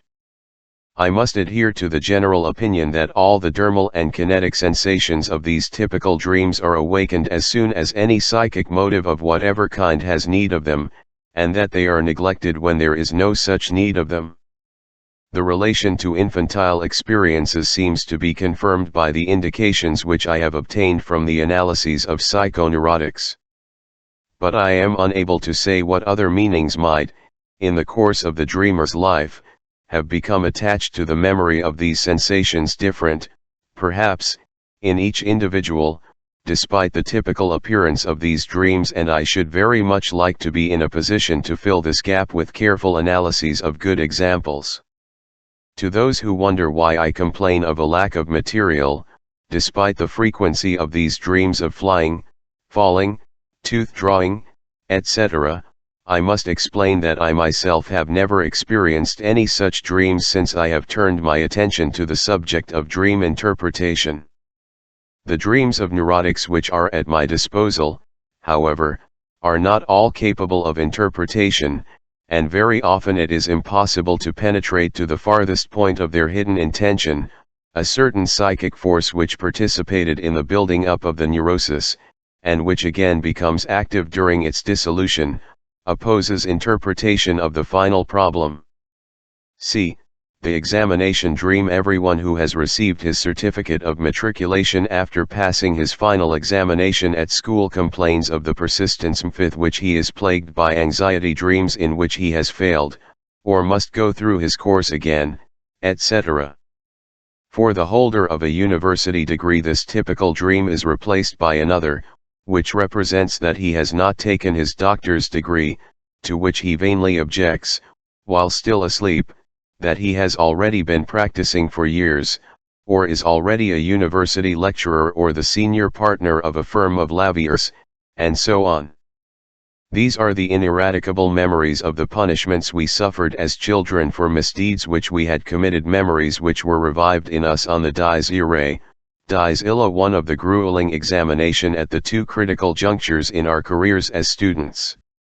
The examination anxiety of neurotics is likewise intensified by this childish fear. When our student days are over, it is no longer our parents or teachers who see to our punishment. The inexorable chain of cause and effect of later life has taken over our further education. Now we dream of our matriculation, or the examination for the doctor's degree, and who has not been faint-hearted on such occasions? Whenever we fear that we may be punished by some unpleasant result because we have done something carelessly or wrongly, because we have not been as thorough as we might have been, in short, whenever we feel the burden of responsibility. Day of Wrath. For a further explanation of examination dreams, I have to thank a remark made by a colleague who had studied the subject.ct, who once stated, in the course of a scientific discussion, that in his experience the examination dream occurred only to persons who had passed the examination, never to those who had flunked. We have had increasing confirmation of the fact that the anxiety dream of examination occurs when the dreamer is anticipating a responsible task on the following day, with the possibility of disgrace. Recourse will then be had to an occasion in the past on which a great anxiety proved to have been without real justification, having, indeed, been refuted by the outcome. Such a dream would be a very striking example of the way in which the dream content is misunderstood by the waking instance. The exclamation, which is regarded as a protest against the dream, "But I am already a doctor," etc., would in reality be the consolation offered by the dream, and should, therefore, be worded as follows: "Do not be afraid of the morrow. Think of the anxiety which you felt before your matriculation, yet nothing happened to justify it, for now you are a doctor," etc. But the anxiety which we attribute to the dream really has its origin in the residues of the dream day. The tests of this interpretation which I have been able to make in my own case, and in that of others, although by no means exhaustive, were entirely in its favor. 1. For example, I failed in my examination for the doctor's degree in medical jurisprudence. Never once has the matter worried me in my dreams, while I have often enough been examined in botany, zoology, and chemistry, and I sat for the examinations in these subjects with well-justified anxiety, but escaped disaster, through the clemency of fate, or of the examiner. In my dreams of school examinations, I am always examined in history, a subject in which I passed brilliantly at the time, but only, I must admit, because my good-natured professor, my one-eyed benefactor in another dream, did not overlook the fact that on the examination paper which I returned to him I had crossed out with my fingernail the second of 3 questions, as a hint that he should not insist on it. One of my patients, who withdrew before the matriculation examination, only to pass it later, but failed in the officer's examination, so that he did not become an officer, tells me that he often dreams of the former examination, but never of the latter. See also Chapter 6. A. W. Stekel, who was the first to interpret the matriculation dream, maintains that this dream invariably refers to sexual experiences and sexual maturity. This has frequently been confirmed in my experience. Vi. The dream work LL. Other previous attempts to solve the problems of dreams have concerned themselves directly with the manifest dream content as it is retained in the memory. They have sought to obtain an interpretation of the dream from this content, or, if they dispensed with an interpretation, to base their conclusions concerning the dream on the evidence provided by this content. We, however, are confronted by a different set of data. For us, a new psychic material interposes itself between the dream content and the results of our investigations, the latent dream content, or dream thoughts, which are obtained only by our method. We develop the solution of the dream from this latent content, and not from the manifest dream content. We are thus confronted with a new problem, an entirely novel task, that of examining and tracing the relations between the latent dream thoughts and the manifest dream content, and the processes by which the latter has grown out of the former. The dream thoughts and the dream content present themselves as 2 descriptions of the same content in 2 different languages, or, to put it more clearly, the dream content to us as a translation of the dream thoughts into another mode of expression, whose symbols and laws of composition we must learn by comparing the origin with the translation. The dream thoughts we can understand without further trouble the moment we have ascertained them. The dream content is, as it were, presented in hieroglyphics, whose symbols must be translated, one by one, into the language of the dream thoughts. It would, of course, be incorrect to attempt to read these symbols in accordance with their values as pictures, instead of in accordance with their meaning as symbols. For instance, I have before me a picture puzzle, rebus, a house, upon whose roof there is a boat, then a single letter, then a running figure, whose head has been omitted, and so on. As a critic, I might be tempted to judge this composition and its elements to be nonsensical. A boat is out of place on the roof of a house, and a headless man cannot run.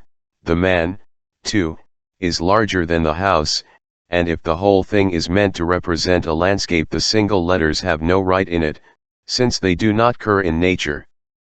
A correct judgment of the picture puzzle is possible only if I make no such objections to the whole and its parts, and if, on the contrary, I take the trouble to replace each image by a syllable or word which it may represent by virtue of some allusion or relation. The words thus put together are no longer meaningless, but might constitute the most beautiful and pregnant aphorism. Now a dream is such a picture puzzle, and our predecessors in the art of dream interpretation have made the mistake of judging the rebus as an artistic composition. As such, of course, it appears nonsensical and worthless. A condensation. The first thing that becomes clear to the investigator when he compares the dream content with the dream thoughts is that a tremendous work of condensation has been accomplished. The dream is meager, paltry and laconic in comparison with the range and copiousness of the dream thoughts. The dream, when written down, fills half a page. The analysis, which contains the dream thoughts, requires 6, 8, 12 times as much space. The ratio varies with different dreams, but in my experience it is always of the same order. As a rule, the extent of the compression which has been accomplished is underestimated, owing to the fact that the dream thoughts which have been brought to light are believed to be the whole of the material, whereas a continuation of the work of interpretation would reveal still further thoughts hidden in the dream. We have already found it necessary to remark that one can never be really sure that one has interpreted a dream completely, even if the solution seems satisfying and flawless. It is always possible that yet another meaning has been manifested by the same dream. Thus the degree of condensation is strictly speaking interminable. Exception may be taken, and at first sight the objection seems perfectly plausible to the assertion that the disproportion between dream content and dream thoughts justifies the conclusion that a considerable condensation of psychic material occurs in the formation of dreams. For we often have the feeling that we have been dreaming a great deal all night, and have then forgotten most of what we have dreamed. The dream which we remember on waking would thus appear to be merely a remnant of the dream work, which would surely equal the dream thoughts in range if only we could remember it completely. To a certain extent this is undoubtedly true. There is no getting away from the fact that a dream is most accurately reproduced if we try to remember it immediately after waking, and that the recollection of it becomes more and more defective as the day goes on. On the other hand, it has to be recognized that the impression that we have dreamed a good deal more than we are able to reproduce is very often based on an illusion, the origin of which we shall explain later on. Moreover, the assumption of a condensation in the dream work is not affected by the possibility of forgetting a part of dreams, for it may be demonstrated by the multitude of ideas pertaining to those individual parts of the dream which do remain in the memory. If a large part of the dream has really escaped the memory, we are probably deprived of access to a new series of dream thoughts. We have no justification for expecting that those portions of the dream which have been lost should likewise have referred only to those thoughts which we know from the analysis of the portions which have been preserved. References to the condensation in dreams are to be found in the works of many writers on the subject. Duperle states in his Philosophie der Mystik that he is absolutely certain that a condensation process of the succession of ideas had occurred.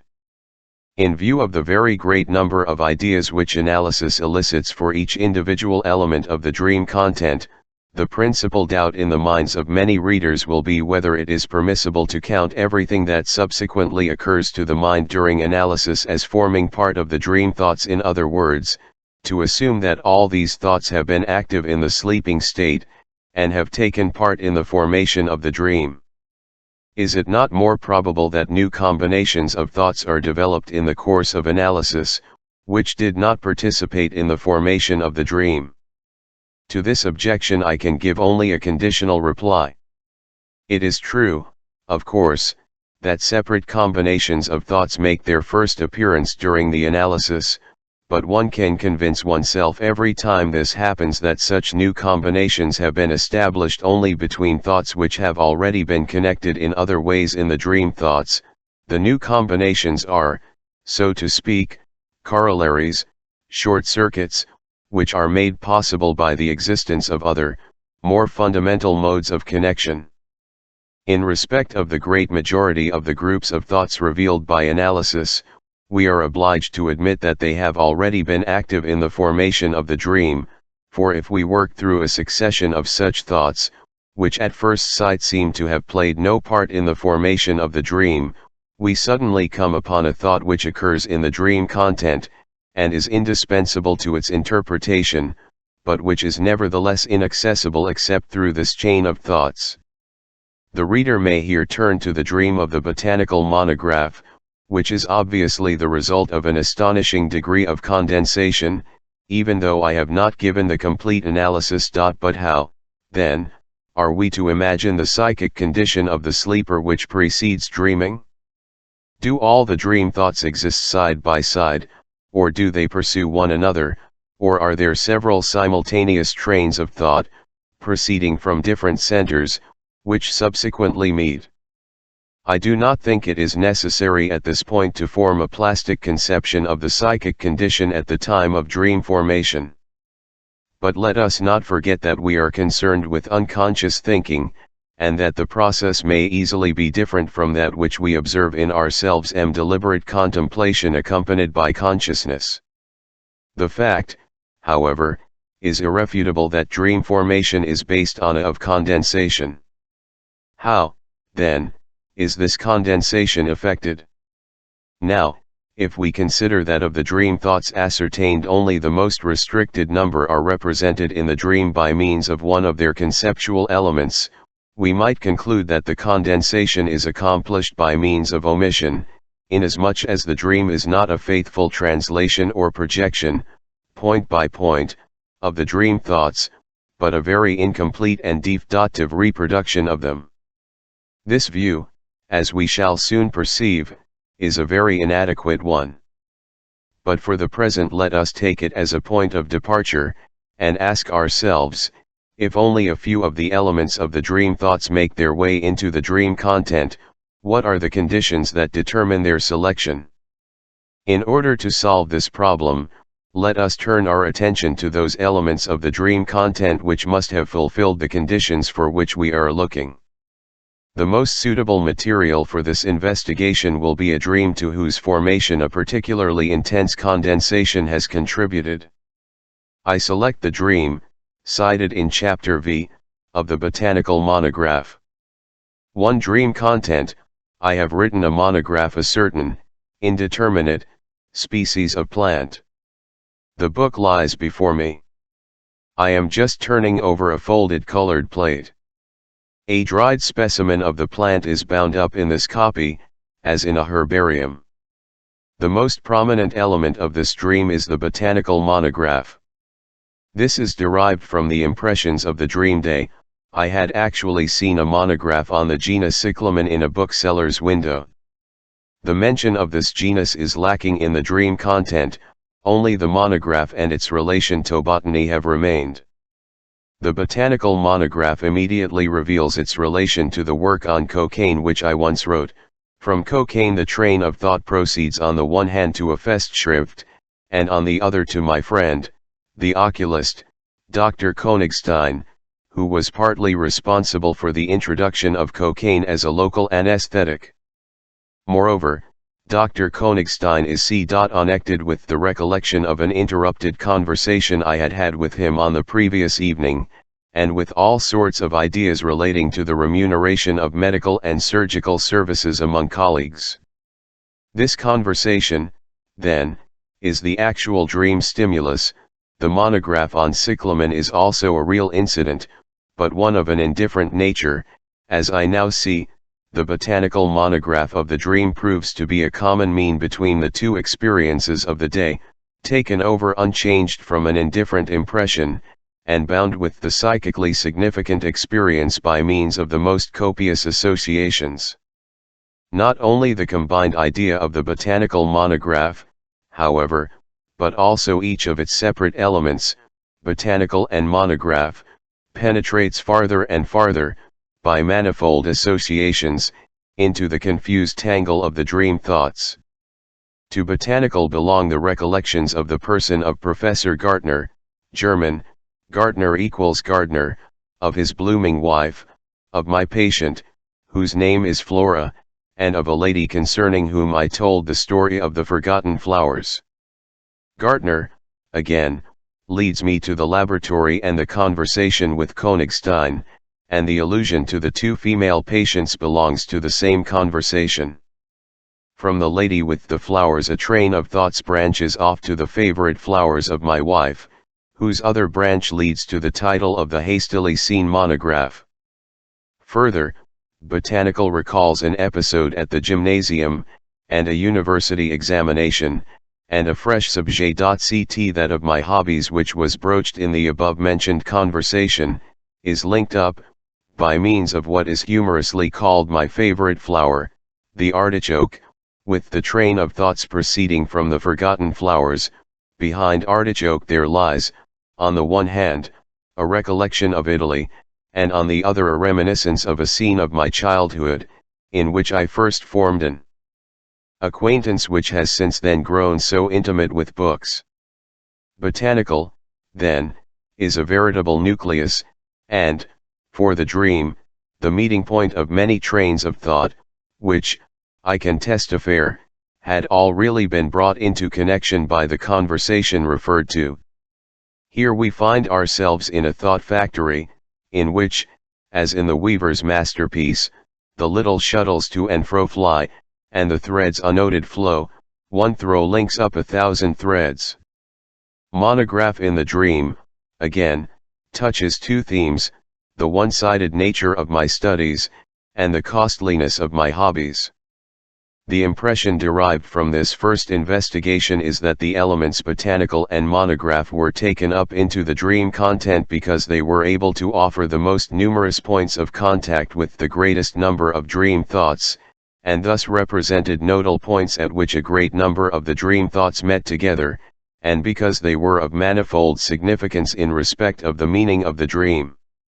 The fact upon which this explanation is based may be expressed in another form.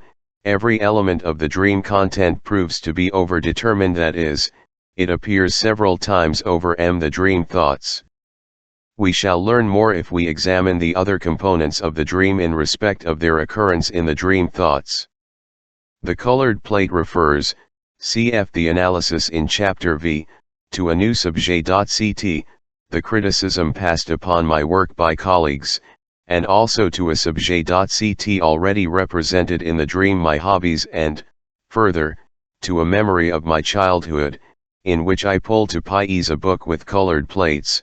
The dried specimen of the plant relates to my experience with the herbarium at the gymnasium, and gives this memory particular emphasis. Thus I perceive the nature of the relation between the dream content and dream thoughts. Not only are the elements of the dream determined several times over by the dream thoughts, but the individual dream thoughts are represented in the dream by several elements. Starting from an element of the dream, the path of the association leads to a number of dream thoughts, and from a single dream thought to several elements of the dream. In the of dream formation, therefore, it is not the case that a single dream thought, or a group of dream thoughts, supplies the dream content with an abbreviation of itself as its representative, and that the next dream thought supplies another abbreviation as its representative, much as representatives are elected from among the population, but rather that the whole mass of the dream thoughts is subjected to a certain elaboration, in the course of which those elements that receive the strongest and completest support stand out in relief, so that the might perhaps be likened to election by the scrutin du list. Vivi hat ever dream I may subject to such a dissection, I always find the same fundamental principle confirmed, that the dream elements have been formed out of the whole mass of the dream thoughts, and that every one of them appears, in relation to the dream thoughts, to have a multiple determination. It is certainly not superfluous to demonstrate this relation of the dream content to the dream thoughts by means of a further example, which is distinguished by a particularly artful intertwining of reciprocal relations. The dream is that of a patient whom I am treating for claustrophobia, fear of enclosed spaces. It will soon become evident why I feel myself called upon to entitle this exceptionally clever piece of dream activity, 11. A beautiful dream. The dreamer is driving with a great number of companions in X Street, where there is a modest hostelry, which is not the case. A theatrical performance is being given in one of the rooms of the inn. He is first spectator, then actor. Finally the company is told to change their clothes, in order to return to the city. Some of the company are shown into on the ground floor, others to rooms on the first floor. Then a dispute arises. The people upstairs are annoyed because those downstairs have not yet finished changing, so that they cannot come down. His brother is upstairs, he is downstairs, and he is angry with his brother cause they are so hurried. This part obscure. Besides, it was already decided, their arrival, who was to go upstairs and who down. Then he goes alone up the hill towards the city, and he walks so heavily, and with such difficulty, that he cannot move from the spot. An elderly gentleman joins him and talks angrily of the King of Italy. Finally, towards the top of the hill, he is able to walk much more easily. The difficulty experienced in climbing the hill was so distinct that for some time after waking he was in doubt whether the experience was a dream or the reality. Judged by the manifest content, this dream can hardly be eulogized. Contrary to the rules, I shall begin the interpretation with that portion to which the dreamer referred as being the most distinct. The difficulty dreamed of, and probably experienced during the dream difficulty in climbing, accompanied by dyspnoea, was one of the symptoms which the patient had actually exhibited some years before, and which, in conjunction with other symptoms, was at the time attributed to tuberculosis, probably hysterically simulated. From our study of exhibition dreams we are already acquainted with the sensation of being inhibited in motion, peculiar to dreams, and here again we find it utilized as material always available for the purposes of any other kind of representation. The part of the dream content which represents climbing as difficult at first, and easier at the top of the hill, made me think, while it was being related, of the well-known masterly introduction to Daudet's Sappho. Here a young man carries the woman he loves upstairs. She is at first as light as a feather, but the higher he climbs the more she weighs, and this scene is symbolic of the process of their relation, in describing which Daudet seeks to admonish young men not to lavish an earnest affection upon girls of humble origin and dubious antecedents. 1. Although I knew that my patient had recently had a love affair with an actress, and had broken it off, I hardly expected to find that the interpretation which had occurred to me was correct. The situation in Sappho is actually the reverse of that in the dream, for in the dream climbing was difficult at the first and easy later on. In the novel the symbolism is pertinent only if what was at first easily carried finally proves to be a heavy burden. To my astonishment, the patient remarked that the interpretation fitted in very well with the plot of a play which he had seen the previous evening. The play was called Rund Wien, Round About Vienna, and treated of the career of a girl who was at first respectable, but who subsequently lapsed into the demi-monde, and formed relations with highly placed lovers, thereby climbing, but finally she went downhill faster and faster. This play reminded him of another, entitled Von Stufe zu Stufe, From Step to Step, the poster advertising which had depicted a flight of stairs. In estimating the significance of this passage we may recall the meaning of dreams of climbing stairs, as explained in the chapter on symbolism. To continue the interpretation, the actress with whom he had had his most recent and complicated affair had lived in X Street. There is no inn in this street. However, while he was spending part of the summer in Vienna for the sake of this lady, he had lodged, German, abgestiegen equals stopped, literally stepped off, at a small hotel in the neighborhood. When he was leaving the hotel, he said to the cab driver, "I am glad at all events that I didn't get any vermin here." Incidentally, the dread of vermin is one of his phobias. Whereupon the cab driver answered, "How could anybody stop there? That isn't a hotel at all, it's really nothing but a pub." The pub immediately reminded him of a quotation, of a wonderful host was lately a guest. But the host in the poem by Uhland is an apple tree. Now a second quotation continues the train of thought, Faust, dancing with the young Fitch. "A lovely dream once came to me, I then beheld an apple tree, and there 2 fairest apples shone, they lured me so, I climbed thereon. The fair one apples have been desired by you, since first in paradise they grew, and I am moved with joy to know that such within my garden grow." 1 Faust 1. There is not the slightest doubt what is meant by the apple tree and the apples. A beautiful bosom stood high among the charms by which the actress had bewitched our dreamer. Judging from the context of the analysis, we had every reason to assume that the dream referred to an impression of the dreamer's childhood. If this is correct, it must have referred to the wet nurse of the dreamer, who is now a man of nearly 30 years of age. The bosom of the nurse is in reality an inn for the child. The nurse, as well as Daudet's Sappho, appears as an allusion to his recently abandoned mistress. The elder brother of the patient also appears in the dream content. He is upstairs, while the dreamer himself is downstairs. This again is an inversion, for the brother, as I happen to know, has lost his social position, while my patient has retained his.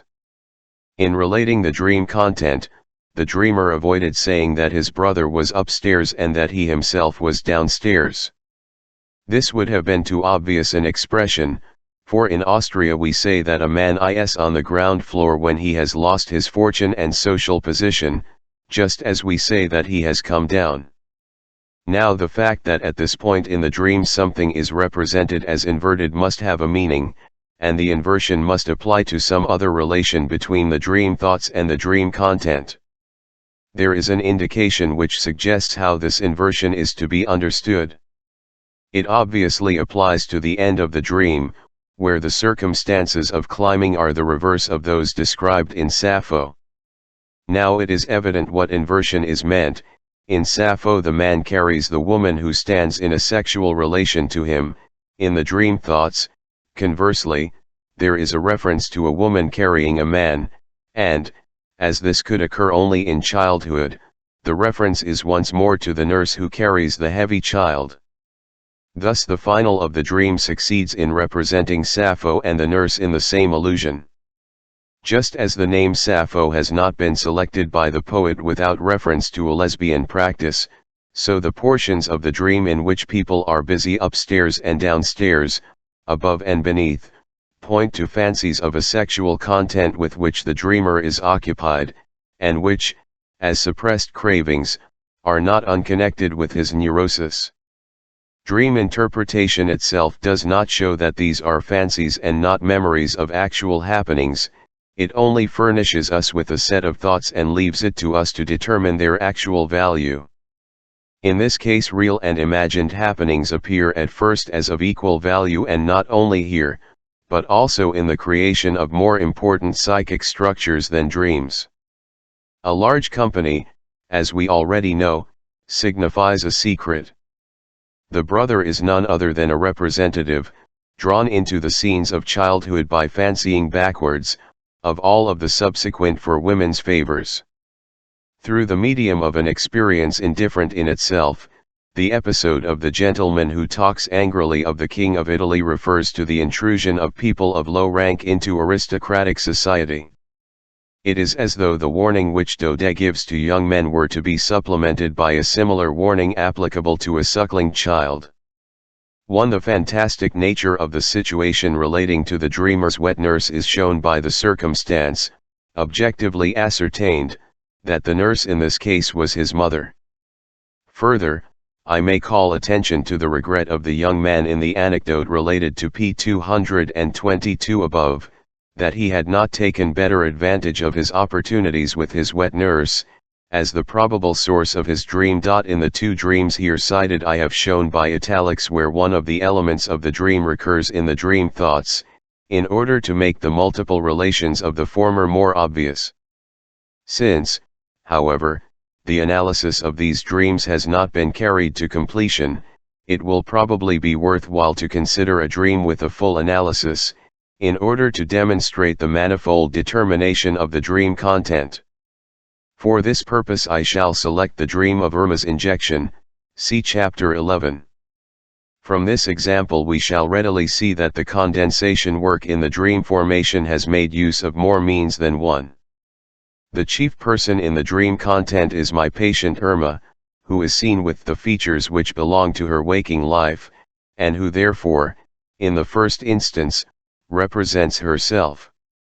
But her attitude, as I examine her at the window, is taken from a recollection of another person, of the lady for whom I should like to exchange my patient, as is shown by the dream thoughts. Inasmuch as Irma has a diphtheritic membrane, which recalls my anxiety about my eldest daughter, she comes to represent this child of mine, behind whom, connected with her by the identity of their names, is concealed the of the patient who died from the effects of poison. In the further course of the dream the significance of Irma's personality changes. Without the alteration of her image as it is seen in the dream, she becomes one of the children whom we examine in the public dispensaries for children's diseases, where my friends display the differences in their mental capacities. The transition was obviously affected by the idea of my little daughter. Owing to her unwillingness to open her mouth, the same Irma constitutes an allusion to another lady who was examined by me, and, also in the same connection, to my wife.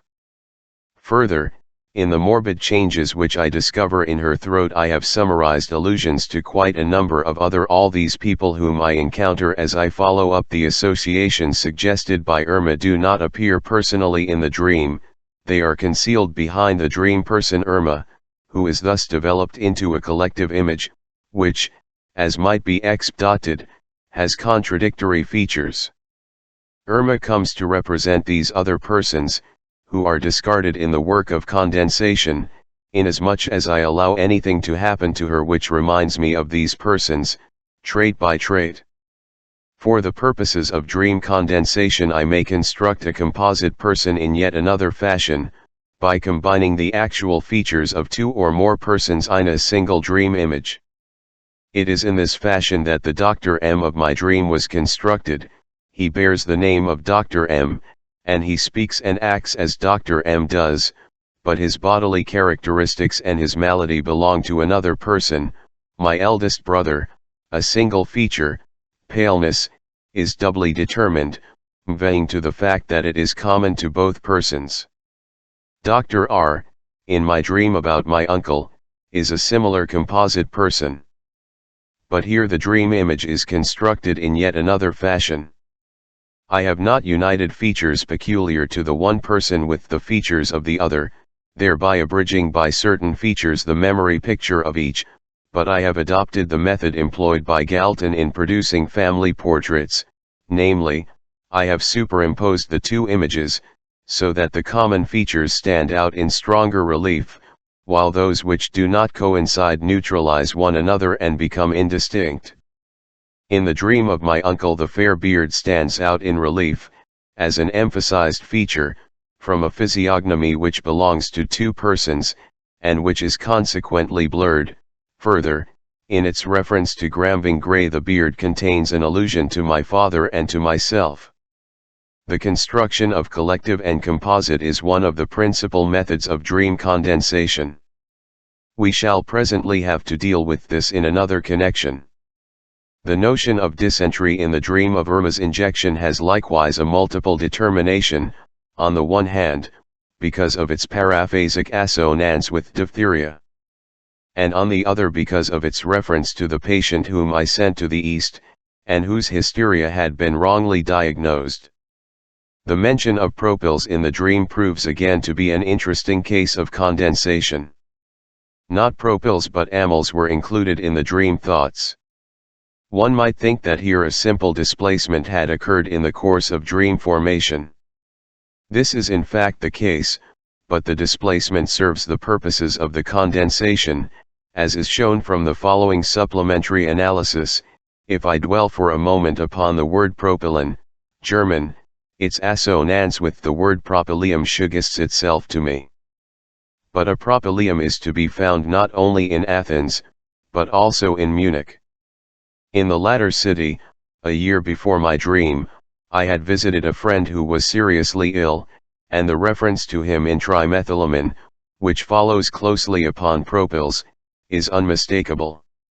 I pass over the striking circumstance that here, as elsewhere in the analysis of dreams, associations of the most widely differing values are employed for making thought connotations as though they were equivalent, and I yield to the temptation to regard the procedure by which amyls in the dream thoughts are replaced in the dream content by propyls as a sort of plastic. On the one hand, here is the group of ideas relating to my friend Otto, who does not understand me, thinks I am in the wrong, and gives me the liquor that smells of amyls.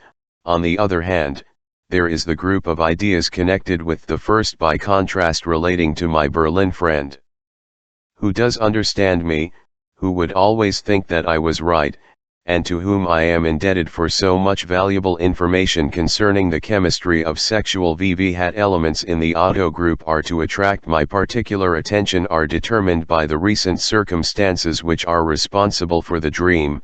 Amyls belong to the elements so distinguished, which are predestined to find their way into the dream content. The large group of ideas centering upon William is actually stimulated by the contrast between William and Otto, and those elements in it are emphasized which are in tune with those already stirred up in the Otto group. In the whole of this dream I am continually recoiling from somebody who excites my displeasure towards another person with whom I can at will confront the first. Trait by trait I appeal to the friend as against the enemy. Thus Amyls in the Otto group awakes recollections in the other group, also belonging to the region of chemistry, trimethylamine, which receives support from several quarters, finds its way into the dream content. Amyls, too, might have got into the dream content unchanged, but it yields to the influence of the William group, inasmuch as out of the whole range of recollections covered by this name an element is sought out which is able to furnish a double determination for Amyls. Propyls is closely associated with Amyls. From the William group comes Munich with its propylium. Both groups are united in propyls propylium. As though by a compromise, this intermediate element then makes its way into the dream content. Here a common mean which permits of a multiple determination has been created. It thus becomes palpable that a multiple determination must facilitate penetration into the dream content. For the purpose of this mean formation a displacement of the attention has been unhesitatingly effected from what is really intended to something adjacent to it in the associations. The study of the dream of Dachshund has now enabled us to obtain some insight into the process of condensation which occurs in the formation of dreams. We perceive, as peculiarities of the condensing process, a selection of those elements which occur several times over in the dream content, the formation of new unities, composite persons, mixed images, and the production of common means. The purpose which is served by condensation, and the means by which it is brought about, will be investigated when we come to study in all their bearings the psychic processes at work in the formation of dreams. Let us for the present be content with establishing the fact of dream condensation as a relation between the dream thoughts and the dream content which deserves attention. The condensation work of dreams becomes most palpable when it takes words and means as its objects. Generally speaking, words are often treated in dreams as things, and therefore undergo the same combinations as the ideas of things. The results of such dreams are comical and bizarre word formations. A colleague sent an essay of his, in which he had, in my opinion, overestimated the value of a recent physiological discovery, and had expressed himself, moreover, in extravagant terms. On the following night I dreamed a sentence which obviously referred to this essay, that is a truly Norkdal style. The solution of this word formation at first gave me some difficulty. It was unquestionably formed as a parody of the superlatives colossal, pyramidal, but it was not easy to say where it came from. At last the monster fell apart into the two names Nora and Echdal, from two well-known plays by Ibsen. I had previously read a newspaper article on Ibsen by the whose latest work I was now criticizing in my dream. One of my female patients dreams that a man with a fair beard and a peculiar glittering eye is pointing to a signboard attached to a tree which reads, Aclamparia wet. One given by translator, as the author's example could not be translated. Analysis. The man was rather authoritative looking, and his peculiar glittering eye at once recalled the church of San Paolo, near Rome, where she had seen the mosaic portraits of the popes. One of the early popes had a golden eye. This is really an optical illusion, to which the guides usually call attention. Further associations showed that the general physiognomy of the man corresponded with her own clergyman, pope, and the shape of the fair beard recalled her doctor, myself, while the stature of the man in the dream recalled her father. All these stand in the same relation to her, they are all guiding and directing the course of her life. On further questioning, the golden eye recalled gold money, the rather expensive psychoanalytic treatment, which gives her a great deal of concern. Gold, moreover, recalls the gold cure for alcoholism Herr D, whom she would have married, if it had not been for his clinging to the disgusting alcohol habit. She does not object to anyone's taking an occasional drink, she herself sometimes drinks beer and liqueurs. This again brings her back to her visit to San Paulo, Fuori la Mura, and its surroundings. She remembers that in the neighboring monastery of the Tre Fontaine she drank a liqueur made of eucalyptus by the Trappist monks of the monastery. She then relates how the monks transformed this malarial and swampy region into a dry and wholesome neighborhood by planting numbers of eucalyptus trees. The word aclamparia then resolves itself into eucalyptus and malaria, and the word wet refers to the former swampy nature of the locality. Wet also suggests dry. Dry is actually the name of the man whom she would have married but for his overindulgence in alcohol. The peculiar name of Dry is of Germanic origin, Dria equals 3, and hence, alludes to the monastery of the 3, Dria, fountains. In talking of Mr. Dry's habit she used the strong expression, he could drink a fountain. Mr. Dry jocosely refers to his habit by saying, you know I must drink because I am always dry *, referring to his name. The eucalyptus refers also to her neurosis, which was at first diagnosed as malaria. She went to Italy because her attacks of anxiety, which were accompanied by marked rigors and shivering, were thought to be of malarial origin. She bought some eucalyptus oil from the monks, and she maintains that it has done her much good.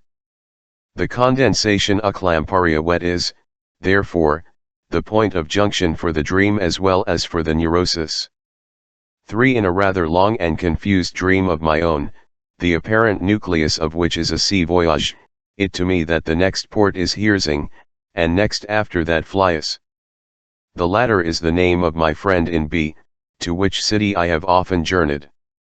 But Heersing is put together from the names of the places in the neighborhood of Vienna, which so frequently end in ing, Hietzing, Leasing, Modling, the old Meadlitz, Mia Delicia, my joy, that is, my own name, the German for joy being Freude, and the English hearsay, which points to calumny, and establishes the relation to the indifferent dream stimulus of the day. A poem in Fliegend Bladder about a slanderous dwarf, Sagter hater Gesagt, said he hasha said.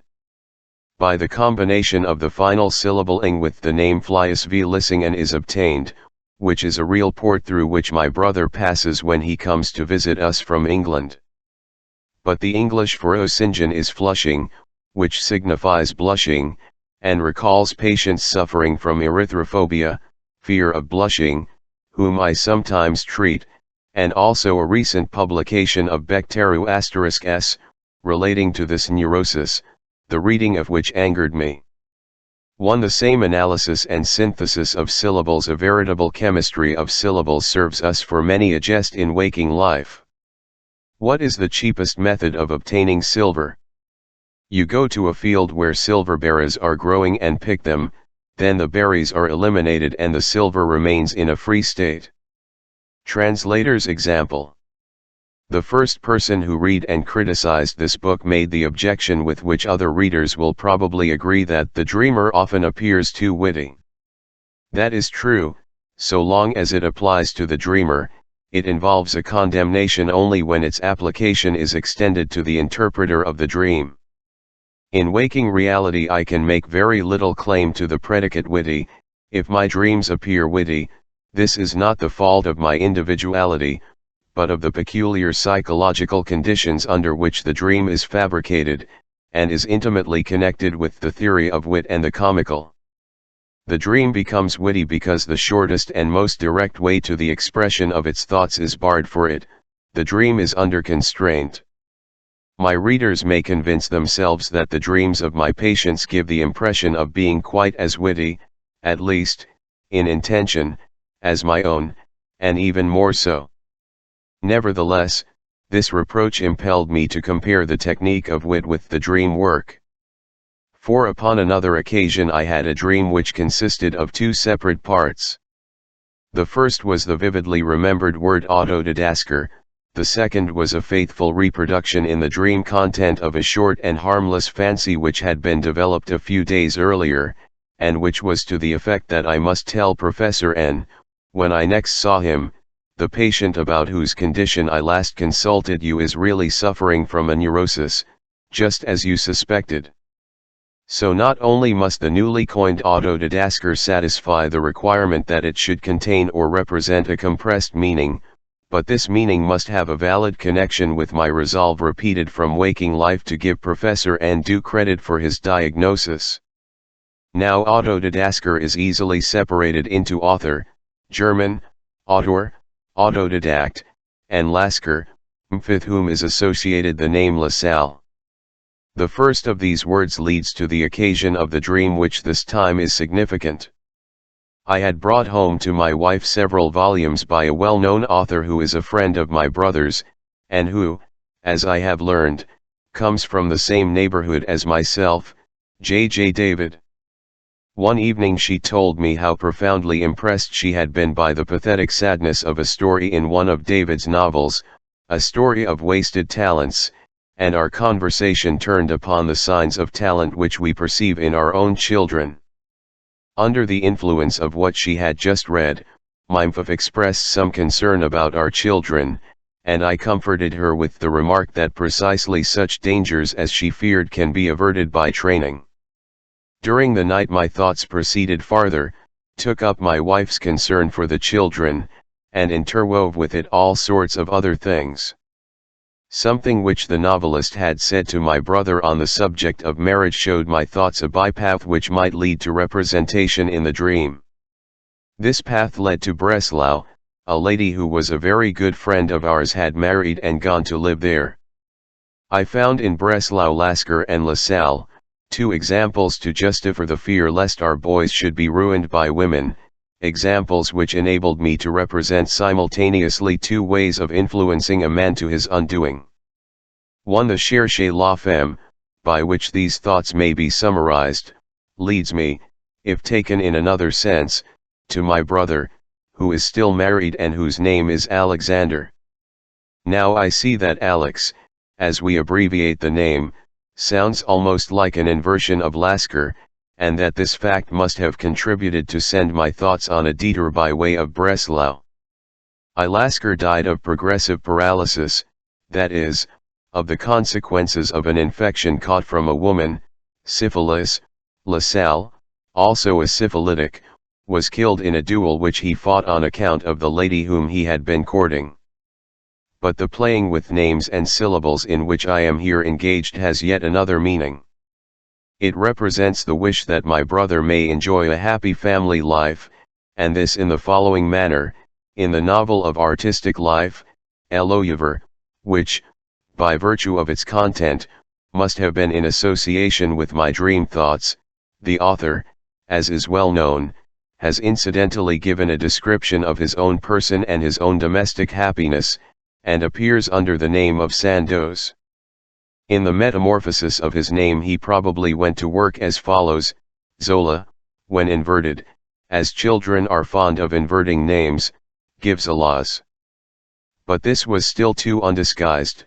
He therefore replaced the syllable A1, which stands at the beginning of the name Alexander, by the third syllable of the same name, Sand, and thus arrived at Sandoz. My autodidasker originated in a similar fashion. My fantasy that I am telling Professor N that the patient whom we have both seen is suffering from a neurosis found its way into the dream in the following manner: shortly before the close of my working year, I had a patient in whose case my powers of diagnosis failed me. A serious organic trouble possibly.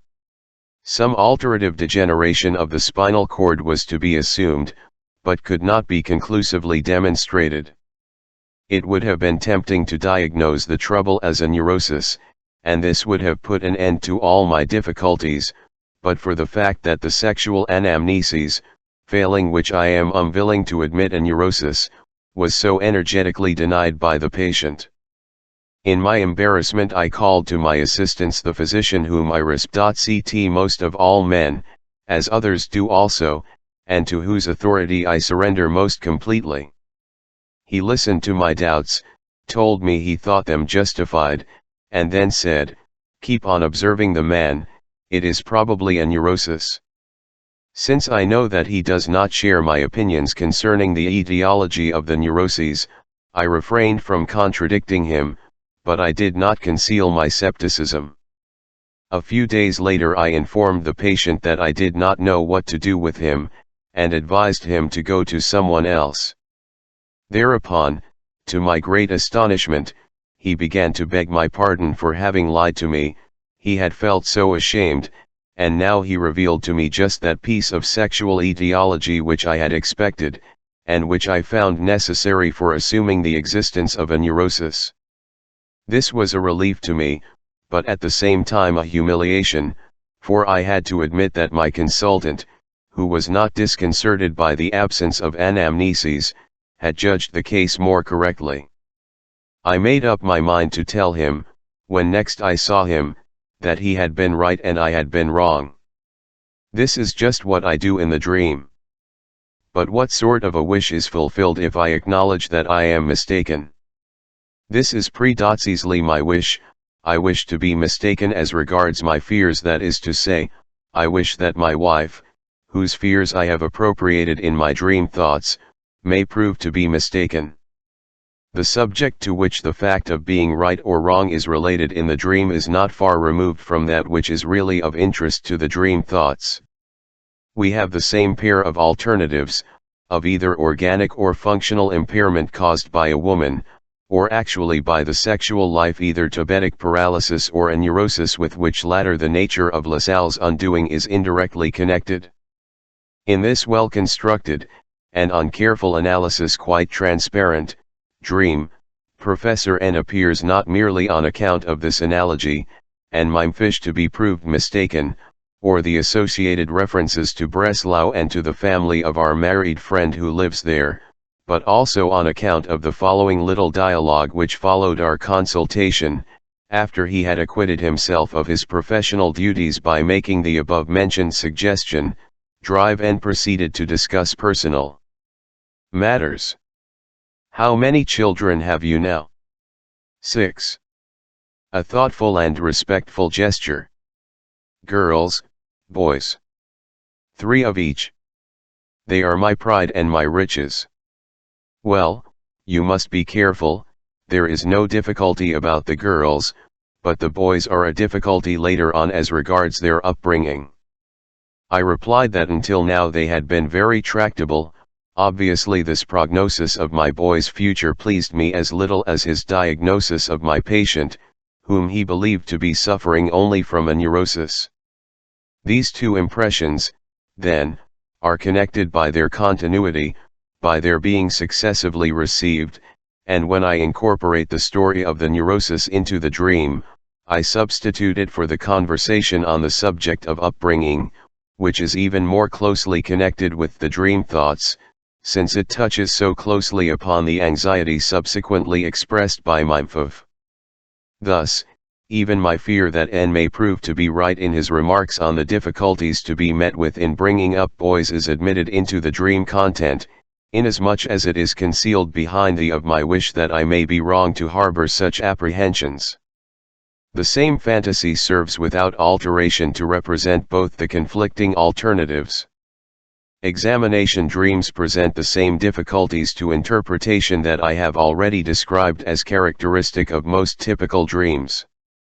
The associative material which the dreamer supplies only rarely suffices for interpretation.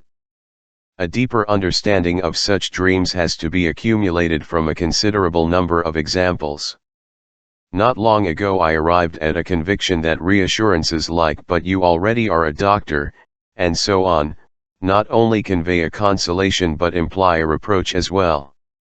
This would have run, "You are already so old, so far advanced in life, and yet you still commit such follies, are guilty of such childish behavior." This mixture of self-criticism and consolation would correspond with the examination dreams. After this, it is no longer surprising that the reproaches in the last analyzed examples concerning follies and childish behavior should relate to repetitions of reprehensible sexual acts. The verbal transformations in dreams are very similar to those which are known to occur in paranoia, and which are observed also in hysteria and obsessions. The linguistic tricks of children, who at a certain age actually treat words as objects, and even invent new languages and artificial syntaxes, are a common source of such occurrences both in dreams and in the psychoneuroses.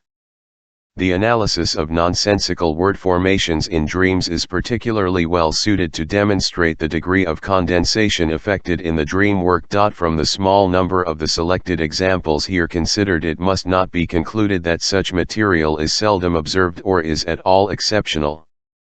It is, on the contrary, very frequent, but, owing to the dependence of dream interpretation on psychoanalytic treatment, very few examples are noted down and reported, and most of the analyses which are reported are comprehensible only to the specialist in neuropathology. When a spoken utterance, expressly distinguished as such from a thought, occurs in a dream, it is an invariable rule that the dream speech has originated from a remembered speech in the dream material. The wording of the speech has either been preserved in its entirety or has been slightly altered in expression. Frequently the dream speech is pieced together from different recollections of spoken remarks. The wording has remained the same, but the sense has perhaps become ambiguous, or differs from the wording. Not infrequently the dream speech serves merely as an allusion to an incident in connection with which the remembered speech was made. In the case of a young man who was suffering from obsessions, but whose intellectual functions were intact and highly developed, I recently found the only exception to this rule. The speeches which occurred in his dreams did not originate in speeches which he had made himself, but corresponded to the undistort verbal expression of his obsessive thoughts, which came to his waking consciousness only in an altered form. The work of displacement. Another and probably no less significant relation must have already forced itself upon our attention while we were collecting examples of dream condensation. We may have noticed that these elements which obtrude themselves in the dream content as its essential components do not by any means play the same part in the dream thoughts. As a corollary to this, the converse of this statement is also true. That which is obviously the essential content of the dream thoughts need not be represented at all in the dream. The dream is, as it were, centered elsewhere. Its content is arranged about elements which do not constitute the central point of the dream thoughts. Thus, for example, in the dream of the botanical monograph, the central point of the dream content is evidently the element botanical. In the dream thoughts, we are concerned with the complications and conflicts resulting from services rendered between colleagues which place them under mutual obligations, later on with the reproach that I am in the habit of sacrificing too much time to my hobbies, and the element botanical finds no place in this nucleus of the dream thoughts, unless it is loosely connected with it by antithesis, for botany was never among my favorite subjects. In the Sappho dream of my patient, ascending and descending, being upstairs and down, is made the central point. The dream, however, is concerned with the danger of sexual relations with persons of low degree, so that only one of the elements of the dream thought seems to have found its way into the dream content, and this is unduly expanded. Again, in the dream of my uncle, the fair beard, which seems to be its central point, appears to have no rational connection with the desire for greatness which we have recognized as the nucleus of the dream thoughts. Such dreams very naturally give us an impression of a displacement. In complete contrast to these examples, the dream of Irma's injection shows that individual elements may claim the same place in dream formation as that which they occupy in the dream thoughts. The recognition of this new and utterly inconstant relation between the dream thoughts and the dream content will probably astonish us at first. If we find, in a psychic process of normal life, that one idea has been selected from among a number of others, and has acquired a particular emphasis in our consciousness, we are wont to regard this as proof that a peculiar psychic value, a certain degree of interest, attaches to the victorious idea. We now discover that this value of the individual element in the dream thoughts is not retained in dream formation, or is not taken into account. For there is no doubt which of the elements of the dream thoughts are of the highest value. Our judgment informs us immediately. In dream formation, the essential elements, those that are emphasized by intensive interest, may be treated as though they were subordinate, while they are replaced in the dream by other elements, which were certainly subordinate in the dream thoughts. It seems at first as though the psychic intensity one of individual ideas were of no account in their selection for dream formation, but only their greater or lesser multiplicity of determination. One might be inclined to think that what gets into the dream is not what is important in the dream thoughts, but what is contained in them several times over, but our understanding of dream formation is not much advanced by this assumption. To begin with, we cannot believe that the two motives of multiple determination and intrinsic value can influence the selection of the dream otherwise than in the same direction. Those ideas in the dream thoughts which are most important are probably also those which recur most frequently, since the individual dream thoughts radiate from them as centers. And yet the dream may reject these intensely emphasized and extensively reinforced elements, and may take up into its content other elements which are only extensively reinforced. The psychic intensity or value of an idea. The emphasis due to interest is of course to be distinguished from perceptual or conceptual intensity. This difficulty may be solved if we follow up yet another impression received during the investigation of the overdetermination of the dream content. Many readers of this investigation may already have decided, in their own minds, that the discovery of the multiple determination of the dream elements is of no great importance, because it is inevitable. Since in analysis we proceed from the dream elements, and register all the ideas which associate themselves with these elements, is it any wonder that these elements should recur with peculiar frequency in the thought material obtained in this manner? YV01 I cannot admit the validity of this objection. I am now going to say something that sounds rather like it. Among the thoughts which analysis brings to light are many which are far removed from the nucleus of the dream, and which stand out like artificial interpolations made for a definite purpose. Their purpose may readily be detected.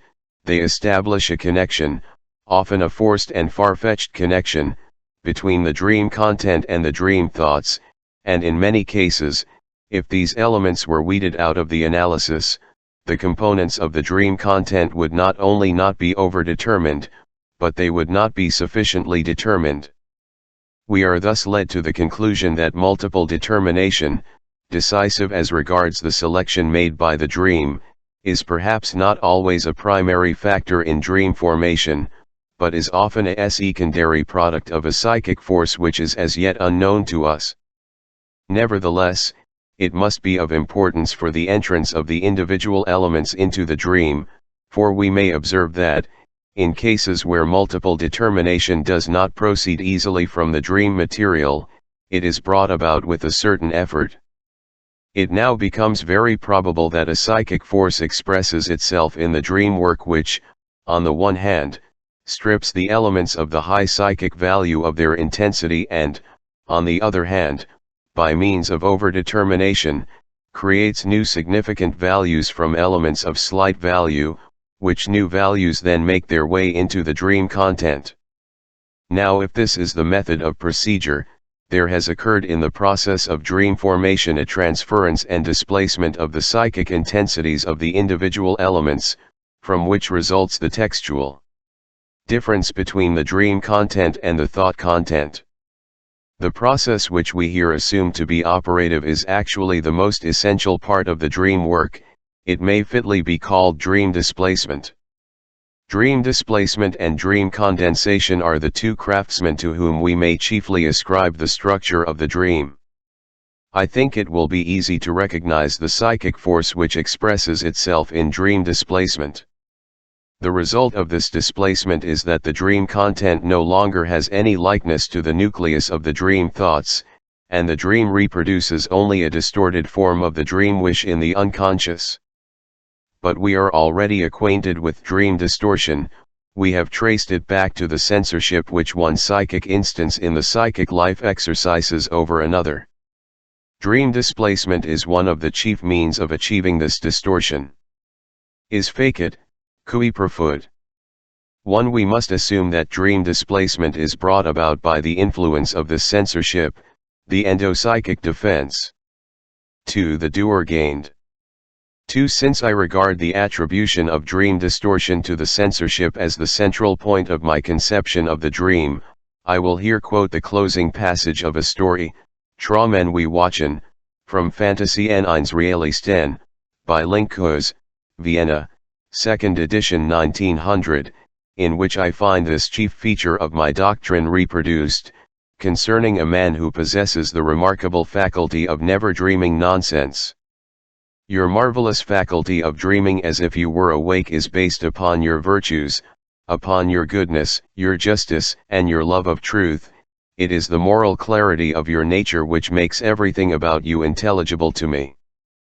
But if I really give thought to the matter, was the reply, I almost believe that all men are made as I am, and that no one ever dreams nonsense. A dream which one remembers so distinctly that one can relate it afterwards, and which, therefore, is no dream of delirium, always has a meaning. Why, it cannot be otherwise. For that which is in contradiction to itself can never be combined into a whole. The fact that time and space are often thoroughly shaken up, detracts not at all from the real content of the dream, because both are without any significance whatever for its essential content. We often do the same thing in waking life. Think of fairy tales, of so many bold and pregnant creations of fantasy, of which only a foolish would say, that is nonsense. For it isn't possible. If only it were always possible to interpret dreams correctly, as you have just done with mine, said the friend. That is certainly not an easy task, but with a little attention it must always be possible to the dreamer. You ask why it is generally impossible? In your case there seems to be something veiled in your dreams, something unchanged as in a special and exalted fashion, a certain secrecy in your nature, which it is difficult to fathom, and that is why your dreams so often seem to be without meaning, or even nonsensical. But in the profoundest sense, this is by no means the case, indeed it cannot be, for a man is always the same person, whether he wakes or dreams. The manner in which the factors of displacement, condensation, and overdetermination interact with one another in dream formation, which is the ruling factor and which the subordinate one, all this will be reserved as a subject for later investigation. In the meantime, we may state, is a second condition which the elements that find their way into the dream must satisfy, that they must be withdrawn from the resistance of the censorship. But henceforth, in the interpretation of dreams, we shall reckon fifth dream displacement as an unquestionable fact. See the means of representation in dreams besides the two factors of condensation and displacement in dreams, which we have found to be at work in the transformation of the latent dream material into the manifest dream content. We shall, in the course of this investigation, come upon two further conditions which exercise an unquestionable influence over the selection of the material that eventually appears in the dream. But first, even at the risk of seeming to interrupt our progress, I shall take a preliminary glance at the processes by which the interpretation of dreams is accomplished. I do not deny that the best way of explaining them, and of convincing the critic of their reliability, would be to take a single dream as an example, to detail its interpretation, as I did, in chapter 11, in the case of the dream of Irma's injection, but then to assemble the dream thoughts which I had discovered, and from them to reconstruct the formation of the dream, that is to say, to supplement dream analysis by dream synthesis. I have done this with several specimens for my own instruction, but I cannot undertake to do it here, as I am prevented by a number of considerations, relating to the psychic material necessary for such a demonstration, such as any right-thinking person would approve. In the analysis of dreams, these considerations present less difficulty, for an analysis may be incomplete and still retain its value, even if it leads only a little way into the structure of the dream. I do not see how a synthesis, to be convincing, could be anything short of complete. I could give a complete synthesis only of the dreams of such persons as are unknown to the reading public. Since, however, neurotic patients are the only persons who furnish me with the means of making such a synthesis, this part of the description of dreams must be postponed until I can carry the psychological explanation of the neuroses far enough to demonstrate their relation to our subject. This will be done elsewhere. I have since given the complete analysis and synthesis of 2 dreams in the Bruch-Stuckiner Historyanalyse, 1905, Guess. Schriften, Volume 8. Fragment of an analysis of a case of hysteria, translated by Strachey, Collected Papers, Vol. Il, Hogarth Press, London.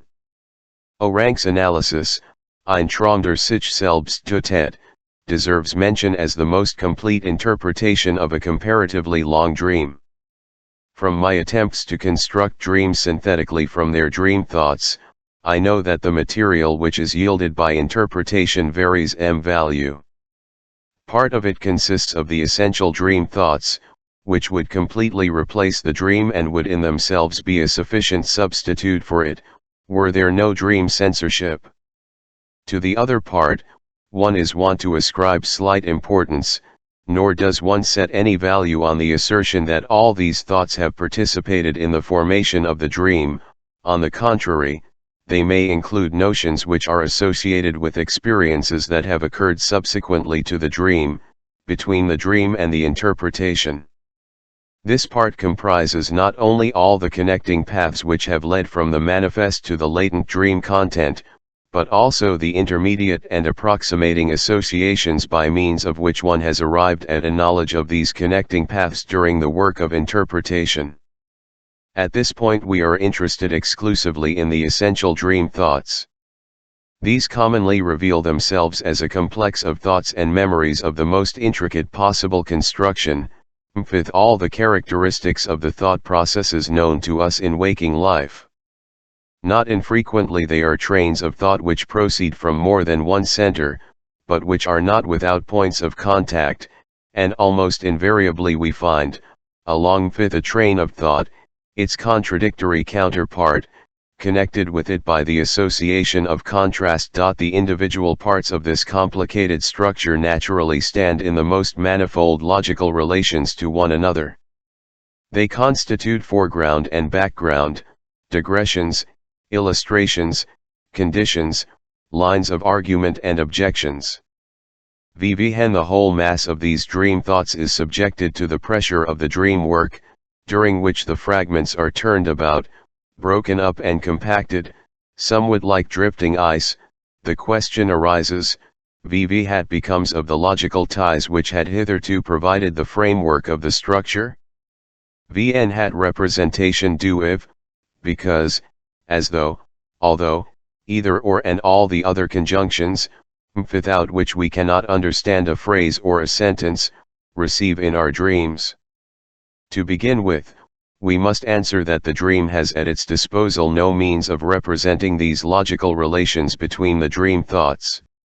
In most cases it disregards all these conjunctions, and undertakes the elaboration only of the material content of the dream thoughts.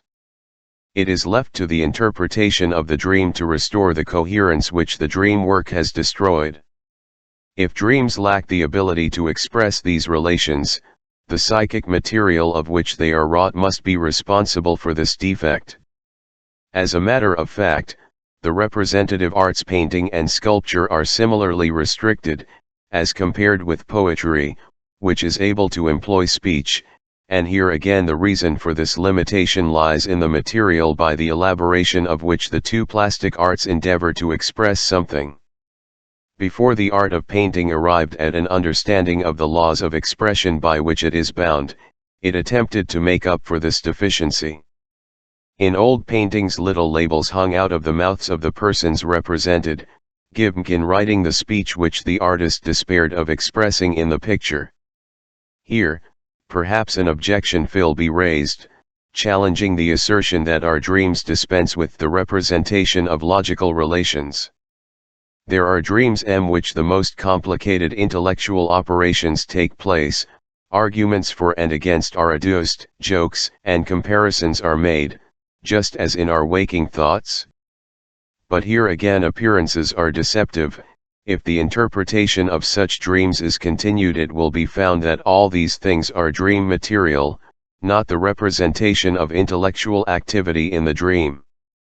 The content of the dream thoughts is reproduced by the apparent thinking in our dreams, but not the relations of the dream thoughts to one another, in the determination of which relations thinking consists. I shall give some examples of this. But the fact which is most easily established is that all speeches which occur in dreams, and which are expressly designated as such, are unchanged, or only slightly modified replicas of spe.ches which occur likewise among the memories in the dream material. Often the speech is only an allusion to an event contained in the dream thoughts, the meaning of the dream is quite different. However, I shall not dispute the fact that even critical thought activity, which does not simply repeat material from the dream thoughts, plays a part in dream formation. I shall have to explain the influence of this factor at the close of this discussion. It will then become clear that this thought activity is evoked not by the dream thoughts, but by the dream itself, after it is, in a certain sense, already completed. Provisionally, then, it is agreed that the logical relations between the dream thoughts do not obtain any particular representation in the dream. For instance, where there is a contradiction in the dream, this is either a contradiction dotted against the dream itself or a contradiction contained in one of the dream thoughts. A contradiction in the dream corresponds with a contradiction between the dream thoughts only in the most ct and intermediate fashion. But just as the art of painting finally succeeded in depicting, in the persons represented, at least the intentions behind their words tenderness, menace, admonition, and the like by other means than by floating labels, so also the dream has found it possible to render an account of certain of the logical relations between its dream thoughts by an appropriate modification of the peculiar method of dream representation. It will be found by experience that different dreams go to different lengths in this respect. While one dream will entirely disregard the logical structure of its material, another attempts to indicate it as completely as possible. In so doing, the dream departs more or less widely from the text which it has to elaborate, and its attitude is equally variable in respect to the temporal articulation of the dream thoughts, if such has been established in the unconscious, as, for example, in the dream of Irma's injection. But what are the means by which the dream work is enabled to indicate those relations in the dream material which are difficult to represent? I shall attempt to enumerate these, one by one. In the first place, the dream renders an account of the connection which is undeniably present between all the portions of the dream thoughts by combining this material into a unity as a situation or a proceeding. It reproduces logical connections in the form of simultaneity. In this case it behaves rather like the painter who groups together all the philosophers or poets in a picture of the school of Athens, or Parnassus. They never were assembled in any hall or on any mountain top, although to the reflective mind they do constitute a community. The dream carries out in detail this mode of representation. Vn Hennever it shows two elements close together, it vouches for a particularly intimate connection between their corresponding representatives in the dream thoughts. It is as in our method of writing, to signifies that the two letters are to be pronounced as one syllable, while T with O following a blank space indicates that T is the last letter of one word and O the first letter of another. Consequently, dream combinations are not made up of arbitrary, completely incongruous elements of the dream material, but of elements that are pretty intimately related in the dream thoughts also. For representing causal relations, our dreams employ two methods, which are essentially reducible to one. The method of representation more frequently employed in cases, for example, where the dream thoughts are to the effect, because this was thus and thus, this and that must happen, consists in making the subordinate clause a prefatory dream and joining the principal clause onto it in the form of the main dream. If my interpretation is correct, the sequence may likewise be reversed. The principal clause always corresponds to that part of the dream which is elaborated in the greatest detail. An excellent example of such a representation of causality was once provided by a female patient, whose dream I shall subsequently give in full. The dream consisted of a short prologue, and of a very circumstantial and very definitely centered dream composition. I might entitle it Flowery Language.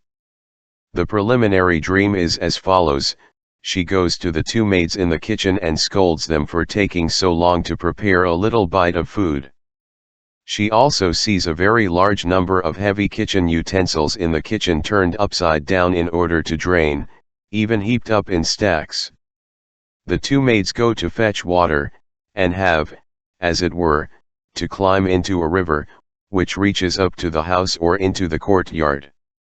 Then follows the main dream, which begins as follows: she is climbing down from a height over a curiously shaped trellis, and she is glad that her dress doesn't get caught anywhere, etc. Now the preliminary dream refers to the house of the lady's parents. The words which are spoken in the kitchen are words which she has probably often heard spoken by her mother.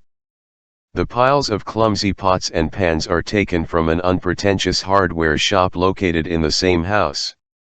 The second part of this dream contains an allusion to the dreamer's father, who was always pestering the maids, and who during a flood for the house stood close to the bank of the river contracted a fatal illness.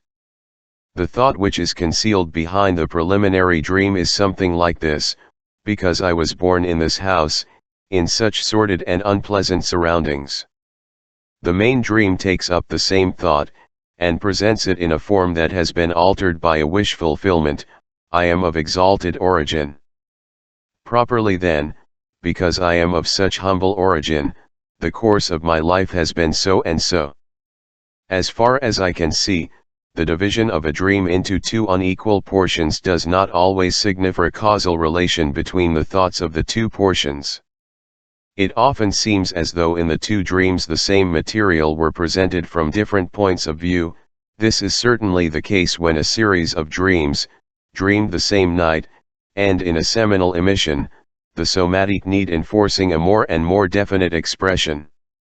Or the two dreams have proceeded from two separate centers in the dream material, and they overlap one another in the content, so that the subject which in one dream constitutes the center cooperates in the other as an illusion, and vice versa.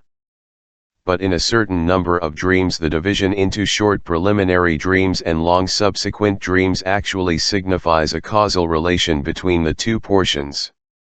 The other method of representing the causal relation is employed with less comprehensive material, and consists in the transformation of an image in the dream into another image, whether it be of a person or a thing. Only where this transformation is actually seen occurring in the dream shall we seriously insist on the causal relation, not where we simply note that one thing has taken the place of another. I said that both methods of representing the causal relation are really reducible to the same method. In both cases causation is represented by succession, sometimes by the succession of dreams, sometimes by the immediate transformation of one image into another. In the great majority of cases, of course, the causal relation is not represented at all, but is effaced amidst the succession of elements that is unavoidable even in the dream process. Dreams are quite incapable of expressing the alternative either or. It is their custom to take both members of this alternative into the same context, as though they had an equal right to be there. A classic example of this is contained in the dream of Irma's injection. Its latent thoughts obviously mean, I am not responsible for the persistence of Irma's pains. The responsibility rests either with her resistance to accepting the solution or with the fact that she is living under unfavorable sexual conditions, which I am unable to change, or her pains are not hysterical at all, but organic. The dream, however, carries out all these possibilities, which are almost mutually exclusive, and is quite ready to add a fourth solution derived from the dream wish.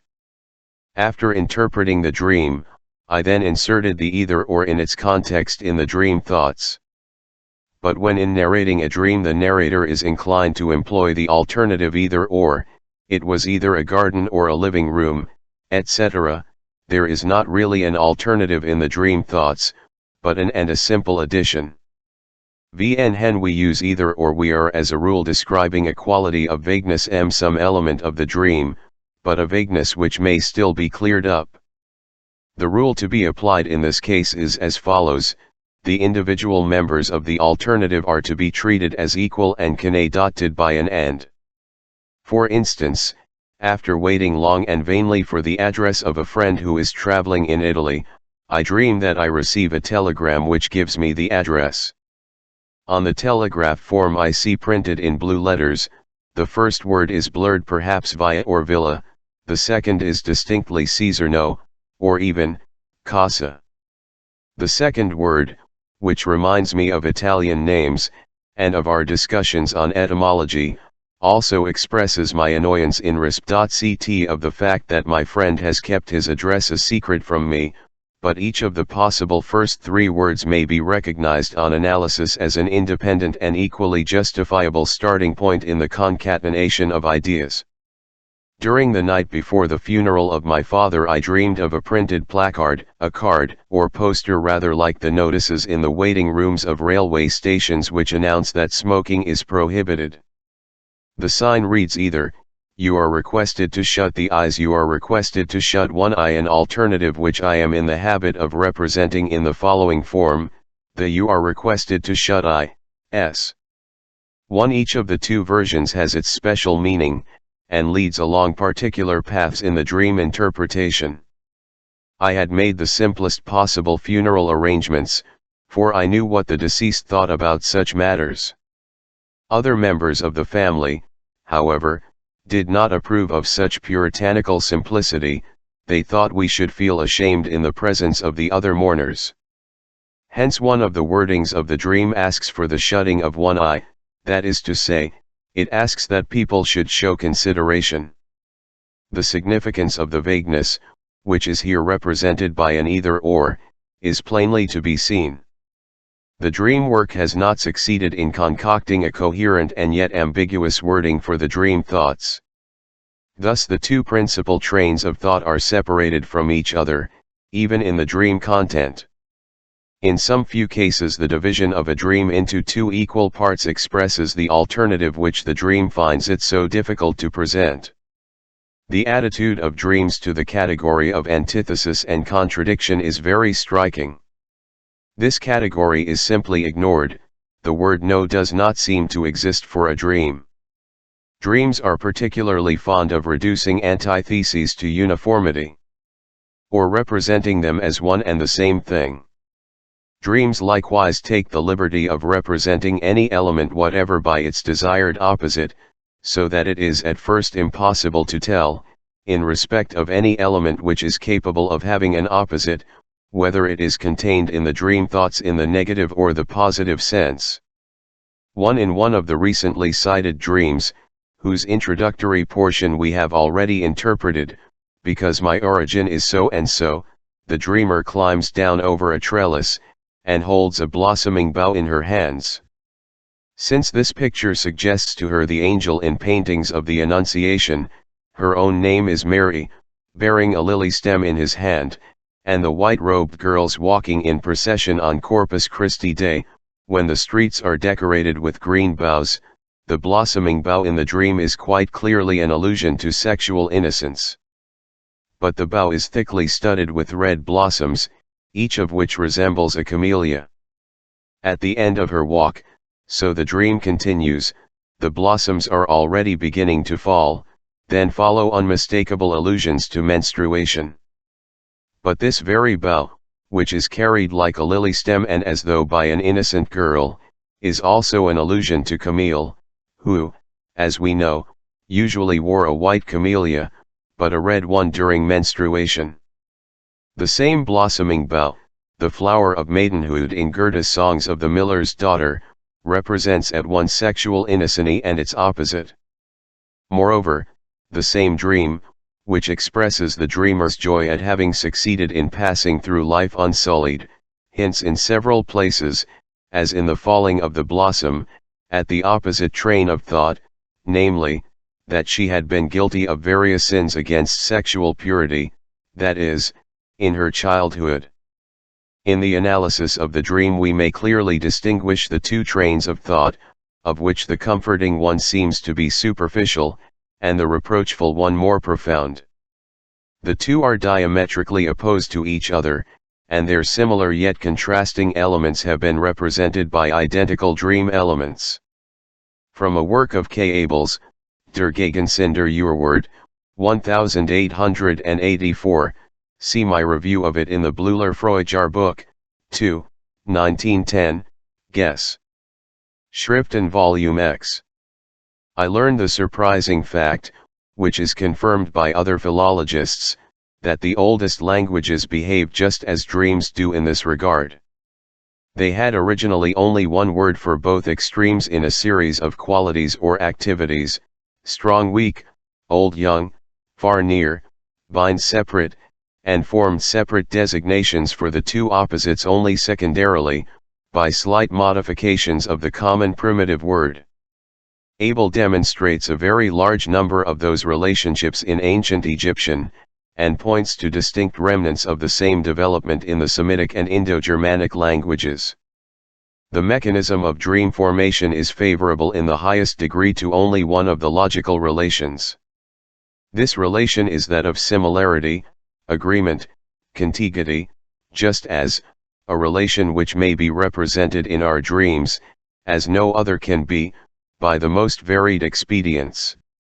The screening which occurs in the dream material, or the cases of just as, are the chief of support for dream formation, and a not inconsiderable part of the dream work consists in creating new screenings of this kind in cases where those that already exist are prevented by the resistance of the censorship from making their way into the dream.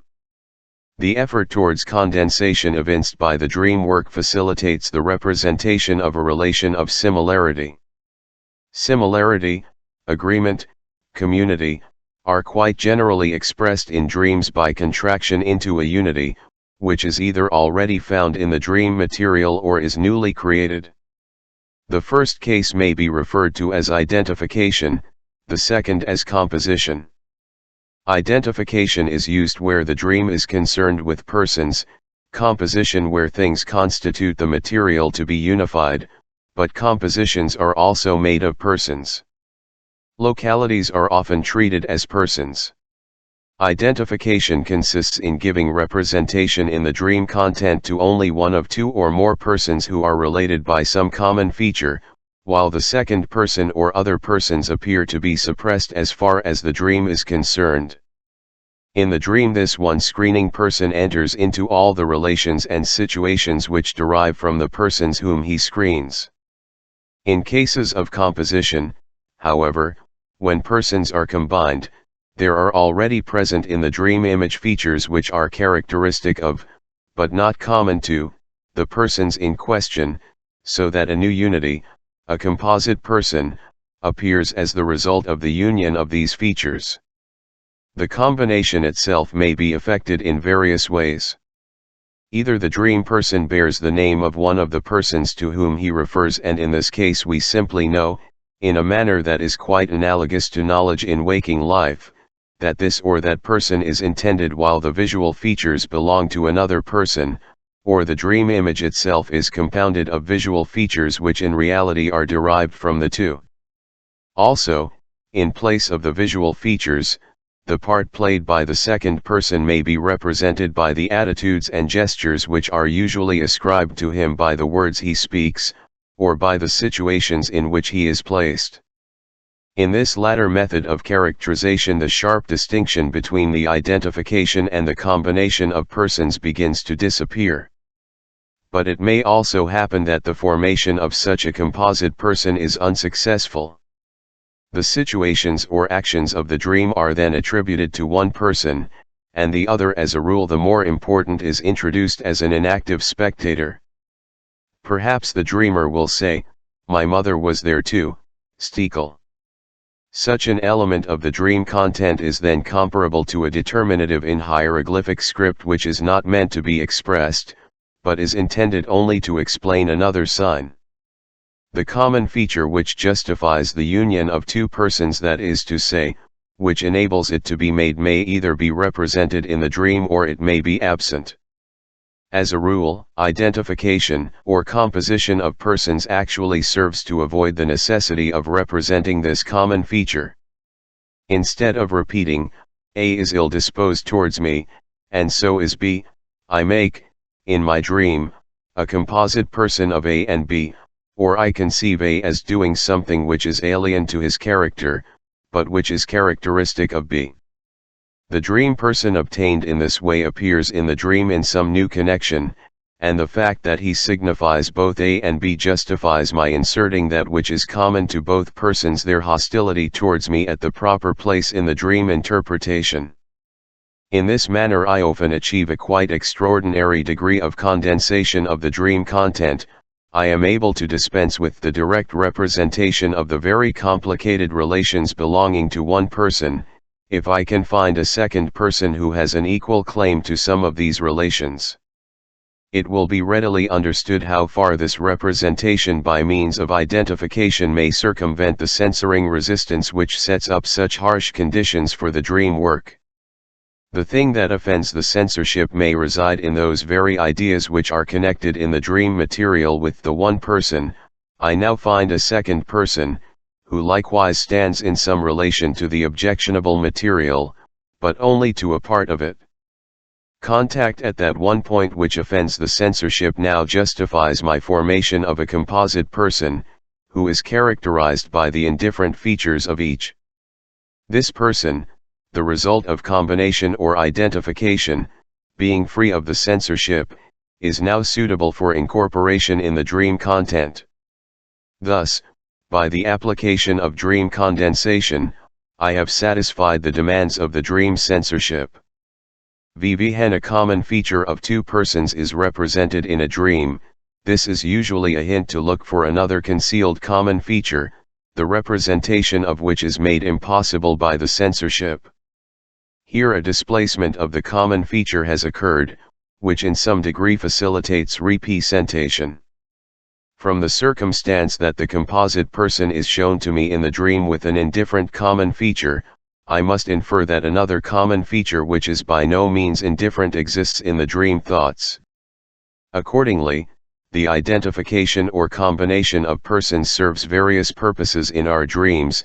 In the first place, that of representing a feature common to two persons; secondly, that of representing a displaced common feature; and, thirdly, that of expressly a community of features which is merely wished for.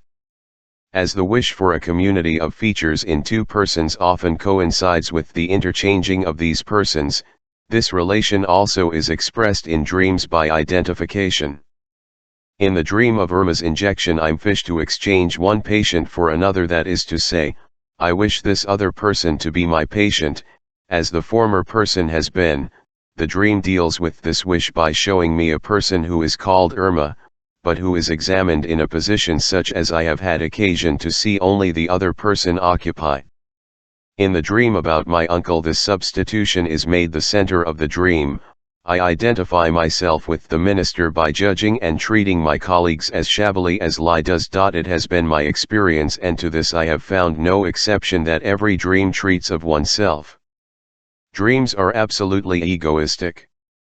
1. In cases where not my ego but only a strange person occurs in the dream content, I may safely assume that by means of identification my ego is concealed behind that person.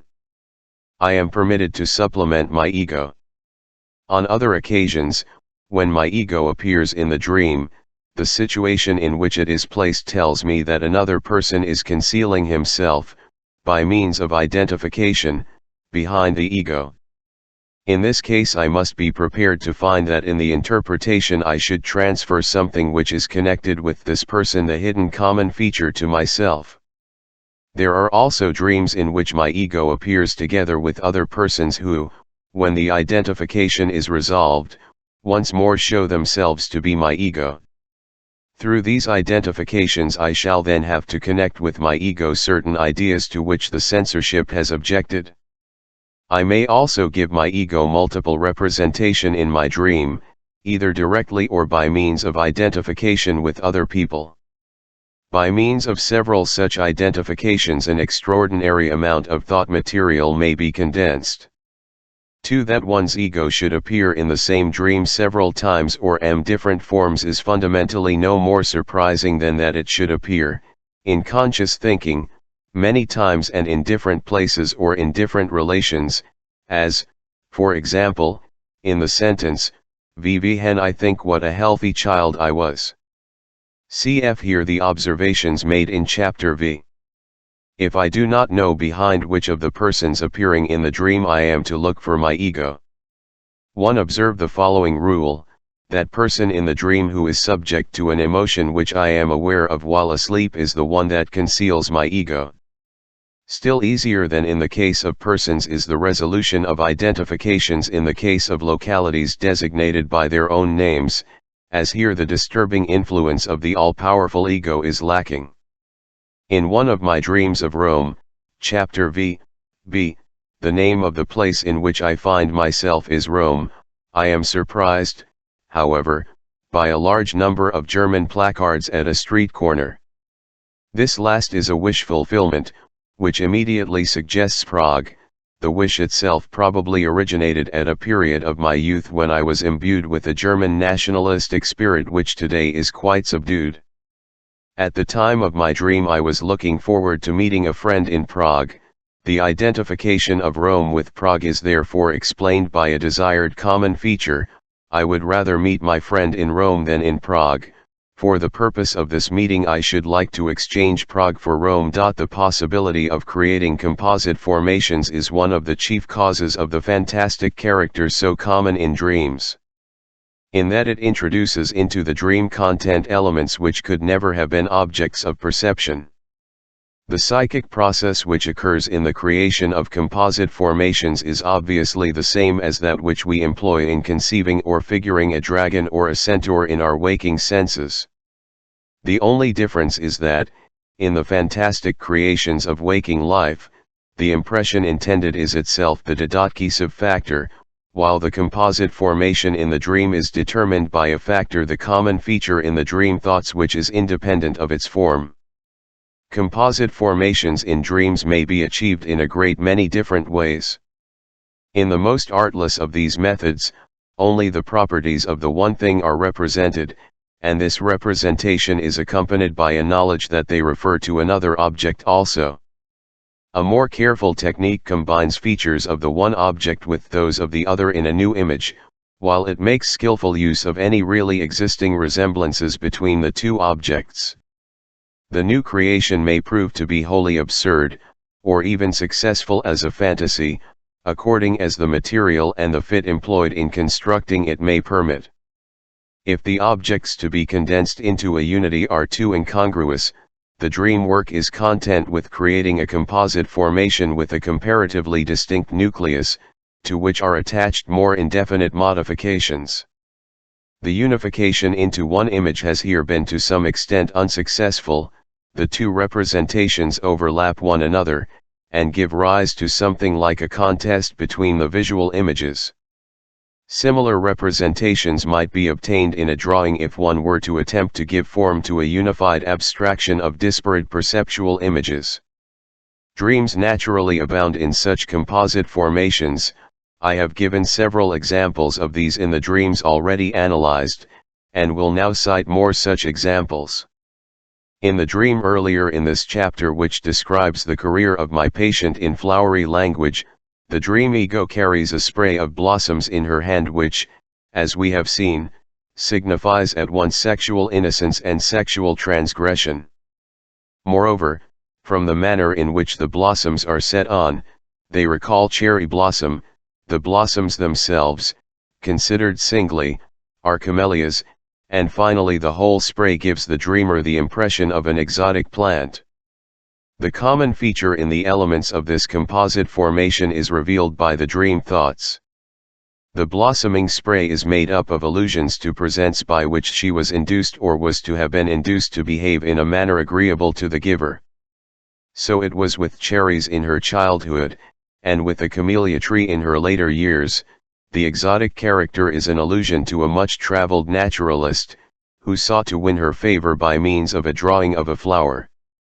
Another female patient contrives a composite mean out of bathing machines at a seaside resort, country privies, and the attics of our city dwelling houses.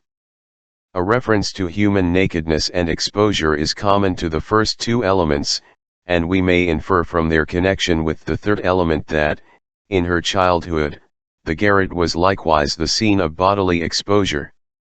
A dreamer of the male sex makes a composite locality out of two places in which treatment is given: my office and the assembly rooms in which he first became acquainted with his fief. Another, a female patient, after her elder brother has promised to regale her with caviar, dreams that his legs are covered all over with black beads of caviar. The two elements, taint in a moral sense and the recollection of a cutaneous eruption in childhood which made her legs look as though studded over with red instead of black spots, have here combined with the beads of caviar to form a new idea, the idea of what she gets from her brother. In this dream parts of the human body are treated as objects, as is usually the case in dreams. In one of the dreams recorded by Ferenczi there occurs a composite formation made up of a physician and a horse, and this composite being wears a nightshirt. The common feature in these three components was revealed in the analysis, after the nightshirt had been recognized as an allusion to the father of the dreamer in a scene of childhood. In each of the three cases there was some object of her sexual curiosity. As a child she had often been taken by her nurse to the army stud, where she had the amplest opportunity to satisfy her curiosity, at that time still uninhibited. I have already stated that the dream has no means of expressing the relation of contradiction, contrast, negation. I shall now contradict this assertion for the first time. A certain number of cases of what may be summed up under the word contrast obtain representation, as we have seen, simply by means of identification, that is, when an exchange, a substitution, can be bound up with the contrast. Of this we have cited repeated examples. Certain other of the contrasts in the dream thoughts, which perhaps under the category of inverted, united into the opposite, are represented in dreams in the following remarkable manner, which may almost be described as witty. The inversion does not itself make its way into the dream content, but manifests its presence in the material by the fact that a part of the already formed dream content which is, for other reasons, closely connected in context is as it were subsequently inverted. It is easier to illustrate this process than to describe it. In the beautiful Up and Down Dream, this chapter, the dream representation of ascending is an inversion of its prototype in the dream thoughts, that is, of the introductory scene of Daudet's Sappho. In the dream, climbing is difficult at first and easy later on, whereas, in the novel, it is easy at first, and later becomes more and more difficult. Again, above and below, with reference to the dreamer's brother, are reversed in the dream. This points to a relation of inversion or contrast between two parts of the material in the dream thoughts, which indeed we found in them, for in the childish fantasy of the dreamer he is carried by his nurse, while in the novel, on the contrary, the hero carries his beloved. My dream of Goethe's attack on Herr M., to be cited later, likewise contains an inversion of this sort, which must be set right before the dream can be interpreted. In this dream, Goethe attacks a young man, Herr M. The reality, as contained in the dream thoughts, is that an eminent man, a friend of mine, has been attacked by an unknown young author. In the dream I reckon time from the date of Goethe's death. In reality the reckoning was made from the year in which the paralytic was born. The thought which influences the dream material reveals itself as my opposition to the treatment of Goethe as though he were a lunatic. It is the other way about, says the dream. If you don't understand the book, it is you who are feeble-minded, not the author.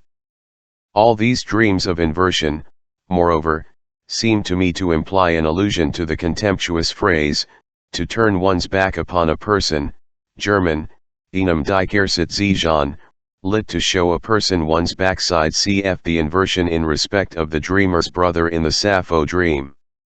It is further worth noting how frequently inversion is employed in precisely those dreams which are inspired by repressed homosexual impulses.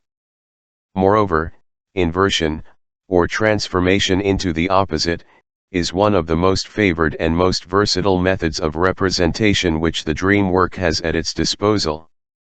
It serves, in the first place, to enable the wish fulfillment to prevail against a definite element of the dream thoughts. If only it were the other way about, is often the best expression for the reaction of the ego against a disagreeable recollection. But inversion becomes extraordinarily useful in the service of the censorship, for it affects, in the material to be represented, a degree of distortion which at first simply paralyzes our understanding of the dream. It is therefore always permissible, if a dream stubbornly refuses to surrender its meaning, to venture on the experimental inversion of definite portions of its manifest content.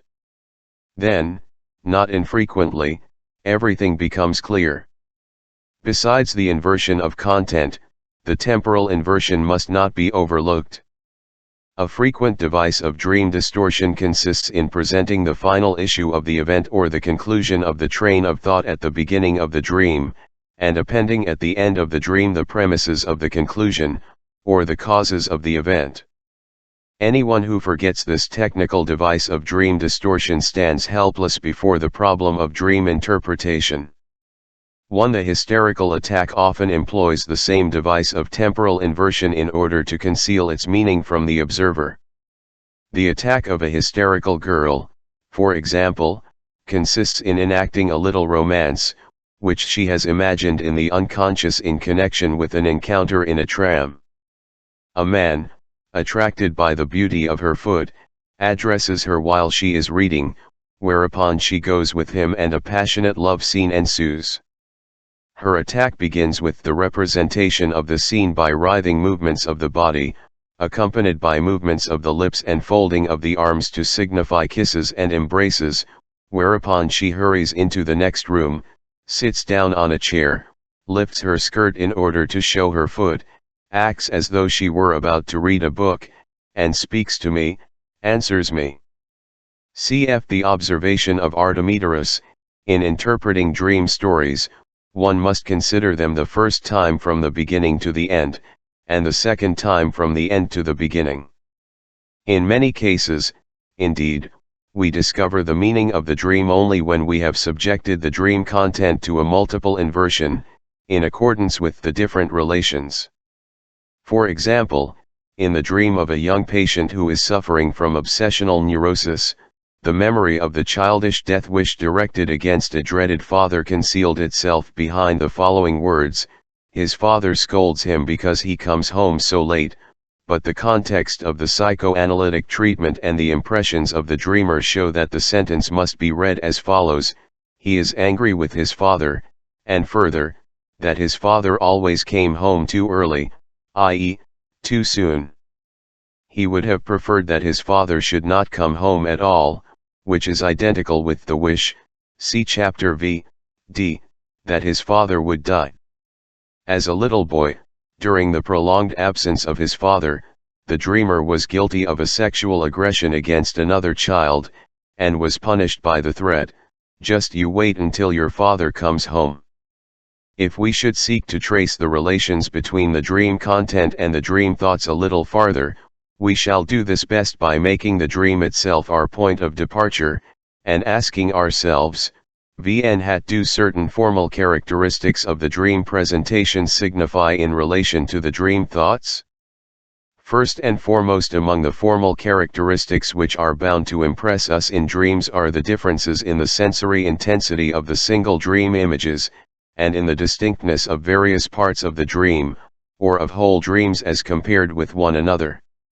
The differences in the intensity of individual dream images cover the whole gamut, from a sharpness of definition which one is inclined although without warrant to rate more highly than that of reality, to a provoking indistinctness which we declare to be characteristic of dreams, because it really is not wholly comparable to any of the degrees of indistinctness which we occasionally perceive in real objects. Moreover, we usually describe the impression which we receive of an indistinct object in a dream as fleeting, while we think of the more distinct dream images as having been perceptible also for a longer period of time. We must now ask ourselves by what conditions in the dream material these differences in the distinctness of the individual portions of the dream content are brought about. Before proceeding farther, it is necessary to deal with certain expectations which seem to be almost inevitable. Since actual sensations experienced during sleep may constitute part of the dream material, it will probably be assumed that these sensations, or the dream elements resulting from them, are emphasized by a special intensity, or conversely, that anything which is particularly vivid in the dream can probably be traced to such real sensations during sleep. My experience, however, has never confirmed this. It is not true that those elements of a dream which are derivatives of real impressions perceived in sleep, nerve stimuli, are distinguished by their special vividness from others which are based on memories. The factor of reality is inoperative in determining the intensity of dream images. Further, it might be expected that the sensory intensity, vividness, of single dream images is in proportion to the psychic intensity of the elements corresponding to them in the dream thoughts. In the latter, intensity is identical with psychic value. The most intense elements are in fact the most significant, and these constitute the central point of the dream thoughts.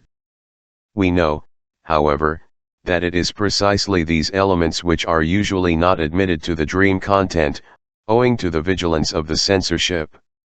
Still, it might be possible for their most immediate derivatives, which represent them in the dream, to reach a higher degree of intensity without, however, for that reason constituting the central point of the dream representation. This assumption also vanishes as soon as we compare the dream and the dream material. The intensity of the elements in the one has nothing to do with the intensity of the elements in the other. As a matter of fact, a complete transvaluation of all psychic values takes place between the dream material and the dream. The very element of the dream which is transient and hazy, and screened by more vigorous images, is often discovered to be the one and only direct derivative of the topic that completely dominates the dream thoughts. The intensity of the dream elements proves to be determined in a different manner, that is, by two factors which are mutually independent. It will readily be understood that, those elements by means of which the wish fulfillment expresses itself are those which are intensely represented. But analysis tells us that from the most vivid elements of the dream the greatest number of trains of thought proceed, and that those which are most vivid are at the same time those which are best determined. No change of meaning is involved if we express this latter empirical proposition in the following formula: the greatest intensity is shown by those elements of the dream for whose formation the most extensive condensation work was required. We may, therefore, expect that it will be possible to express this condition, as well as the other condition of the wish fulfillment, in a single formula. I must utter a warning that the problem which I have just been considering, the causes of the greater or lesser intensity or distinctness of single elements in dreams, is not to be confounded with the other problem, that of variations the distinctness of whole dreams or escisions of dreams. In the former case the opposite of distinctness is haziness, in the latter, confusion. It is, of course, undeniable that in both scales the two kinds of intensities rise and fall in unison. A portion of the dream which seems clear to us usually contains vivid elements. An obscure dream, on the contrary, is composed of less vivid elements. But the problem offered by the scale of definition, which ranges from the apparently clear to the indistinct or confused, is far more complicated than the problem of fluctuations in vividness of the dream elements. For reasons which will be given later, the former cannot at this stage be further discussed. In isolated cases one observes, not without surprise, that the impression of distinctness or indistinctness produced by a dream has nothing to do with the dream structure, but proceeds from the dream material, as one of its ingredients. Thus, for example, I remember a dream which on waking seemed so particularly well constructed, flawless, and clear that I made up my mind, while I was still in a somnolent state, to admit a new category of dreams, those which had not been subject to the mechanism of condensation and distortion, and which might thus be described as fantasies during sleep. A closer examination, however, proved that this unusual dream suffered from the same structural flaws and breaches as exist in all other dreams, so I abandoned the idea of a category of dream fantasies. 1. The content of the dream, reduced to its lowest terms, was that I was expounding to a friend a difficult and long-sought theory of bisexuality, and the wish-fulfilling power of the dream was responsible for the fact that this theory, which, by the way, was not communicated in the dream, appeared to be so lucid and flawless. Thus, what I believed to be a judgment as regards the finished dream was a part, and indeed the most essential part, of the dream content. Here the dream work reached out, as it were, into my first waking thoughts, and presented to me, in the form of a judgment of the dream, that part of the dream material which it had failed to represent with precision in the dream. I was once confronted with the exact counterpart of this case by a female patient who at first absolutely declined to relate a dream which was necessary for the analysis because it was so hazy and confused, and who finally declared, after repeatedly protesting the inaccuracy of her description, that it seemed to her that several persons, herself, her husband, and her father, had occurred in the dream, and that she had not known whether her husband was her father, or who really was her father, or something of that sort. Comparison of this dream with the ideas which occurred to the dreamer in the course of the sitting showed beyond a doubt that it dealt with the rather commonplace story of a maidservant who has to confess that she is expecting a child, and hears doubts expressed as to who the father really is. To the obscurity manifested by this dream, therefore, was once more a portion of the dream exciting material. A fragment of this material was represented in the form of the dream. The form of the dream or of dreaming is employed with astonishing frequency to represent the concealed content. I do not know today whether I was justified in doing so. Accompanying hysterical symptoms, amenorrhea and profound depression were the chief troubles of this patient. Glosses on the dream, and seemingly harmless comments on it, often serve in the most subtle manner to conceal, although, of course, they really betray a part of what is dreamed. As, for example, when the dreamer says, "Here the dream was active in dreams while others are at rest." But such irregularities occur throughout life. p. 482. The prevailing dream theory, which conceives the dream as a physical process, finds a certain support in a very interesting conception of the dream which was first propounded by Robert in 1866, and which is seductive because it assigns to the dream a function or a useful result. As the basis of his theory, Robert takes two objectively observable facts which we have already discussed in our consideration of dream material, chapter I.B. These facts are, 1. That one very often dreams about the most insignificant impressions of the day, and, 2. That one rarely carries over into the dream the absorbing interests of the day. Robert asserts as an indisputable fact that those matters which have been fully settled and solved never evoke dreams, but only such as lie incomplete in the mind, or touch it merely in passing, p. 10. For this reason we cannot usually explain our dreams, since their causes are to be found in sensory impressions of the preceding day which have not attained sufficient recognition on the part of the dreamer.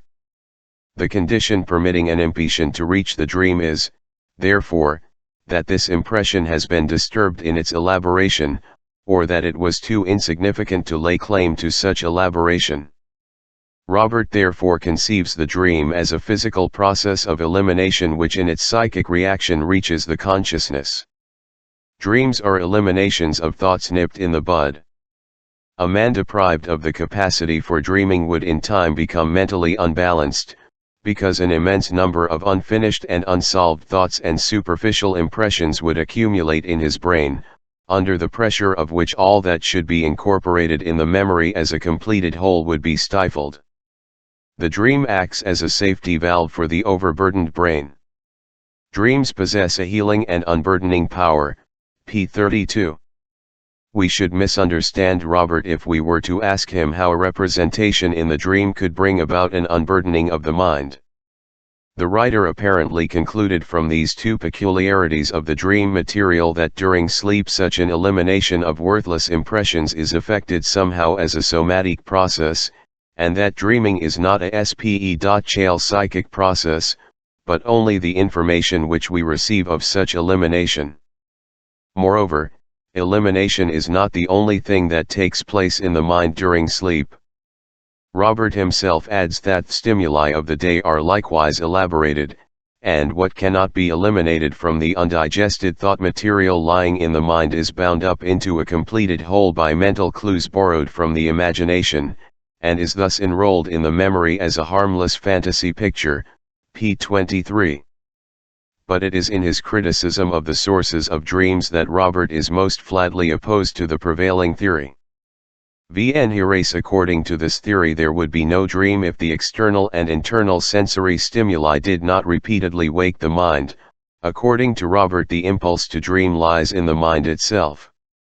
It lies in the overloading of the mind, which demands discharge, and Robert considers, quite consistently, that those causes conditioning the dream which depend on the physical condition assume a subordinate rank, and could not incite dreams a mind which contained no material for dream formation derived from the waking consciousness. It is admitted, however, that the fantasy images originating in the depths of the mind may be influenced by nervous stimuli, p. 48. Thus, according to Robert, dreams are not, after all, wholly dependent on the somatic element. Dreaming is, of course, not a psychic process, and it has no place among the psychic processes of the waking state. It is a nocturnal somatic process in the apparatus of mental activity, and has a function to perform, viz. to guard this apparatus against excessive strain, or, if we may be allowed to change the comparison, to cleanse the mind. Another author, Yves Delage, bases his theory on the same characteristics of the dream, characteristics which are perceptible in the selection of the dream material, and it is instructive to observe how a trifling twist in the conception of the same things gives a final result entirely different in its bearings. Delage, having lost through death a person very dear to him, found that we either do not dream at all of what occupies us intently during the day, or that we begin to dream of it only after it is overshadowed by the other interests of the day. His investigations in respect of other persons corroborated the universality of this state of affairs. Concerning the dreams of newly married people, he makes a comment which is admirable if it should prove to be generally true. Silsont et fortement epris, presque jamais ilsnont reve l'un de l'autre avant le mariage ou pendant la lune de miel, et silsont reve d'amour c'est pour être infidèles avec quelque personne indifferent ou odieuse. 1. But of what does one dream? Delage recognizes that the material of our dreams consists of fragments and remnants of impressions, both from the last few days and from earlier periods. All that appears in our dreams, although we may at first be inclined to consider the creation of the dream life, proves on closer investigation to be unrecognized reproduction, souvenir inconscient. But this representative material reveals one common characteristic: it originates from impressions which have probably affected our senses more forcibly than our mind, or from which the attention has been deflected soon after their occurrence. The less conscious, and at the same time the stronger an impression, the greater the prospect of its playing a part in our next dream. If they are very much in love, they have almost never dreamed of each other before the marriage or during the honeymoon, and if they have dreamed of love, it was to be unfaithful with someone unimportant or distasteful. These two categories of impressions, the insignificant and the undisposed of, are essentially the same as those which were emphasized by Robert, but Delage gives them another significance, inasmuch as he believes that these impressions are capable of exciting dreams not because they are indifferent, but because they are not disposed of. The insignificant impressions also are, in a sense, not fully disposed of. They, too, owing to their character of new impressions, are autant de ressorts tendus, one which will be relaxed during sleep. Still more entitled to a role in the dream than a weak and almost unnoticed impression is a vivid impression which has been accidentally retarded in its elaboration, or intentionally repressed. The psychic energy accumulated during the day by inhibition or suppression becomes the mainspring of the dream at night. In dreams, psychically suppressed material achieves expression. 2. So many taut lines. A novelist, Anatole France, expresses himself to a similar effect: Les rouges que nous voyons la nuit sont les restes malheureux que nous avons négligés dans la veille. Les rêves est souvent la revanche de choses que on méprise ou les reproches d'êtres abandonnés. What we see at night are the unhappy relics that we neglected while awake. The dream is often the revenge of things scorned or the reproach of beings deserted. Unfortunately, Delage does not pursue this line of thought any farther. He is able to ascribe only the most insignificant role in our dreams to an independent psychic activity, and thus, in his theory of dreams, he reverts to the prevailing doctrine of a partial slumber of the brain, and somme le rêve est le produit de la pensée errante, sans but et sans direction, se fixant successivement sur les souvenirs, qui ont gardé sa d'intensité pour se placer sur sa route et l'erreur au passage. Établissant entre yeux un lien tant faible et indicis, tant plus fort et plus serré, selon que l'activité actuelle du cerveau est plus ou moins aboli par ligne short. The dream is the product of wandering thought, without end or direction, successively fixing on memories which have retained sufficient intensity to put themselves in the way and block the passage, establishing between themselves a connection sometimes weak and loose, sometimes stronger and closer, according to whether the actual work of the brain is more or less suppressed by sleep. 3. In a third group we may include those dream theories which ascribe to the dreaming mind a capacity for and propensity to special psychic activities, which in the waking state it is able to exert either not at all or imperfectly. In most cases the manifestation of these activities is held to result in a useful function of dreams. The evaluations of dreams by the earlier psychologists fall chiefly within this category. I shall content myself, however, with quoting in their stead the assertion of Burdake, to the effect that dreaming is the natural activity of the mind, which is not limited by the power of the individuality, nor disturbed by self-consciousness, nor dotted by self-determination, but is the vitality of the sensible focus indulging in free play, p. 486. Burdake and others evidently consider this reveling in the free use of its own powers as a state in which the mind refreshes itself and gathers fresh strength for the day's work, something, indeed, after the fashion of a vacation. Burdake therefore cites with approval the admirable words in which the poet Novalis lauds the power of the dream.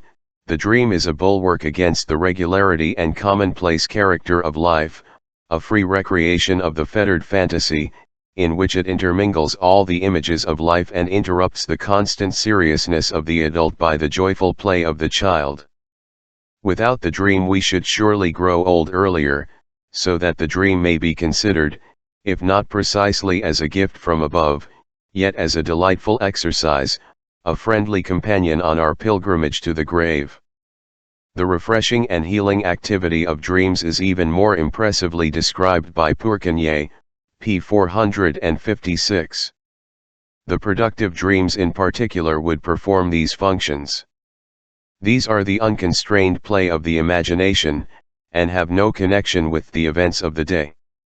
The mind is tenth to continue the tension of the waking life, but fishes to relax it and recuperate from it. It creates, in the first place, conditions opposed to those of the waking state.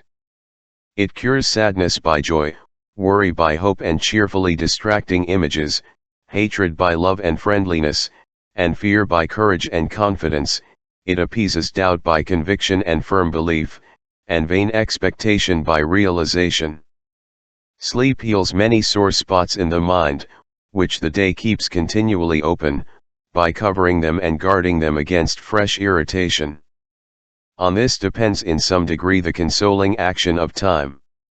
We all feel that sleep is beneficial to the psychic life, and the vague surmise of the popular consciousness is apparently tenth to surrender the notion that dreaming is one of the ways in which sleep bestows its benefits.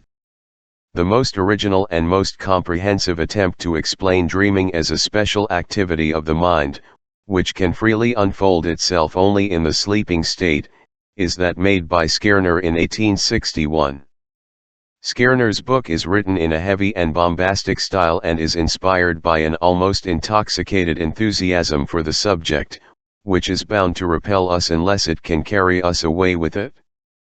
It places so many difficulties in the way of an analysis that we gladly resort to the clearer and conciser presentation of Skerner's theories made by the philosopher Foucault. From these mystical conglomerations, from all these outbursts of splendor and radiance, there indeed flashes and shines an ominous semblance of meaning, but the path of the philosopher is not illumined thereby. Such is the criticism of Skerner's exposition by one of his own followers. Skerner is not one of those writers for whom the mind carries its undiminished faculties into the dream life. He even explains how, in our dreams, the centrality and spontaneous inner of the ego become enervated, how cognition, feeling, will, and imagination are transformed by this decentralization, how the remnant of these psychic forces has not a truly intellectual character, but is rather of the nature of a mechanism. But, on the other hand, that activity of the psyche which may be described as fantasy, freed from all rational governance, and hence no longer strictly controlled, rises to absolute supremacy in our dreams.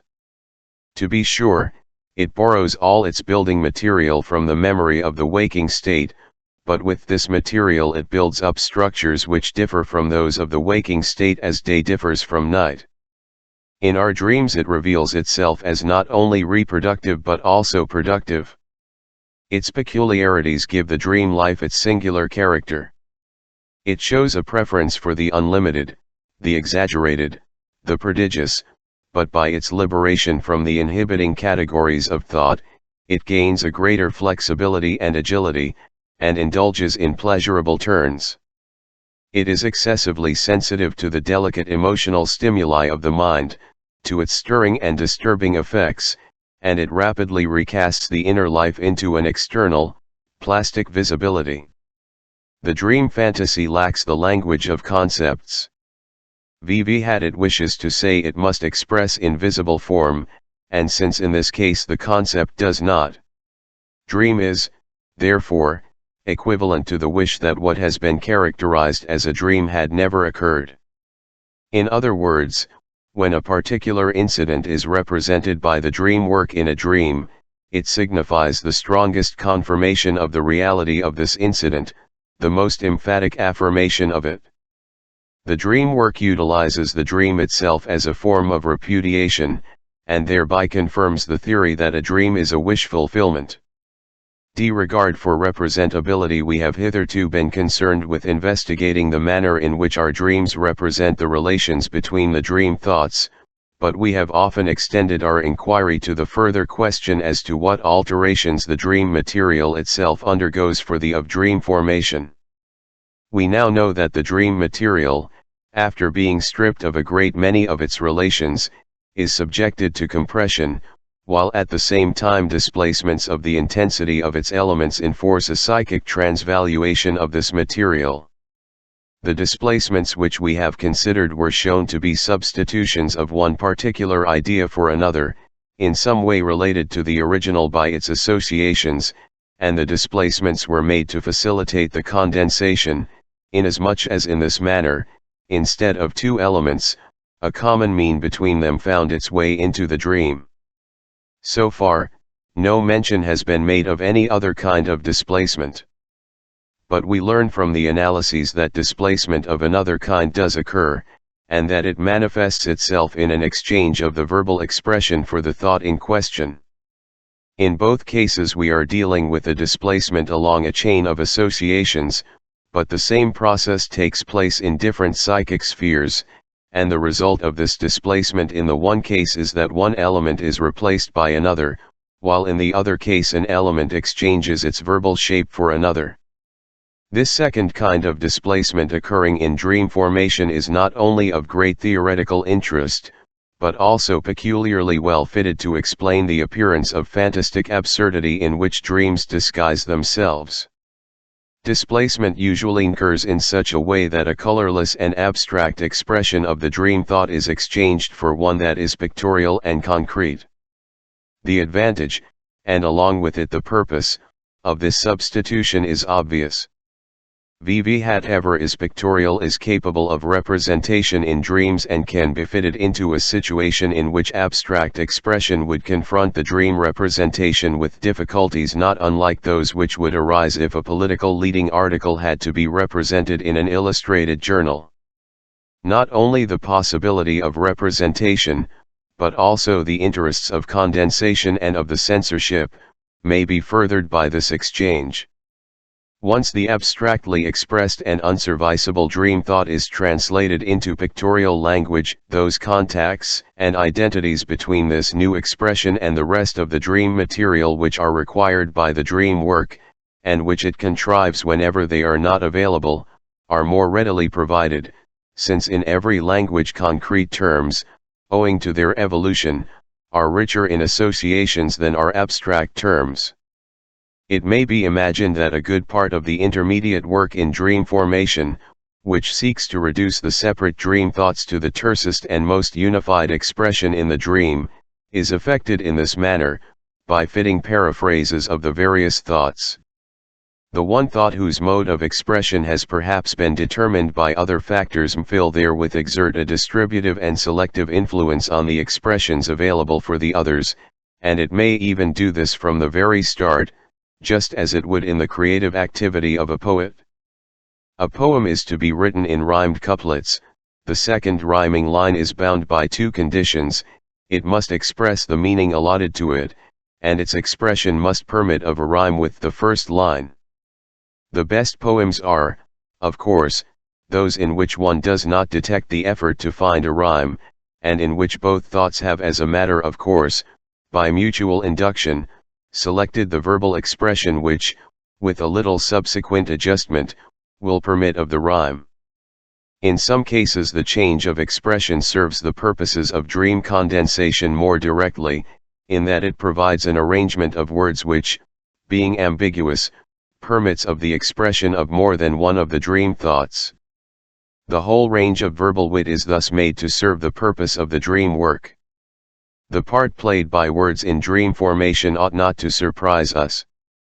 A word, as the point of junction of a number of ideas, possesses, as it were, a predestined ambiguity, and the neuroses, obsessions, phobias, take advantage of the opportunities for condensation and disguise afforded by words quite as eagerly as do dreams.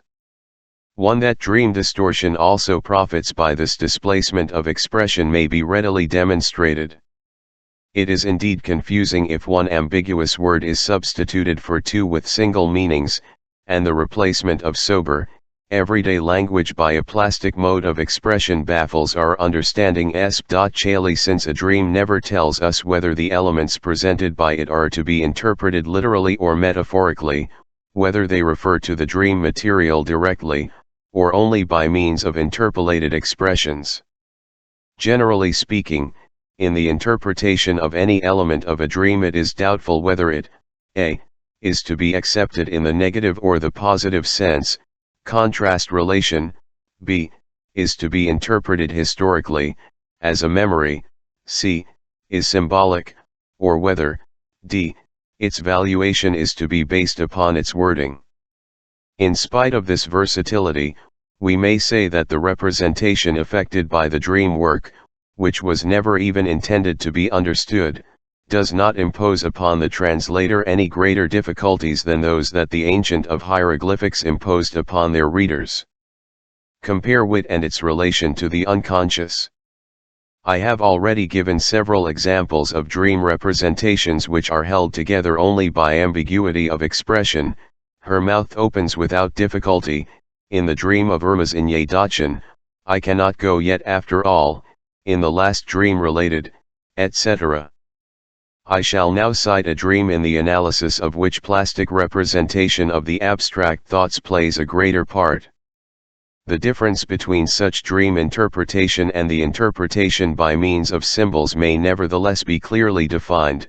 In the symbolic interpretation of dreams, the key to the symbolism is selected arbitrarily by the interpreter, while in our own cases of verbal disguise these keys are universally known and are taken from established modes of sp.ch.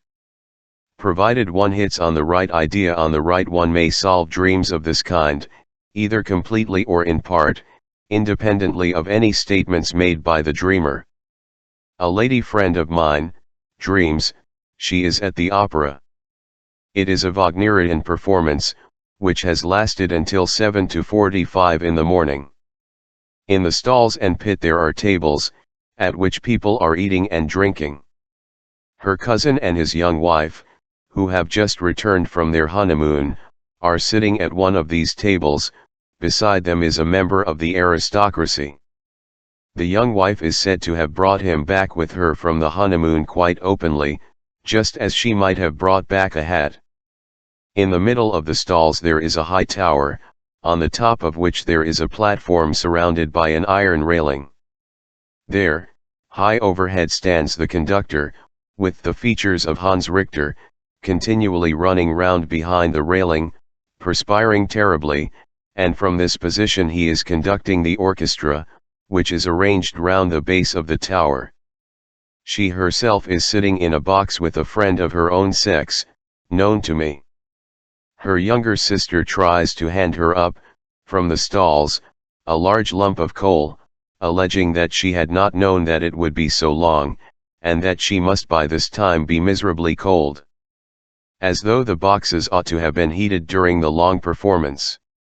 Although in other respects the dream gives a good picture of the situation, it is, of course, nonsensical enough. The tower in the middle of the stalls, from which the conductor leads the orchestra, and above all the coal which her sister hands up to her. I purposely asked for no analysis of this dream. With some knowledge of the personal relations of the dreamer, I was able to interpret parts of it independently of her. I knew that she had felt intense sympathy for a musician whose career had been prematurely brought to an end by insanity. I therefore decided to take the tower in the stalls verbally. It then emerged that the man whom she wished to see in the place of Hans Richter towered above all the other members of the orchestra. This tower must be described as a composite formation by means of apposition. By its substructure it represents the greatness of the man, but by the railing at the top, behind which he runs round like a prisoner or an animal in a cage, an allusion to the name of the unfortunate man, one it represents his later fate. Lunatic tower is perhaps the expression in which the two thoughts might have met. Hugo Wolf. Now that we have discovered the dream's method of representation, we may try, with the same key, to unlock the meaning of the second apparent absurdity, that of the coal which her sister hands up to the dreamer. Coal should mean secret love. No fire, no coal so hotly glows as the secret love of which no one knows.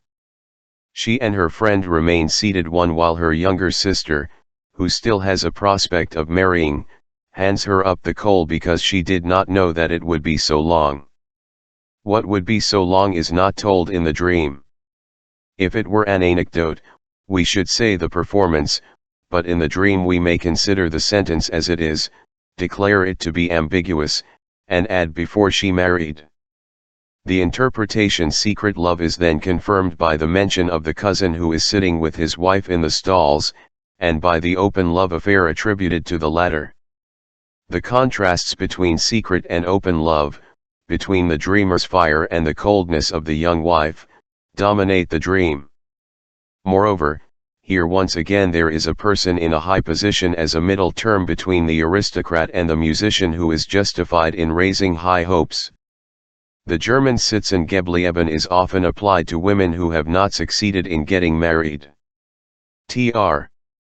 In the above analysis we have at last brought to light a third factor, whose part in the transformation of the dream thoughts into the dream content is by no means trivial, namely, consideration of the suitability of the dream thoughts for representation in the particular psychic material of which the dream makes use, that is, for the most part in visual images. Among the various subordinate ideas associated with the essential dream thoughts, those will be preferred which permit of visual representation, and the dream work does not hesitate to recast the intractable thoughts into an other verbal form, even though this is a more unusual form provided it makes representation possible, and thus puts an end to the psychological distress caused by strangulated thinking. This pouring of the thought content into another mold may at the same time serve the work of condensation, and may establish relations with another thought which otherwise would not have been established. It is even possible that this second thought may itself have previously changed its original expression for the purpose of meeting the first one halfway. Herbert Silberer I has described a good method of directly observing the transformation of thoughts into images which occurs in dream formation, and has thus made it possible to study in isolation this one factor of the dream work. If, while in a state of fatigue and somnolence, he imposed upon himself a mental effort, it frequently happened that the thought escaped him and in its place there appeared a picture in which he could recognize the substitute for the thought. Not quite appropriately, Silberer described this substitution as autosymbolic. I shall cite here a few examples from Silberer's work, and on account of certain peculiarities of the phenomena observed I shall refer to the subject later on. I. Bleuler Freujahrbuch, I. 1909. Example 1. I remember that I have to correct a halting passage in an essay. Symbol. I see myself planing a piece of wood. Example 5. I endeavor to call to mind the aim of certain metaphysical studies which I am proposing to undertake. This aim, I reflect, consists in working one's way through, while seeking for the basis of existence, to ever higher forms of consciousness or levels of being. Symbol. I run a long knife under a cake as though to take a slice out of it. Interpretation. My movement with the knife signifies working one's way through. The explanation of the basis of the symbolism is as follows: at table it devolves upon me now and again to cut and distribute a cake, a business which I perform with a long, flexible knife, and which necessitates a certain amount of care. In particular, the neat extraction of the cut slices of cake presents a certain amount of difficulty. The knife must be carefully pushed under the slices in question, the slow working one's way through in order to get to the bottom. But there is yet more symbolism in the picture. The cake of the symbol was really a dabas cake, that is, a cake in which the knife has to cut through several layers, the levels of consciousness and thought. Example 9. I lost the thread in a train of thought. I make an effort to find it again, but I have to recognize that the point of departure has completely escaped symbol.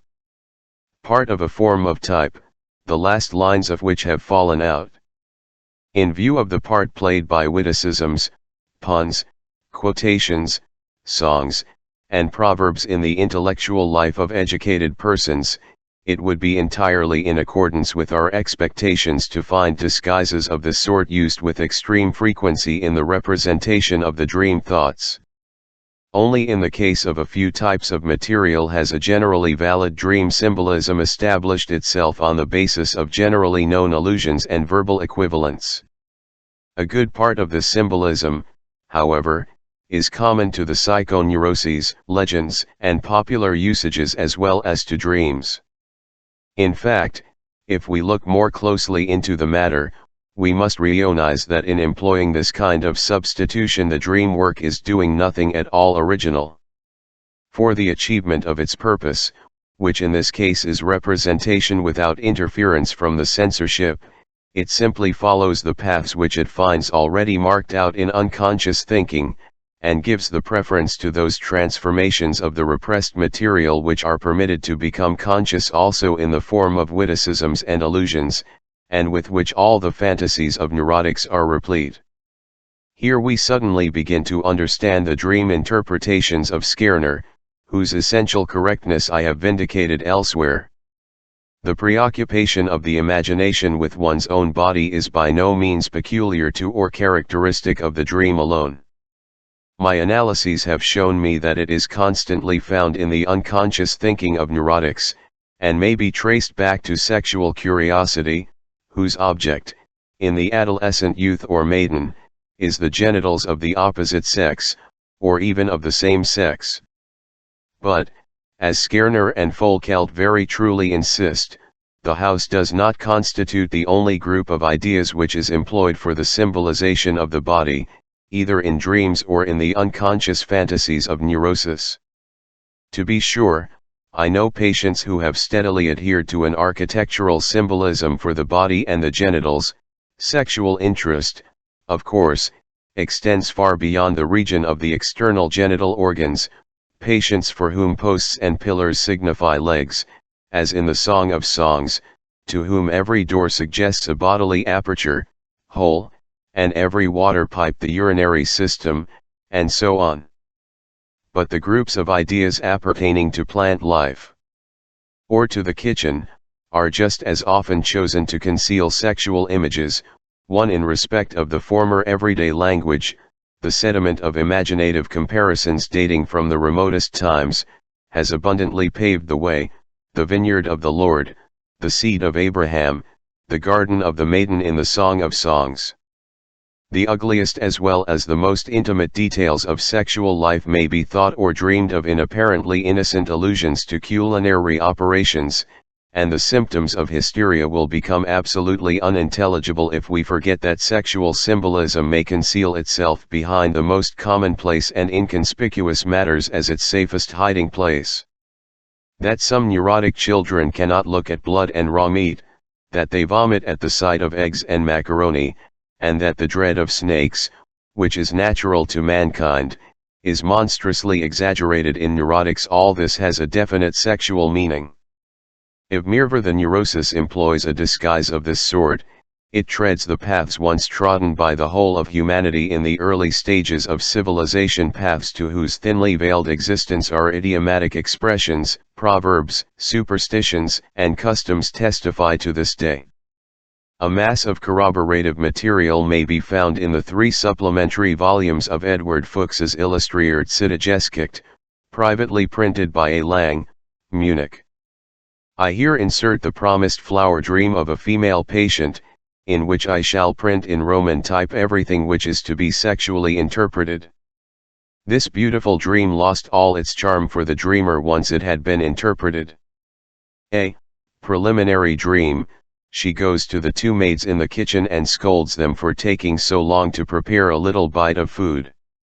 She also sees a very large number of heavy kitchen utensils in the kitchen, heaped into piles and turned upside down in order to drain. Later addition, the two maids go to fetch water, and have, as it were, to climb into a river which reaches up to the house or into the courtyard. One eye for the interpretation of this preliminary dream, which is to be regarded as casual. See earlier in this chapter. C. B. Main dream. 1. She is descending from a height 2. Over curiously constructed railings, or a fence which is composed of large square trellis work hurdles with small square apertures. 3. It is really not adapted for climbing. She is constantly afraid that she cannot find a place for her foot, and she is glad that her dress doesn't get caught anywhere, and that she is able to climb it so respectably. 4. As she climbs she is carrying a big branch in her hand, really like a tree, which is thickly studded with red flowers, a spreading branch, with many twigs. 6. With this is connected the idea of cherry blossoms. Blüten equals flowers, but they look like fully opened camellias, which of course do not grow on trees. As she is descending, she first has one, then suddenly two, and then again only one. 7. When she has reached the ground the lower flowers have already begun to fall. Now that she has reached the bottom she sees an odd man who is combing, as she would like to put it, just such a tree, that is, with a piece of wood he is scraping thick bunches of hair from it, which hang from it like moss. Other men have chopped off such branches in a garden, and have flung them into the road, where they are lying about, so that a number of people take some of them. But she asks whether this is right, whether she may take one, too. 8. In the garden there stands a young man, he is a foreigner, and known to her, toward whom she goes in order to ask him how it is possible to transplant such branches in her own garden. 9. He embraces her, whereupon she struggles and asks him what he is thinking of, whether it is permissible to embrace her in such a manner. He says there is nothing in it, that it is permitted. 10. He then declares himself willing to go with her into the other garden, in order to show her how to put them in, and he says something to her which she does not quite understand. Besides this, I need 3 meters, later she says, square meters, or 3 fathoms of ground. It seems as though he were asking her for something in return for his willingness, as though he had the intention of indemnifying, reimbursing, himself in her garden, as though he wanted to evade some law or other, to derive some advantage from it without causing her an injury. She does not know whether or not he really shows her anything. Her career. Exalted origin, the wish contrast to the preliminary dream.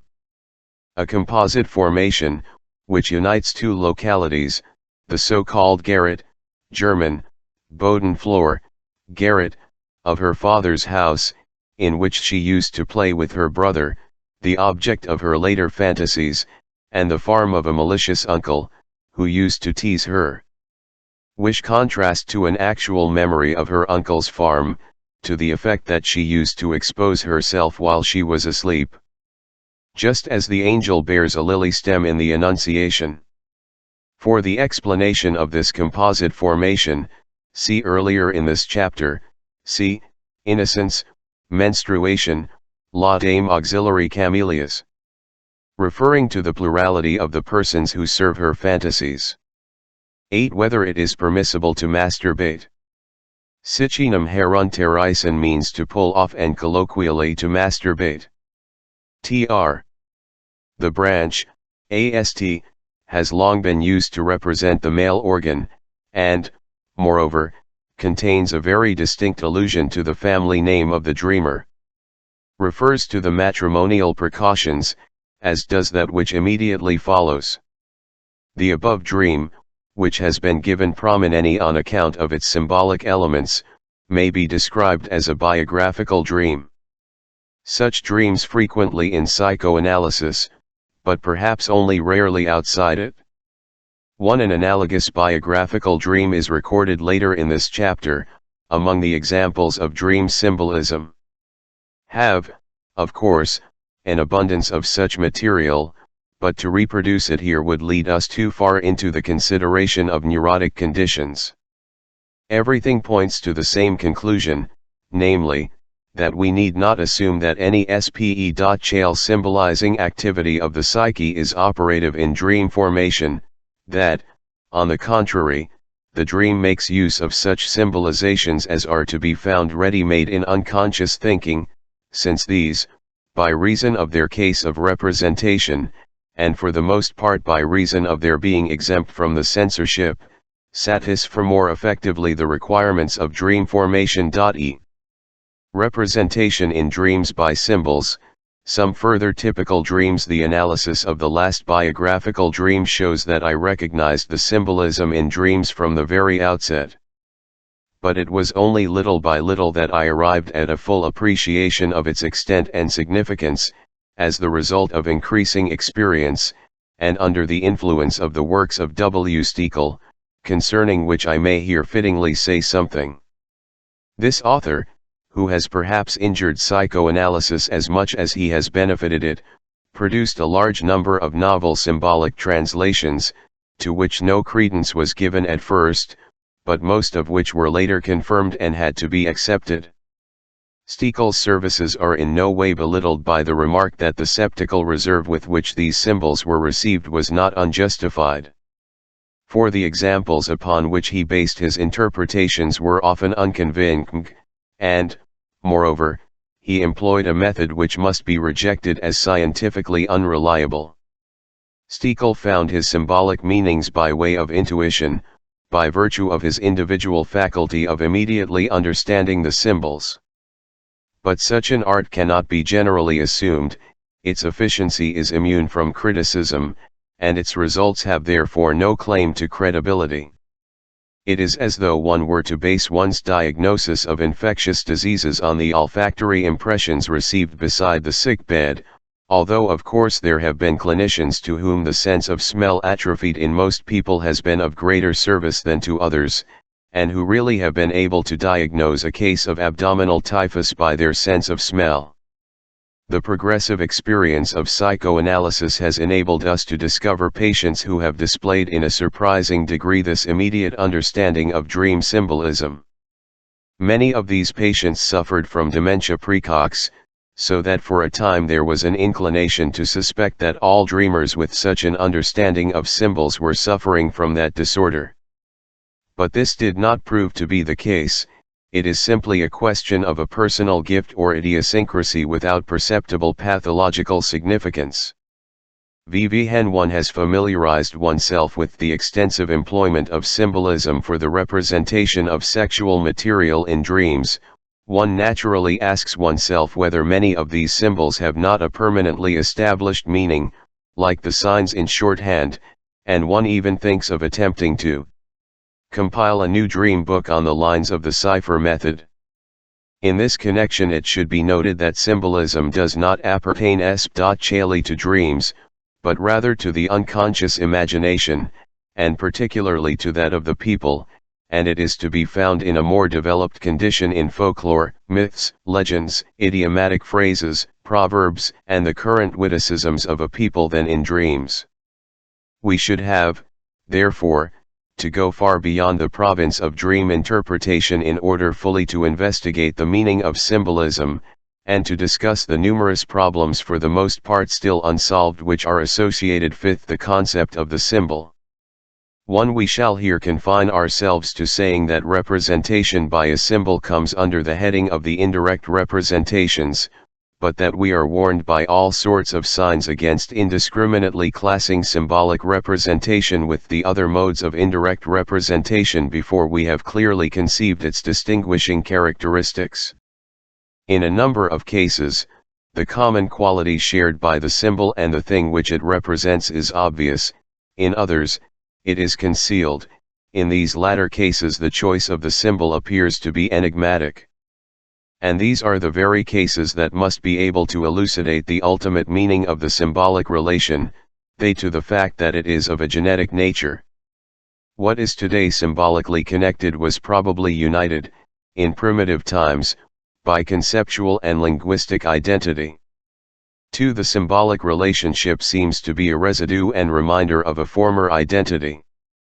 It may also be noted that in many cases the symbolic identity extends beyond the linguistic identity, as had already been asserted by Schubert, 1814.3 ICF. The works of Bleuler and his Zurich disciples, Meter, Abraham and others, and of the non-medical authors, Klein-Paul and others, to whom they refer.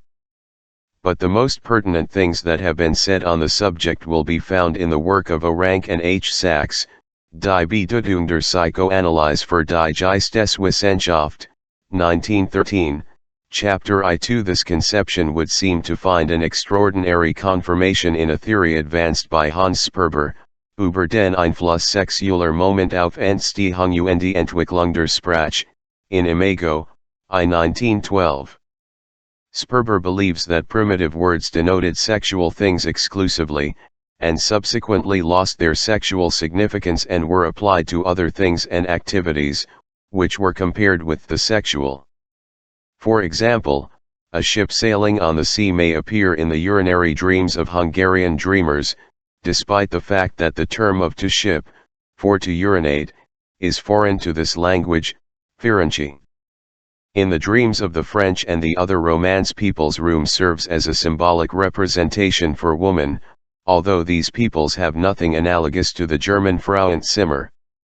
Many symbols are as old as language itself, while others are continually being coined, example the aeroplane, the Zeppelin. Dreams employ this symbolism to give a disguised representation to their latent thoughts. Among the symbols thus employed there are, of course, many which constantly, or all but constantly, mean the same thing. But we must bear in mind the curious plasticity of psychic material. Often enough a symbol in the dream content may have to be interpreted not symbolically but in accordance with its proper meaning. At other times the dreamer, having to deal with special memory material, may take the law into his own hands and employ anything whatever as a sexual symbol, though it is not generally so employed. However he has the choice of several symbols for the representation of a dream content, he will decide in favor of that symbol which is in addition objectively related to his other thought material, that is to say, he will employ an individual motivation besides the typically valid one. Although since Skerner's time the more recent investigations of dream problems have definitely established the existence of dream symbolism, Havelock Ellis acknowledges that our dreams are indubitably full of symbols. It must yet be admitted that the existence of symbols in dreams has not only facilitated dream interpretation, but has also made it more difficult. The technique of interpretation in accordance with the dreamer's free associations more often than otherwise leaves us in the lurch as far as the symbolic elements of the dream content are concerned. A return to the arbitrariness of dream interpretation as it was practiced in antiquity, and is seemingly revived by Stekel's wild interpretations, is contrary to scientific method. Consequently, those elements in the dream content which are to be symbolically regarded compel us to employ a combined technique, which on the one hand is based on the dreamer's associations, while on the other hand the missing portions have to be supplied by the interpreter's understanding of the symbols. Critical circumspection in the solution of the symbols must coincide with careful study of the symbols in Cayley transparent examples of dreams in order to silence the reproach of arbitrariness in dream interpretation. The uncertainties which still adhere to our function as dream interpreters are due partly to our imperfect knowledge, which, however, can be progressively increased, and partly to certain peculiarities of the dream symbols themselves. These often possess many and varied meanings, so that, as in Chinese script, only the context can furnish the correct meaning. This multiple significance of the symbol is allied to the dream's faculty of admitting over-interpretations, of representing, in the same content, various wish impulses and thought formations, often of a widely divergent character. After these limitations and reservations, I will proceed. The emperor and the empress, king and queen, one in most cases really represent the dreamer's parents. The dreamer himself or herself is the prince or princess. But the high authority conceded to the emperor is also conceded to great men, so that in some dreams, for example, Goethe as a father symbol, Hishman. All elongated objects, sticks, tree trunks, umbrellas, on account of the opening, which might be likened to an erection, all sharp and elongated weapons, knives, daggers, and pikes, represent the male member. A frequent, but not very intelligible symbol for the same is a nail file, a reference to rubbing and scraping. Small boxes, chests, cupboards, and ovens correspond to the female organ, also cavities, ships, and all kinds of vessels. A room in a dream generally represents a woman. The description of its various entrances and exits is scarcely calculated to make us doubt this interpretation. 2. The interest as to whether the room is open or locked will be readily understood in this connection. Cf. Dora's dream in Fragment of an Analysis of Hysteria. There is no need to be explicit as to the sort of key that will unlock the room. The symbolism of lock and key has been gracefully if broadly employed by Uhland in his Song of the Graf Eberstein. The dream of walking through a suite of rooms signifies a brothel or a harem. But, as H. Sachs has shown by an admirable example, it is also employed to represent marriage, contrast.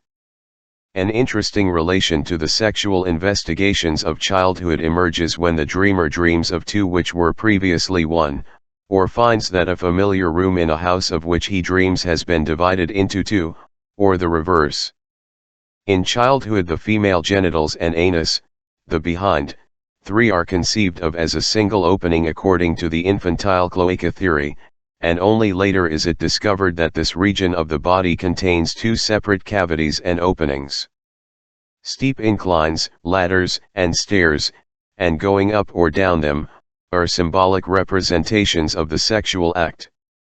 4 smooth walls over which one climbs, facades of houses, across which one lets oneself down often with a sense of great anxiety correspond to air.ct human bodies, and probably repeat in our dreams childish memories of climbing up parents or nurses. Smooth walls are men. In anxiety dreams one often holds firmly to projections on houses. Tables, whether bare or covered, and boards, are women, perhaps by virtue of contrast, since they have no protruding contours. Wood, generally speaking, seems, in accordance with its linguistic relations, to represent feminine matter, materia. The name of the island Madeira means wood in Portuguese.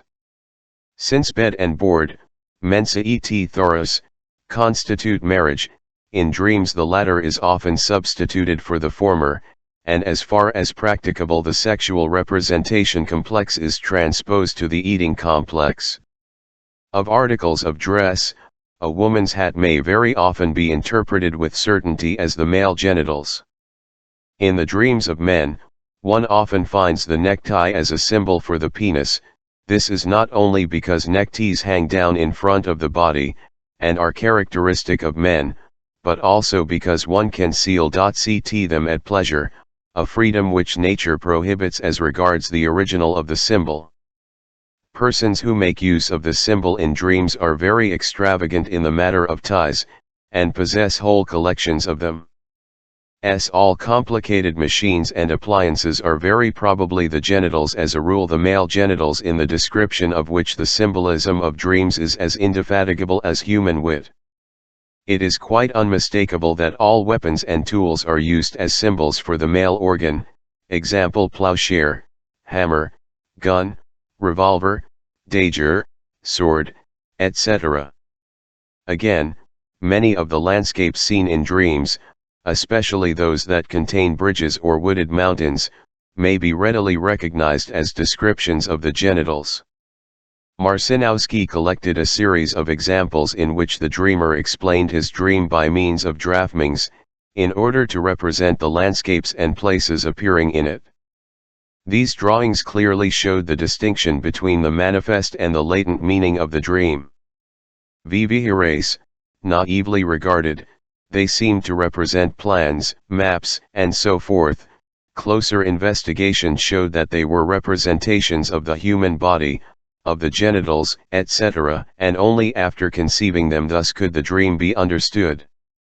6. Finally, where one finds incomprehensible neologisms one may suspect combinations of components having a sexual significance. Children, too, often signify the genitals, since men and women are in the habit of fondly referring to their genital organs as little man, little woman, little thing. The little brother was correctly recognized by Stekel as the penis. To play with or to beat a little child is often the dream's representation of masturbation. The dream work represents castration by baldness, haircutting, the loss of teeth, and beheading.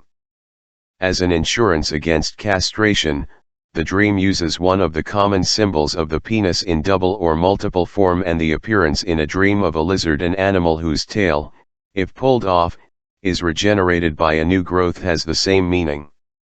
Most of those animals which are utilized as genital symbols in mythology and folklore play this part also in dreams: the fish, the snail, the cat, the mouse, on account of the hairiness of the genitals, but above all the snake, which is the most important symbol of the male member.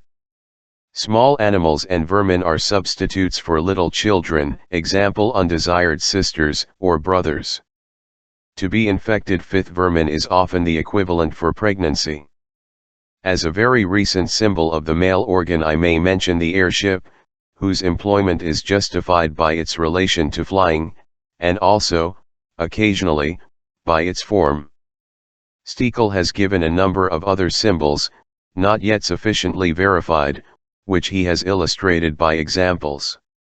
The works of this author, and especially his book, Die Sprachtraum, contain the richest collection of interpretations of symbols, some of which were ingeniously guessed and were proved to be correct upon investigation, as, for example, in the section on the symbolism of death.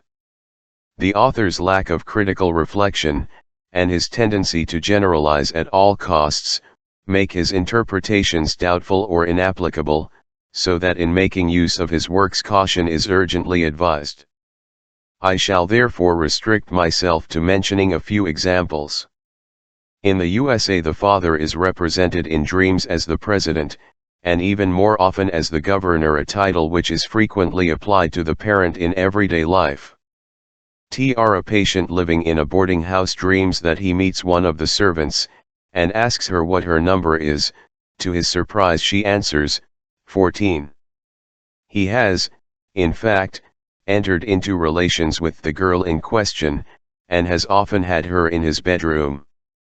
She feared, as may be imagined, that the landlady suspected her, and had proposed, on the day before the dream, that they should meet in one of the unoccupied rooms.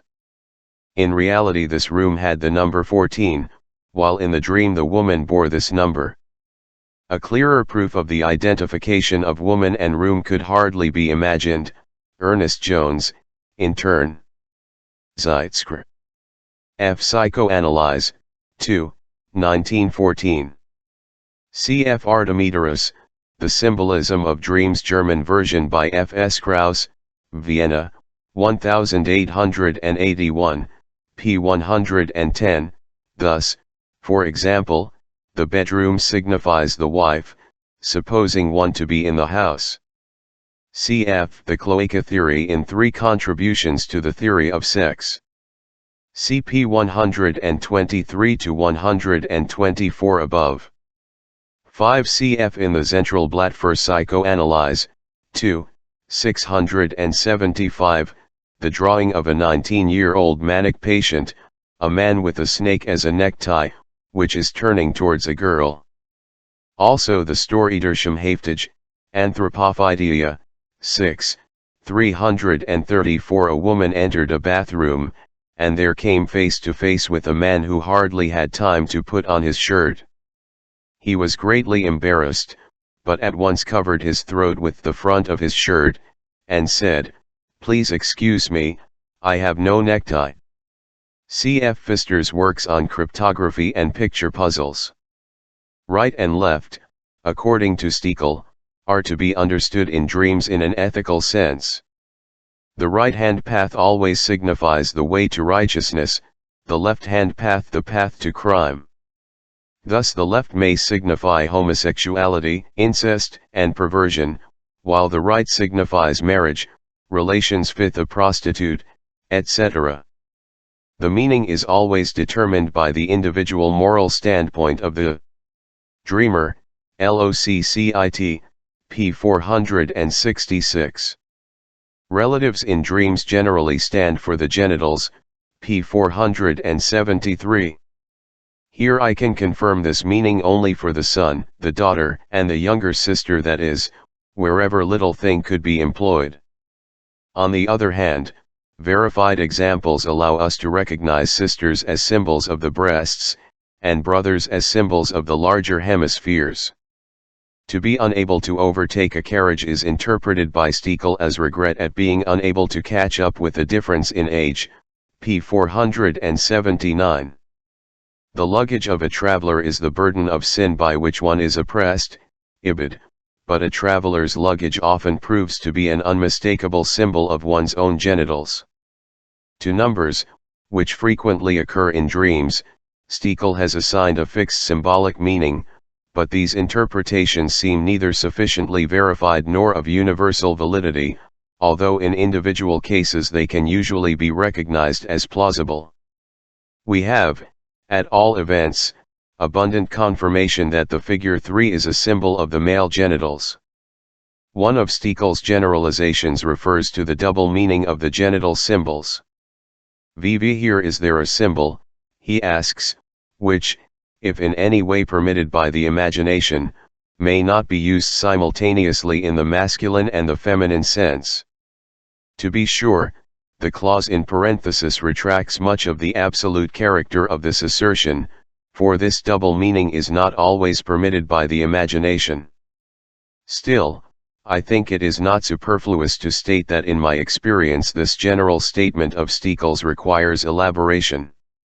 Besides those symbols which are just as frequently employed for the male as for the female genitals, there are others which preponderantly, or almost exclusively, designate one of the sexes, and there are yet others which, so far as we know, have only the male or only the female signification.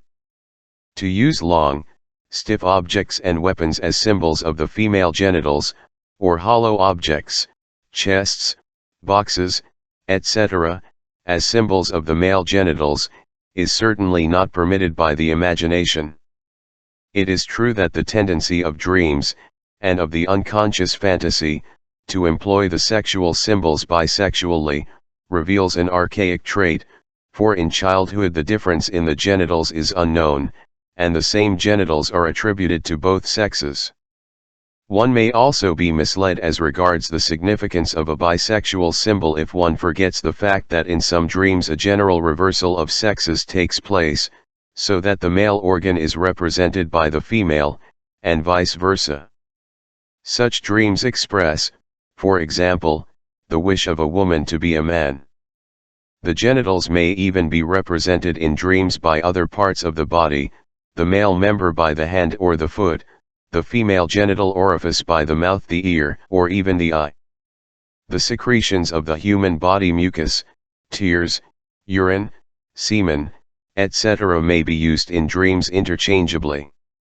This statement of Stekel's, correct in the main, has suffered a justifiable critical restriction as the result of certain comments of R. Reitlers, Internet.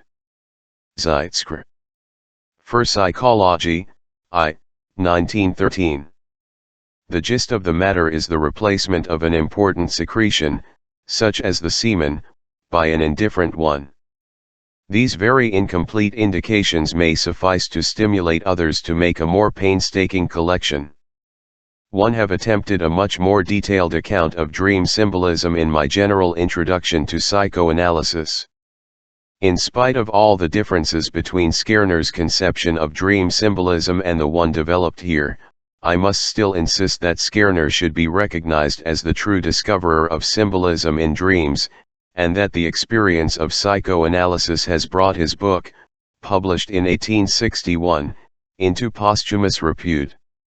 I shall now append a few instances of the use of such symbols, which will show how impossible it is to arrive at the interpretation of a dream if one excludes dream symbolism, but also how in many cases it is imperatively forced upon one. At the same time, I must expressly warn the investigator against overestimating the importance of symbols in the interpretation of dreams, restricting the work of dream translation to the translation of symbols, and neglecting the technique of utilizing the associations of the dreamer. The two techniques of dream interpretation must supplement one another, practically, however, as well as theoretically.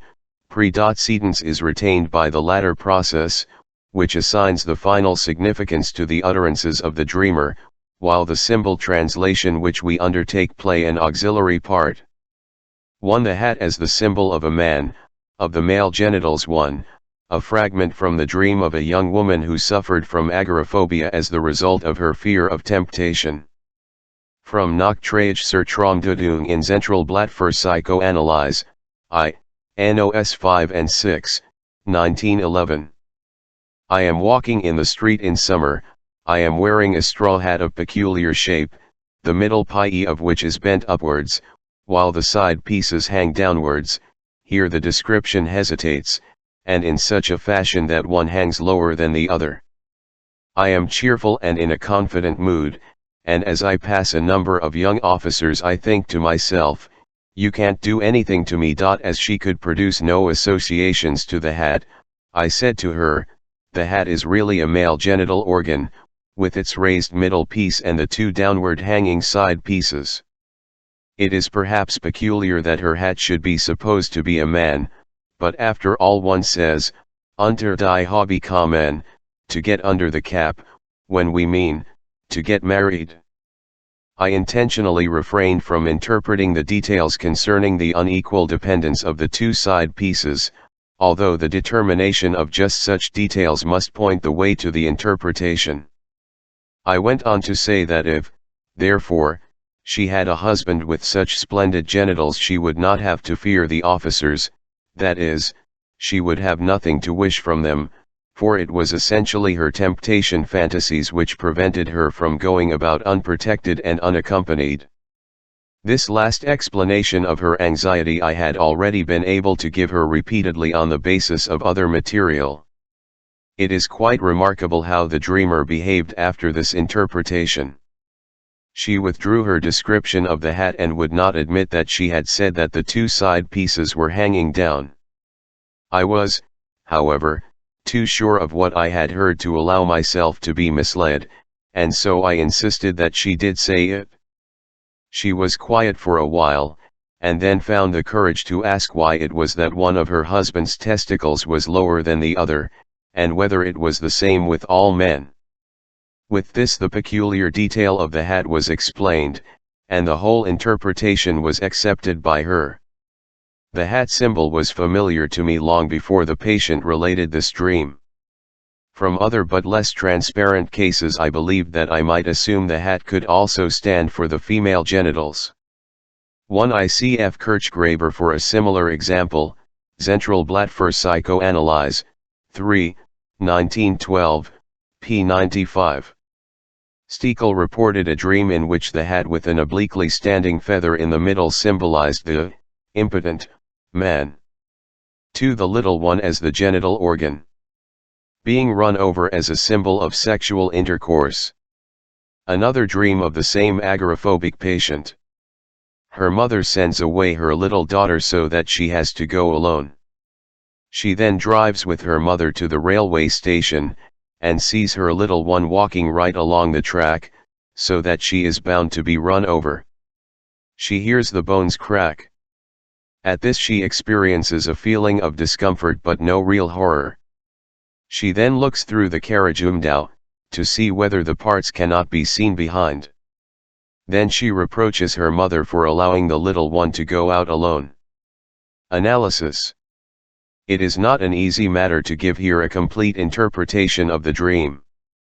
It forms part of a cycle of dreams, and can be fully understood only in connection with the rest. For it is not easy to obtain the material necessary to demonstrate the symbolism in a sufficiently isolated condition.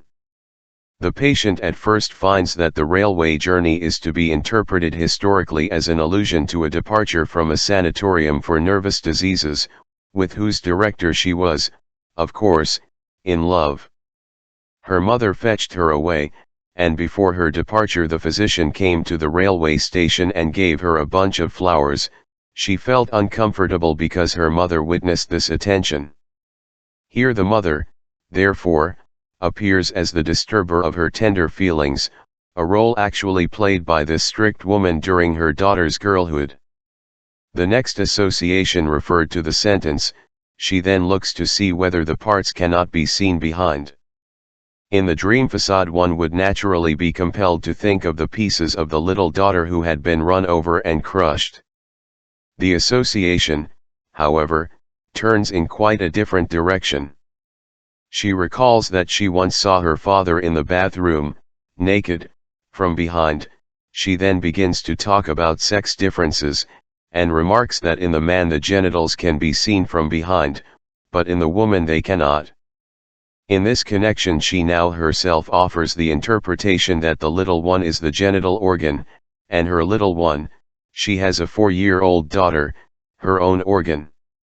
She reproaches her mother for wanting her to live as though she had no genitals, and recognizes this reproach in the introductory sentence of the dream. The mother sends her little one away, so that she has to go alone. In her fantasy, going alone through the streets means having no man, no sexual relations, coir equals to go together, and this she does not like. According to all her statements, she really suffered as a girl through her mother's jealousy, because her father showed a preference for her. The deeper interpretation of this dream depends upon another dream of the same night, in which the dreamer identifies herself with her brother. She was a tomboy, and was always being told that she should have been born a boy.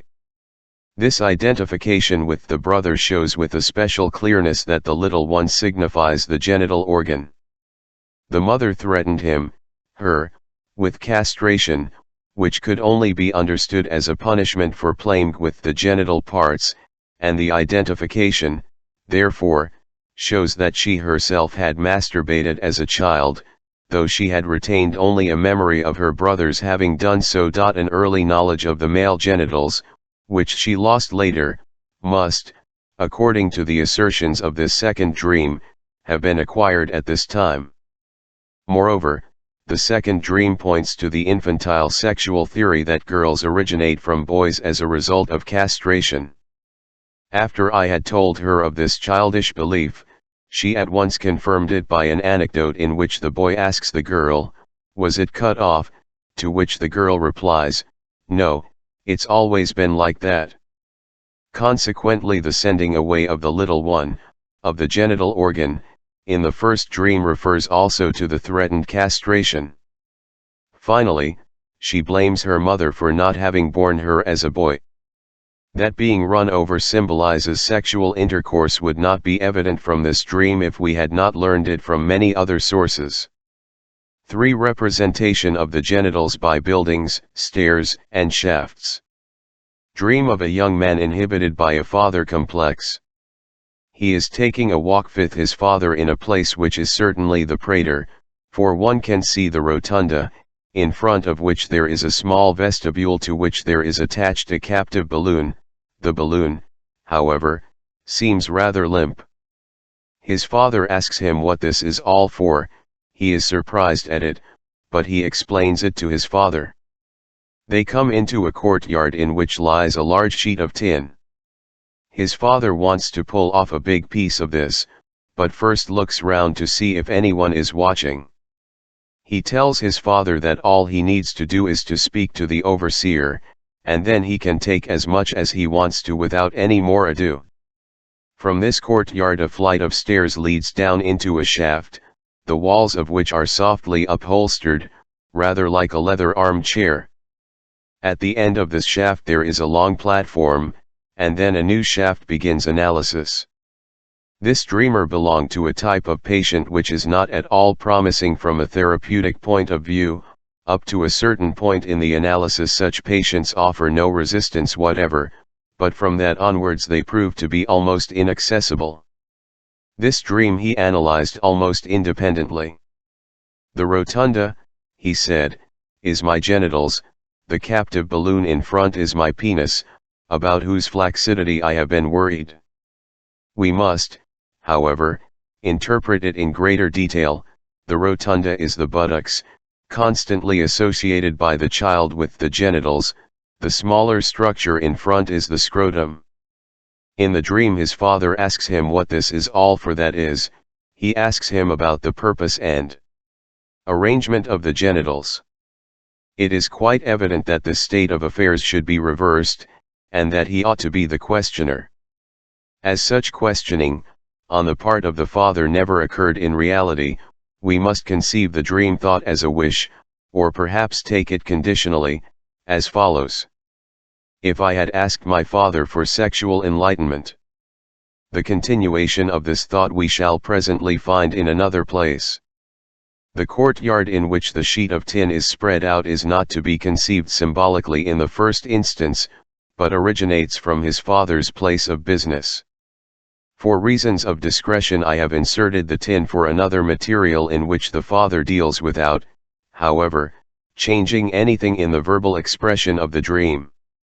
The dreamer had entered his father's business, and had taken a terrible dislike to the somewhat questionable practices upon which its profit mainly depended.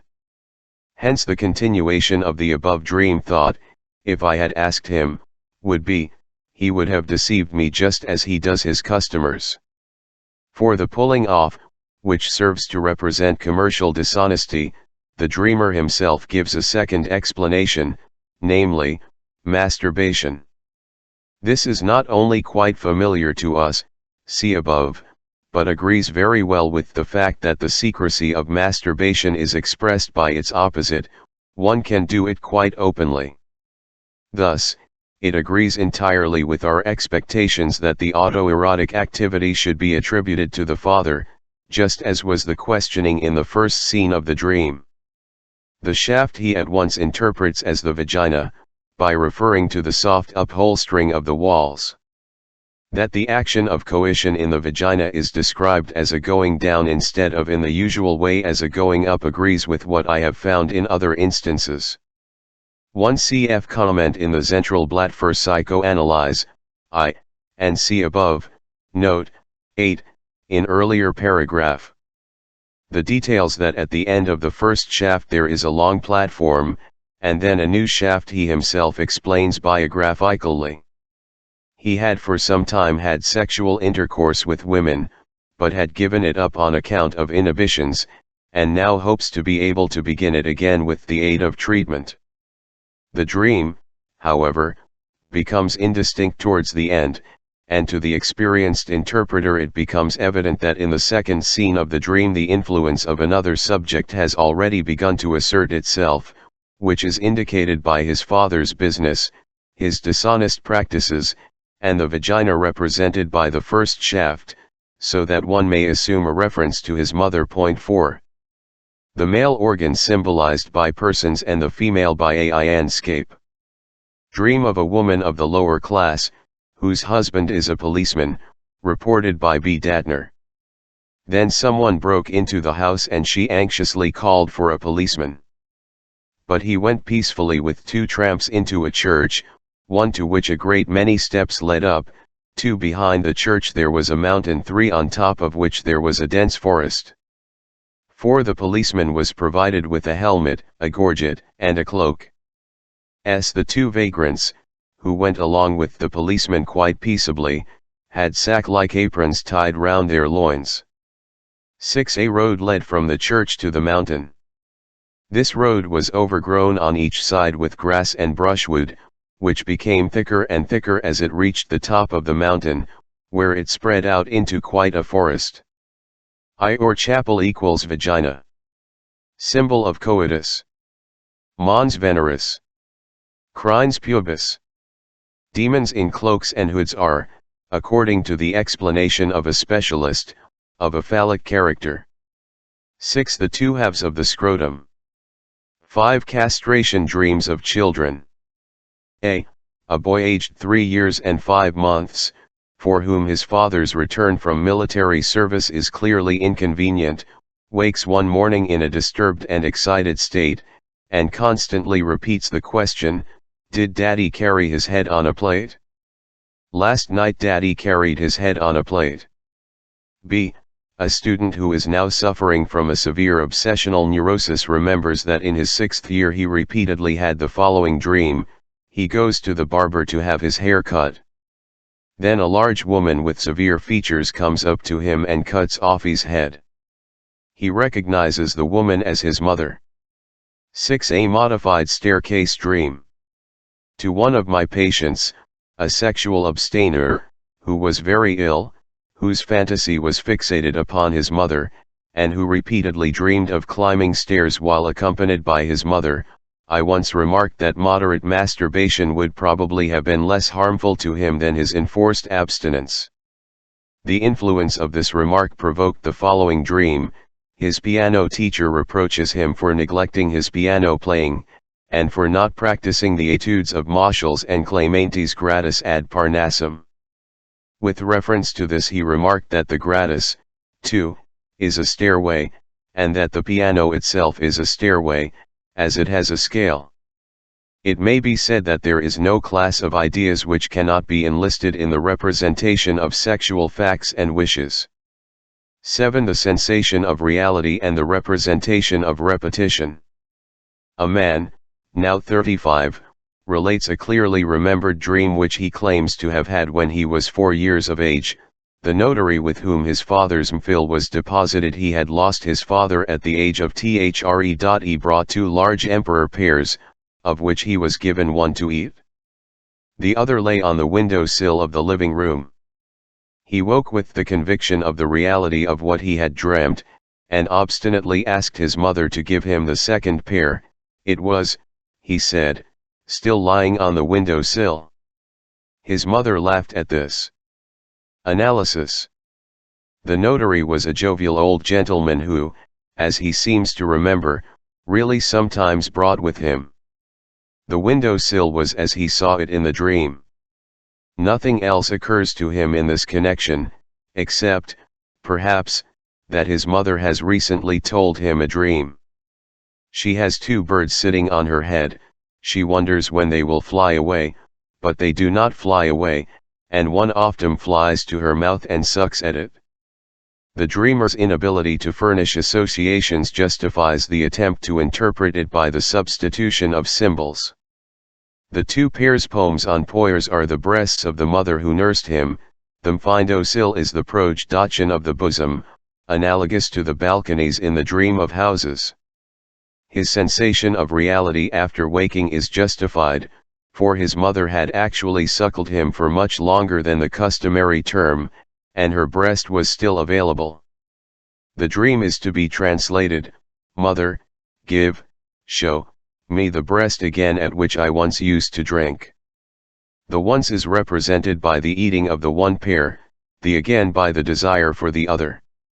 The temporal repetition of an act is habitually represented in dreams by the numerical multiplication of an object. It is naturally a very striking phenomenon that symbolism should already play a part in the dream of a child of 4, but this is the rule rather than the exception. One may say that the dreamer has command of symbolism from the very first. The early age at which people make use of symbolic representation, even apart from the dream life, may be shown by the following uninfluenced memory of a lady who is now 27, she is in her 4th year. The nursemaid is driving her, with her brother, 11 months younger, and a cousin, who is between the two in age, to the lavatory, so that they can do their little business there before going for their walk. As the oldest, she sits on the seat and the other two on chambers. She asks her, female, cousin, have you a purse, too? Walter has a little sausage, I have a purse. The cousin answers, yes, I have a purse, too. The nursemaid listens, laughing, and relates the conversation to the mother, whose reaction is a sharp reprimand. Here a dream may be inserted whose excellent symbolism permitted of interpretation with little assistance from the dreamer. 8. The question of symbolism in the dreams of normal persons. 1. I. Alfred Robitzek in the Zentralblatt für Psychoanalyse, 2, 1911, p. 340. An objection frequently raised by the opponents of psychoanalysis and recently also by Havelock Ellis 1 is that, although dream symbolism may perhaps be a product of the neurotic psyche, it has no validity whatever in the case of normal persons. But while psychoanalysis recognizes no essential distinctions, but only quantitative differences, between the psychic life of the normal person and that of the neurotic, the analysis of those dreams in which, in sound and sick persons alike, the repressed complexes display the same activity, reveals the absolute identity of the mechanisms as well as of the symbolism. Indeed, the natural dreams of healthy persons often contain a much simpler, more transparent, and more characteristic symbolism than those of neurotics, which, owing to the greater strictness of the censorship and the more extensive dream distortion resulting therefrom, are frequently troubled and obscured, and are therefore more difficult to translate. The following dream serves to illustrate this fact. This dream comes from a non-neurotic girl of a rather prudish and reserved type. In the course of conversation I found that she was engaged to be married but that there were hindrances in the way of the marriage which threatened to postpone it. She related spontaneously the following dream, I. The World of Dreams, London, 1911, p. 168. I arrange the center of a table with flowers for a birthday.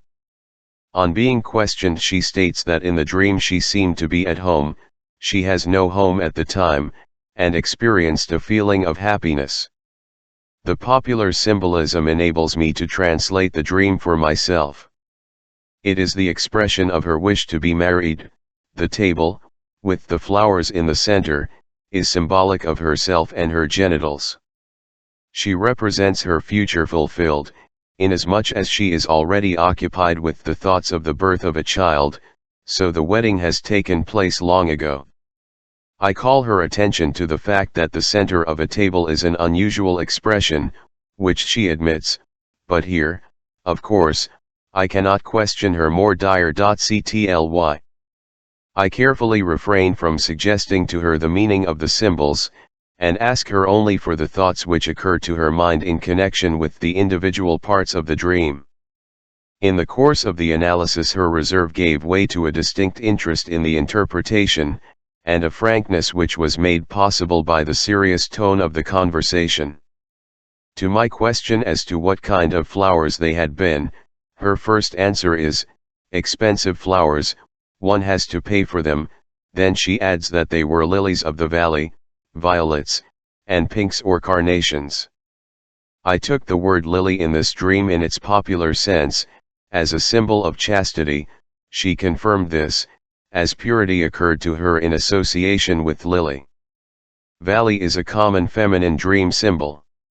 The chance juxtaposition of the two symbols in the name of the flower is made into a piece of dream symbolism, and serves to emphasize the preciousness of her virginity. Expensive flowers, one has to pay for them, and expresses the expectation that her husband will know how to appreciate its value. The comment, expensive flowers, etc. has, as will be shown, a different meaning in every one of the three different flower symbols. I thought of what seemed to me a venturesome explanation of the hidden meaning of the apparently quite asexual word violets by an unconscious relation to the French viol. but to my surprise the dreamer's association was the English word violate. The accidental phonetic similarity of the two words violet and violate is utilized by the dream to express in the language of flowers the idea of the violence of defloration, another word which makes use of flower symbolism, and perhaps also to give expression to a masochistic tendency on the part of the girl. An excellent example of the word bridges across which run the paths to the unconscious. One has to pay for them here means life, with which she has to pay for becoming a wife and a mother.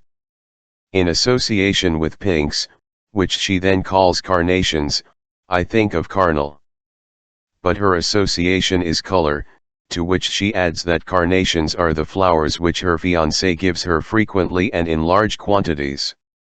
At the end of the conversation she suddenly admits, spontaneously, that she has not told me the truth. The word that occurred to her was not color, but incarnation, the very word I expected. Moreover, even the word color is not a remote association, it was determined by the meaning of carnation, i.e., flesh color, that is, by the complex. This lack of honesty shows that the resistance here is at its greatest because the symbolism is here most transparent, and the struggle between libido and repression is most intense in connection with this phallic theme. The remark that these flowers were often given her by her fiancé is, together with the double meaning of carnation, a still further indication of their phallic significance in the dream. The occasion of the present of flowers during the day is employed to express the thought of a sexual present and a return present. She gives her virginity and expects in return for it a rich love life. But the words, expensive flowers, one has to pay for them may have a real, financial meaning.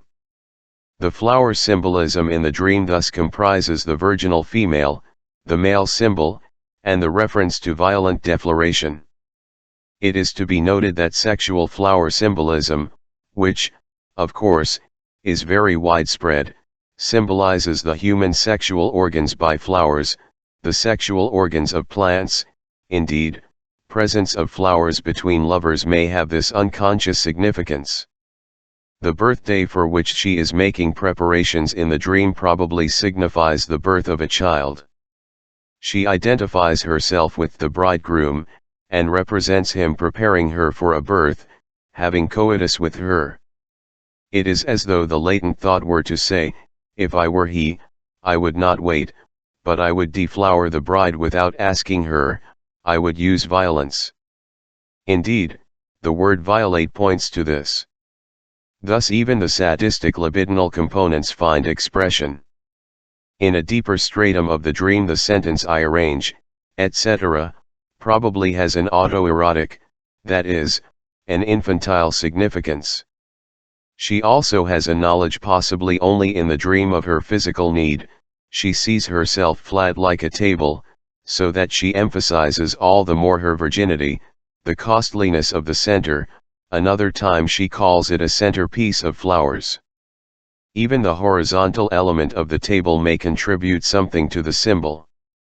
The concentration of the dream is worthy of remark, nothing is superfluous, every word is a symbol. Later on she brings me a supplement to this dream, I decorate the flowers with green crinkled paper. She adds that it was fancy paper of the sort which is used to disguise ordinary flower pots. She says also, to hide untidy things, whatever was to be seen which was not pretty to the eye, there is a gap, a little space in the flowers. The paper looks like velvet or moss. With decorate she associates decorum, as I expected. The green color is very prominent, and with this she associates hope, yet another reference to pregnancy. In this part of the dream the identification with the man is not the dominant feature, but thoughts of shame and frankness express themselves. She makes herself beautiful for him, she admits physical defects, of which she is ashamed and which she wishes to correct. The associations velvet and moss distinctly point to crines pubis. The dream is an expression of thoughts hardly known to the waking state of the girl, thoughts which deal with the love of the senses and its organs. She is prepared for a birthday, i.e., she has coitus, the fear of defloration and perhaps the pleasurably toned pain find expression. She admits her physical defects and overcompensates them by means of an overestimation of the value of her virginity. Her shame excuses the emerging sensuality by the fact that the aim of it all is the child. Even material considerations, which are foreign to the lover, find expression here. The affect of the simple dream, the feeling of bliss, shows that here strong emotional complexes have found satisfaction. I close with the 9. Dream of a chemist. A young man who has been trying to give up his habit of masturbation by substituting intercourse with a woman. Preliminary statement: on the day before the dream he had been instructing a student as to Grignard's reaction, in which magnesium is dissolved in absolutely pure ether under the catalytic influence of iodine. 2 days earlier there had been an explosion in the course of the same reaction, in which someone had burned Hishand. Dream I. He is going to make phenyl magnesium bromide. He sees the apparatus with particular distinctness, but he has substituted himself for the magnesium. He is now in a curious, wavering attitude. He keeps on repeating to himself, "This is the right thing, it is working, my feet are beginning to dissolve, and my knees are getting soft." Then he reaches down and feels for his feet, and meanwhile, he does not know how, he takes his legs out of the carboy, and then again he says to himself, "That can't be. Yes, it has been done correctly." Then he partially wakes, and repeats the dream to himself, because he wants to tell it to me. He is positively afraid of the analysis of the dream. He is much excited during this state of semi-sleep, and repeats continually, "Phenyl, phenyl," with his whole family. He is supposed to be at the Schottentor 11. He is in at 11:30 in order to keep an appointment with the lady in question, but he does not wake until 11:30. He says to himself, "It is too late now, when you get there it will be 12:30. The next moment he sees the whole family gathered about the table, his mother and the parlor maid with the soup tureen with peculiar distinctness. Then he says to himself, "Well, if we are sitting down to eat already, I certainly can't get away." Analysis. He feels sure that even the first dream contains a reference to the lady whom he is to meet at the place of rendezvous. The dream was dreamed during the night before the expected meeting. The student whom he was instructing is a particularly unpleasant fellow, the chemist had said to him. That isn't right, because the magnesium was still unaffected, and the student had answered, as though he were quite unconcerned, "Nor it is." He himself must be the student. He is as indifferent to his analysis as the student is to his synthesis. The he in the dream, however, who performs the operation, is myself. How unpleasant he must seem to me with his indifference to the result. Again, he is the material with which the analysis, synthesis, is made. For the question is the success of the treatment. The legs in the dream recall an impression of the previous evening. He met a lady at a dancing class of whom he wished to make a conquest. He pressed her to him so closely that she once cried out. As he ceased to press her legs he felt her firm, responding pressure against his lower thighs as far as just above the knees, the spot mentioned in the dream. In this situation, then, the woman is the magnesium in the retort, which is at last working. He is feminine towards me, as he is virile towards the woman. If he succeeds with the woman, the treatment will also succeed. Feeling himself and becoming aware of his knees refers to masturbation, and corresponds to his fatigue of the previous day. The rendezvous had actually been made for 11:30. His wish to oversleep himself and to keep to his sexual object at home, that is, masturbation, corresponds to his resistance. He says, in respect to the repetition of the name phenyl, that all these radicals ending in YL have always been pleasing to him, they are very convenient to use, benzyl, acetyl, etc. That, however, explained nothing. But when I proposed the Ruchlamyl he laughed heartily, and told me that during the summer he had read a book by Prévost which contained a chapter, Les Exclus de l'Amour, and in this there was some mention of school Emily's, and in reading of these outcasts he said to himself, that is my case. He would have played the Schlemihl if he had missed the appointment. It seems that the sexual symbolism of dreams has already been directly confirmed by experiment. In 1912 Dr. K. Schroeder, at the instance of H. Swoboda, produced dreams in deeply hypnotized by suggestions which determined a large part of the dream content. If the suggestion proposed that the subject should dream of normal or abnormal sexual relations, the dream carried out these orders by replacing sexual material by the symbols with which psychoanalytic dream interpretation has made us familiar. Thus, following the suggestion that the dreamer should dream of homosexual relations with a lady friend, this friend appeared in the dream carrying a shabby traveling bag, upon which there was a label with the printed words, "For ladies only."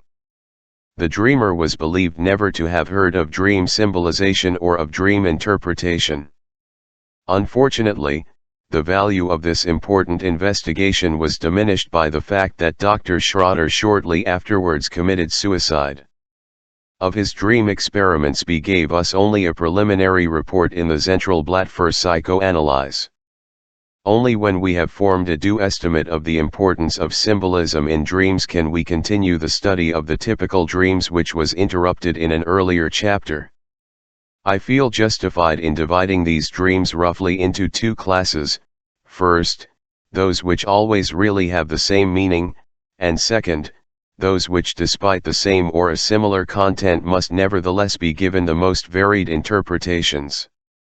Of the typical dreams belonging to the first class I have already dealt fairly fully with the examination dream. On account of their similar affective character, the dreams of missing a train deserve to be ranked with the examination dreams. Moreover, their interpretation justifies this approximation. They are consolation dreams, directed against another anxiety perceived in dreams, the fear of death.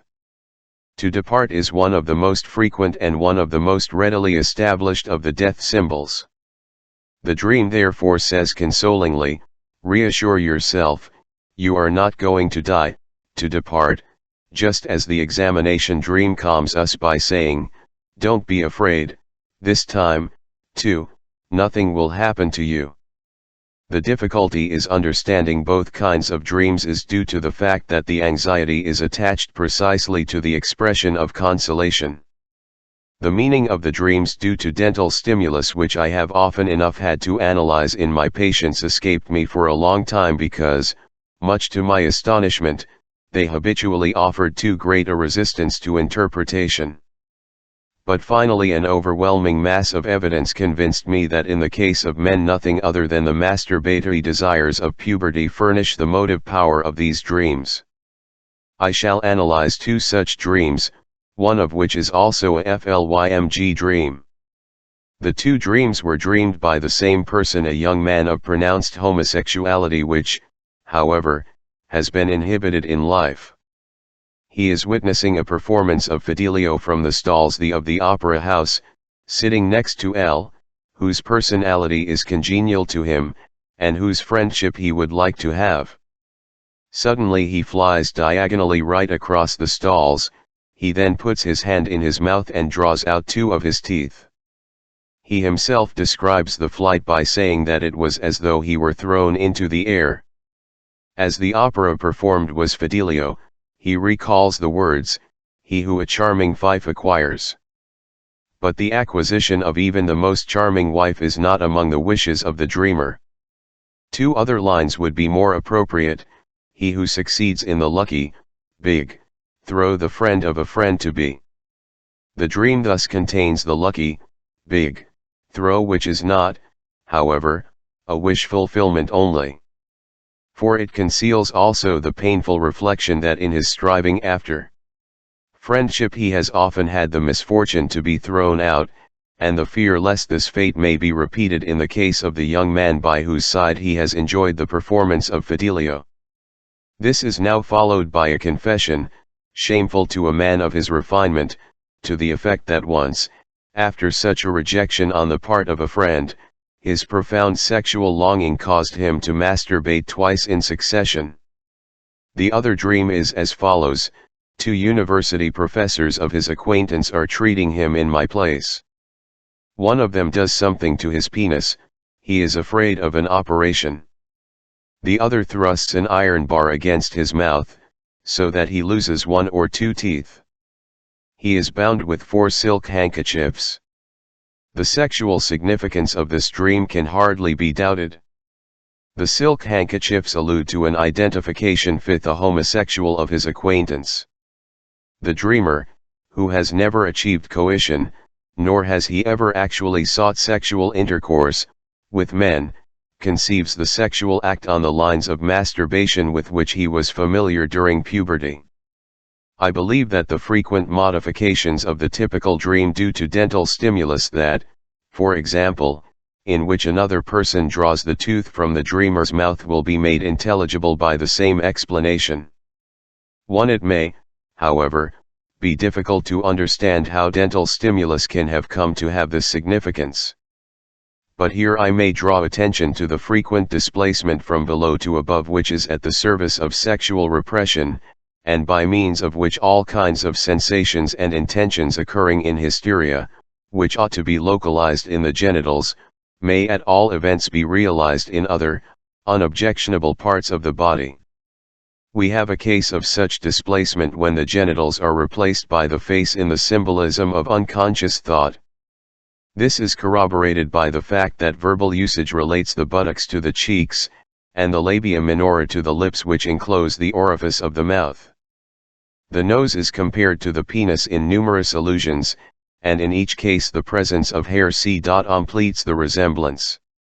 Only one feature, the teeth, is beyond all possibility of being compared in this way, but it is just this coincidence of agreement and disagreement which makes the teeth suitable for purposes of representation under the pressure of sexual repression.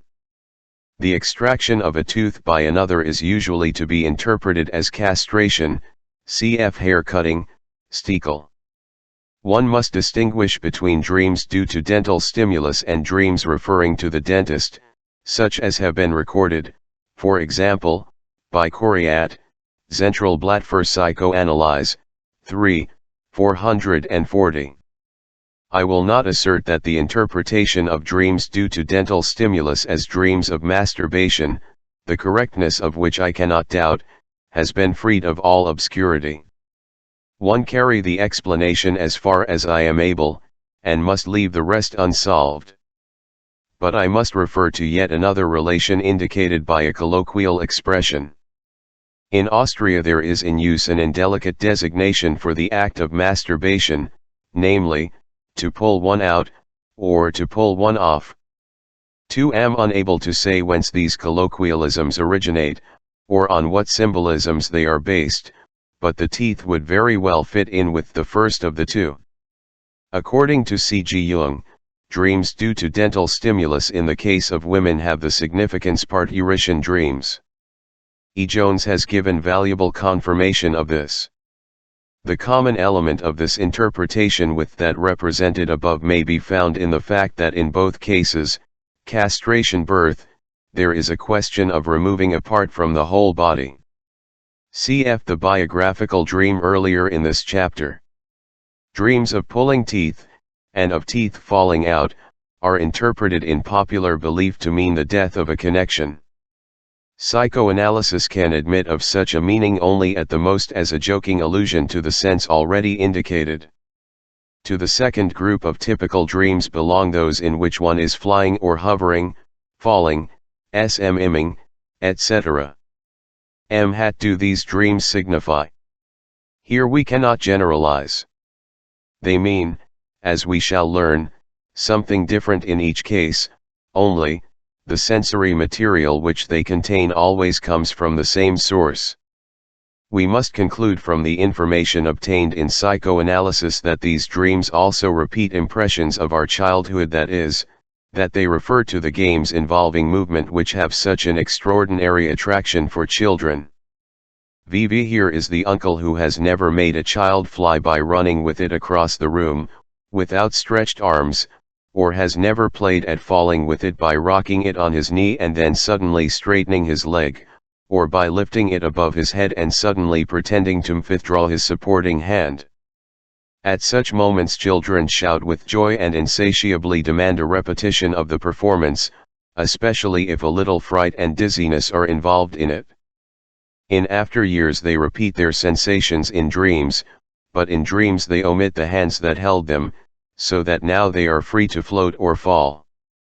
We know that all small children have a fondness for such games as rocking and seesawing, and when they see gymnastic performances at the circus their recollection of such games is refreshed. In some boys the hysterical attack consists simply in the reproduction of such performances, which they accomplish with great dexterity. Not infrequently sexual sensations are excited by these games of movement, innocent though they are in themselves. To express the matter in a few words, it is these romping games of childhood which are being repeated in dreams of flying, falling, vertigo, and the like, but the pleasurable sensations are now transformed into anxiety. But, as every mother knows, the romping of children often enough ends in quarreling and tears. I have therefore good reason for rejecting the explanation that it is the condition of our cutaneous sensations during sleep, the sensation of the movements of the lungs, etc., that evoke dreams of flying and falling. As I see it, these sensations have themselves been reproduced from the memory to which the dream refers, that they are therefore dream content, and not dream sources. 1. This passage dealing with dreams of motion, is repeated on account of the context. Cf. Chapter V, D.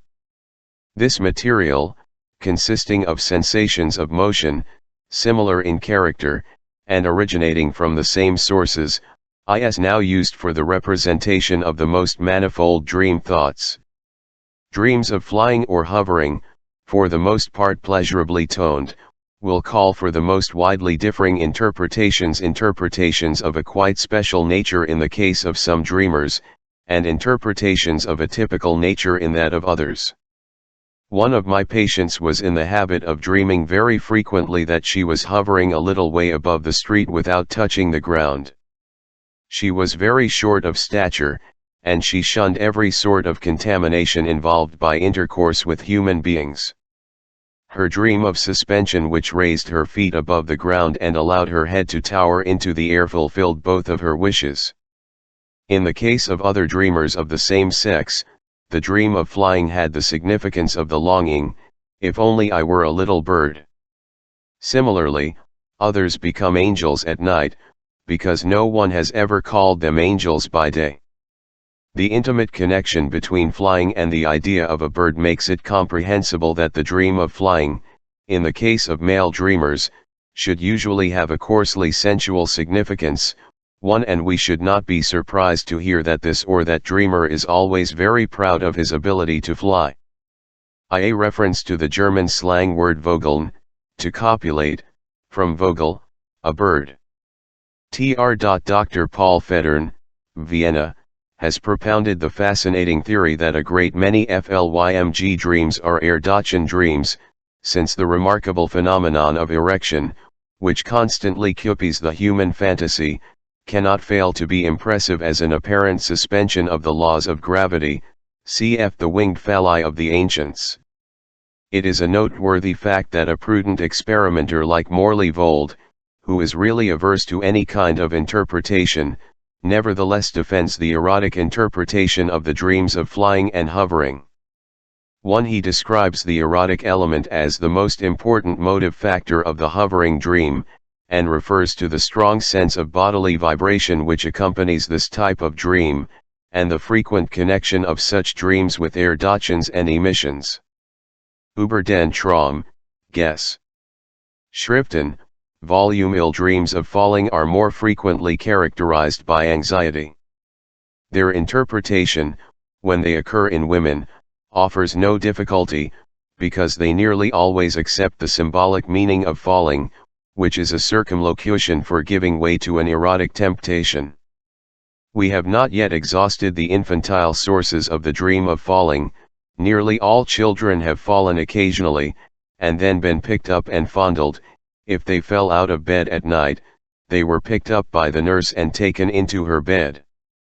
People who dream often, and with great enjoyment, of swimming, cleaving the waves, etc., have usually been bedwetters, and they now repeat in the dream a pleasure which they have long since learned to forego.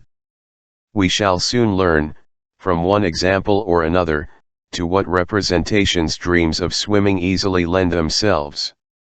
The interpretation of dreams of fire justifies a prohibition of the nursery, which forbids children to play with fire so that they may not wet the bed at night. These dreams also are based on reminiscences of the enuresis nocturna of childhood. In my fragment of an analysis of hysteria, I have given the complete analysis and synthesis of such a dream of fire in connection with the infantile history of the dreamer, and have shown for the representation of what maturer impulses this infantile material has been utilized. Collected papers, ill. It would be possible to cite quite a number of other typical dreams, if by such one understands dreams in which there is a frequent recurrence, in the dreams of different persons, of the same manifest dream content. For example, dreams of passing through narrow alleys, or a whole suite of rooms, dreams of burglars, in respect of whom nervous people take measures of precaution before going to bed, dreams of being chased by wild animals, bulls, horses, or of being threatened with knives, daggers, and lances. The last two themes are characteristic of the manifest dream content of persons suffering from anxiety, etc. A special investigation of this class of material would be well worthwhile. In lieu of this, I shall offer two observations, which do not, however, apply exclusively to typical dreams. The more one is occupied with the solution of dreams, the readier one becomes to acknowledge that the majority of the dreams of adults deal with sexual material and give expression to erotic fishes. Only those who really analyze dreams, that is, those who penetrate from their manifest content to the latent dream thoughts, can form an opinion on this subject, but never those who are satisfied with registering merely the manifest content, as, for example, Naik in his writings on sexual dreams. Let us recognize at once that there is nothing astonishing in this fact, which is entirely consistent with the principles of dream interpretation. No other instinct has had to undergo so much suppression, from the time of childhood onwards, as the sexual instinct in all its numerous components. One from no other instincts are so many and such intense unconscious wishes left over, which now, in the sleeping state, generate dreams. In dream interpretation, this importance of the sexual complexes must never be forgotten, though one must not, of course, exaggerate it to the exclusion of all other factors. Cf. 3 Contributions to the Theory of Sex. Of many dreams it may be ascertained, by careful interpretation, that they may even be understood bisexually, inasmuch as they yield an indisputable over-interpretation, in which they realize homosexual impulses, that is, impulses which are contrary to the normal sexual activity of the dreamer. But that all dreams are to be interpreted bisexually, as Stekel 1 maintains, and Adler 2 seems to me to be a generalization as insusceptible of proof as it is improbable, and one which, therefore, I should be tenth to defend, for I should, above all, be at a loss to know how to dispose of the obvious fact that there are many dreams which satisfy other than erotic needs, taking the word in the widest sense, as, for example, dreams of hunger, thirst, comfort, etc. And other similar assertions, to the effect that behind every dream one finds a reference to death, Stekel, or that every dream shows an advance from the feminine to the masculine line, Adler, seem to me to go far beyond the admissible in the interpretation of dreams. The assertion that all dreams call for a sexual interpretation, against which there is such an untiring polemic in the literature of the subject, is quite foreign to my interpretation of dreams. It will not be found in any of the 8 editions of this book, and is in palpable contradiction to the rest of its contents. W. Stekel, Die Sprache des Traum, 1911. Alf. Adler, Der psychische Hermaphroditismus im Leben und in der Neurose, in Fortschritt der Medizin, 1910, No. 16, and later papers in the Zentralblatt für Psychoanalyse, I, 1910-11. We have stated elsewhere that dreams which are conspicuously innocent commonly embody crude erotic wishes, and this we might confirm by numerous further examples. But many dreams which appear indifferent, in which we should never suspect a tendency in any particular direction, may be traced, according to the analysis, to unmistakably sexual wish impulses, often of an unsuspected nature. For example, who, before it had been interpreted, would have suspected a sexual wish in the following dream? The dreamer relates, between 2 stately palaces there stands, a little way back, a small house, whose doors are closed. My wife leads me along the little bit of road leading to the house and pushes the door open, and then I slip quickly and easily into the interior of a courtyard that slopes steeply upwards. Anyone who has had in the translating of dreams will, of course, at once be reminded that penetration into narrow spaces and the opening of locked doors are among the commonest of sexual symbols, and will readily see in this dream a representation of attempted coition from behind, between the 2 stately buttocks of the female body. The narrow, steep passage is, of course, the vagina. The assistance attributed to the wife of the dreamer requires the interpretation that in reality it is only consideration for the wife which is responsible for abstention from such an attempt. Moreover, inquiry shows that on the previous day a young girl had entered the household of the dreamer, she had pleased him, and had given him the impression that she would not be altogether averse to an approach of this sort. The little house between the 2 palaces is taken from a reminiscence of the Hradčin in Prague, and once more points to the girl, who is a native of that city. If, in conversation with my patients, I emphasize the frequency of the Oedipus dream, the dream of having sexual intercourse with one's mother, I elicit the answer, I cannot remember such a dream. Immediately afterwards, however, there arises the recollection of another, an unrecognizable, indifferent dream, which the patient has dreamed repeatedly, and which on analysis proves to be a dream with this very content, that is, yet another Oedipus dream. I can assure the reader that disguised dreams of sexual intercourse with the dreamer's mother are far more frequent than undisguised dreams to the same effect. I have published a typical example of such a disguised Oedipus dream in No. 1 of the Zentralblatt für Psychoanalyse. See below. Another, with a detailed analysis, was published in No. 4 of the same journal by Otto Rank. 4 other disguised Oedipus dreams in which the eye appears as a symbol, see Rank, int Zeitschrift für PSA, I, 1913. Papers upon eye dreams and eye symbolism by Eder, Ferenczi, and Reitler will be found in the same issue. The blinding in the Oedipus legend and elsewhere is a substitute for castration. The ancients, by the way, were not unfamiliar with the symbolic interpretation of the undisguised Oedipus dream, see O. Rank, Yarb 2, p. 534, thus, a dream of Julius Caesar's of sexual relations with his mother has been handed down to us, which the Areopagists interpreted as a favorable omen signifying his taking possession of the earth, Mother Earth. Equally well known is the oracle delivered to the Tarquinii, to the effect that one of them would become the ruler of Rome who should be the first to kiss his mother, Osculum matri tulerit, which Brutus conceived as referring to Mother Earth, Terram osculo contigit, silicet quod ea communis mater omnium mortalium esset, Livy, IV. Cf. Here the dream of Hippias in Herodotus 6, 107. These myths and interpretations point to a correct psychological insight. I have found that those persons who consider themselves preferred or favored by their mothers manifest in life that confidence in themselves, and that unshakable optimism, which often seem heroic, and not infrequently compel actual success. Typical example of a disguised Oedipus dream: a man dreams, he has a secret affair with a woman whom another man wishes to marry.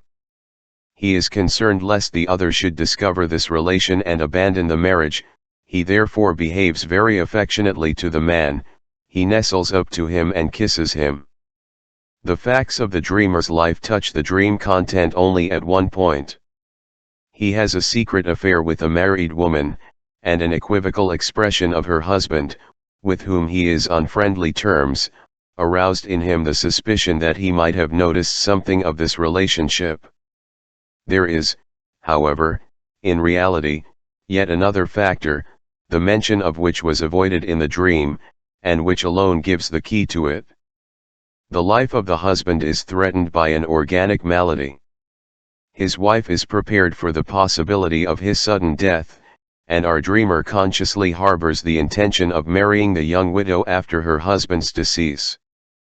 It is through this objective situation that the dreamer finds himself transferred into the constellation of the Oedipus dream. His wish is to be enabled to kill the man, so that he may win the woman for his mfv. His dream gives expression to the wish in a hypocritical distortion. Instead of representing her as already married to the other man, it represents the other man only as wishing to marry her, which indeed corresponds with his own secret intention, and the hostile wishes directed against the man are concealed under demonstrations of affection, which are reminiscences of his childish relations to his father. There are dreams of landscapes and localities in which emphasis is always laid upon the assurance, I have been here before, but this déjà vu has a special significance in dreams. In this case the locality is the genitals of the mother. Of no other place can it be asserted with such certainty that one has been here before. I was once puzzled by the account of a dream given by a patient afflicted with obsessional neurosis. He dreamed that he called at a house where he had been twice before. But this very patient had long ago told me of an episode of his 6th year. At that time he shared his mother's bed, and had abused the occasion by inserting his finger into his mother's genitals while she was asleep. A large number of dreams, which are frequently full of anxiety, and often have for content the traversing of narrow spaces, or staying long in the water, are based upon fantasies concerning the intrauterine life, the sojourn in the mother's womb, and the act of birth. I here insert the dream of a young man who, in his fantasy, has even profited by the intrauterine opportunity of spying upon an act of coition between his parents. He is in a deep shaft, in which there is a window, as in the Semmering tunnel. Through this he sees at first an empty landscape, and then he composes a picture in it, which is there all at once and fills up the empty space. The picture represents a field which is being deeply tilled by an implement, and the wholesome air, the associated idea of hard work, and the bluish-black clods of earth make a pleasant impression on him. He then goes on and sees a work on education lying, and is surprised that so much attention is devoted in it to the sexual open feelings of children, which makes him think of me. Here is a pretty water dream of a female patient, which was turned to special account in the course of treatment. At her usual holiday resort on the lake, she flings herself into the dark water at a place where the pail is reflected in the water. Dreams of this sort are parturition dreams. Their interpretation is effected by reversing the fact recorded in the manifest dream content. Thus, instead of flinging oneself into the water, read coming out of the water, that is, being born. The place from which one is born may be recognized if one thinks of the humorous sense of the French la lune. The pale moon thus becomes the white bottom, which the child soon guesses to be the place from which it came. Now what can be the meaning of the patient's wishing to be born at a holiday resort? I asked the dreamer this, and she replied without hesitation, "Hasn't the treatment made me as though I were born again?" Thus the dream becomes an invitation to continue the treatment at this summer resort, that is, to visit her there. Perhaps it also contains a very bashful allusion to the wish to become a mother herself. 2. For the mythological meaning of water birth, see Rank, Der Mythos von der Geburt de Helden, 1909. It was not for a long time that one learned to appreciate the significance of the fantasies and unconscious thoughts relating to life in the womb. They contain the explanation of the curious dread, felt by so many people, of being buried alive, as well as the profoundest unconscious reason for the belief in a life after death, which represents only the projection into the future of this mysterious life before birth. The act of birth, moreover, is the first experience attended by anxiety, and is thus, the source and model of the affect of anxiety. Another dream of parturition, with its interpretation, I take from a paper by E. Jones. She stood at the seashore watching a small boy, who seemed to be hers, wading into the water. This he did till the water covered him and she could only see his head bobbing up and down near the surface. The scene then changed to the crowded hall of an hotel. Her husband left her, and she entered into conversation with a stranger. The second half of the dream was discovered in the analysis to represent flight from her husband, and the entering into intimate relations with a third person, behind whom was plainly indicated Mr. X's brother, mentioned in a former dream. The first part of the dream was a fairly evident birth fantasy. In dreams, as in mythology, the delivery of a child from the uterine waters is commonly represented, by way of distortion, as the entry of the child into water. Among many other instances, the births of Adonis, Osiris, Moses, and Bacchus are well-known illustrations of this. The bobbing up and down of the head in the water at once recalled to the patient the sensation of quickening which she had experienced in her only pregnancy. Thinking of the boy going into the water induced a reverie in which she saw herself taking him out of the water, carrying him into the nursery, washing and dressing him, and installing him in her household. The second half of the dream, therefore, represents thoughts concerning the elopement, which belong to the first half of the underlying latent content. The first half of the dream corresponded with the second half of the latent content, the birth fantasy. Besides this inversion in the order, further inversions took place in each half of the dream. In the first half the child entered the water, and then his head bobbed. In the underlying dream thoughts the quickening occurred first, and then the child left the water, a double inversion. In the second half her husband left her, in the dream thoughts she left her husband. Another parturition dream is related by Abraham, the dream of a young woman expecting her first confinement. Front one point of the floor of the room, a subterranean channel leads dire.ctly into the water, path of parturition amniotic fluid. She lifts up a trap in the floor, and there immediately appears a creature dressed in brownish fur, which almost resembles a seal. This creature changes into the dreamer's younger brother, to whom her relation has always been material in character. Rank has shown from a number of dreams that parturition dreams employ the same symbols as micturition dreams. The erotic stimulus expresses itself in these dreams as in urethral stimulus. The stratification of meaning in these dreams corresponds with a change in the significance of the symbol since childhood. We may here turn back to the interrupted theme, see chapter IL, of the part played by organic, sleep-disturbing stimuli in dream formation.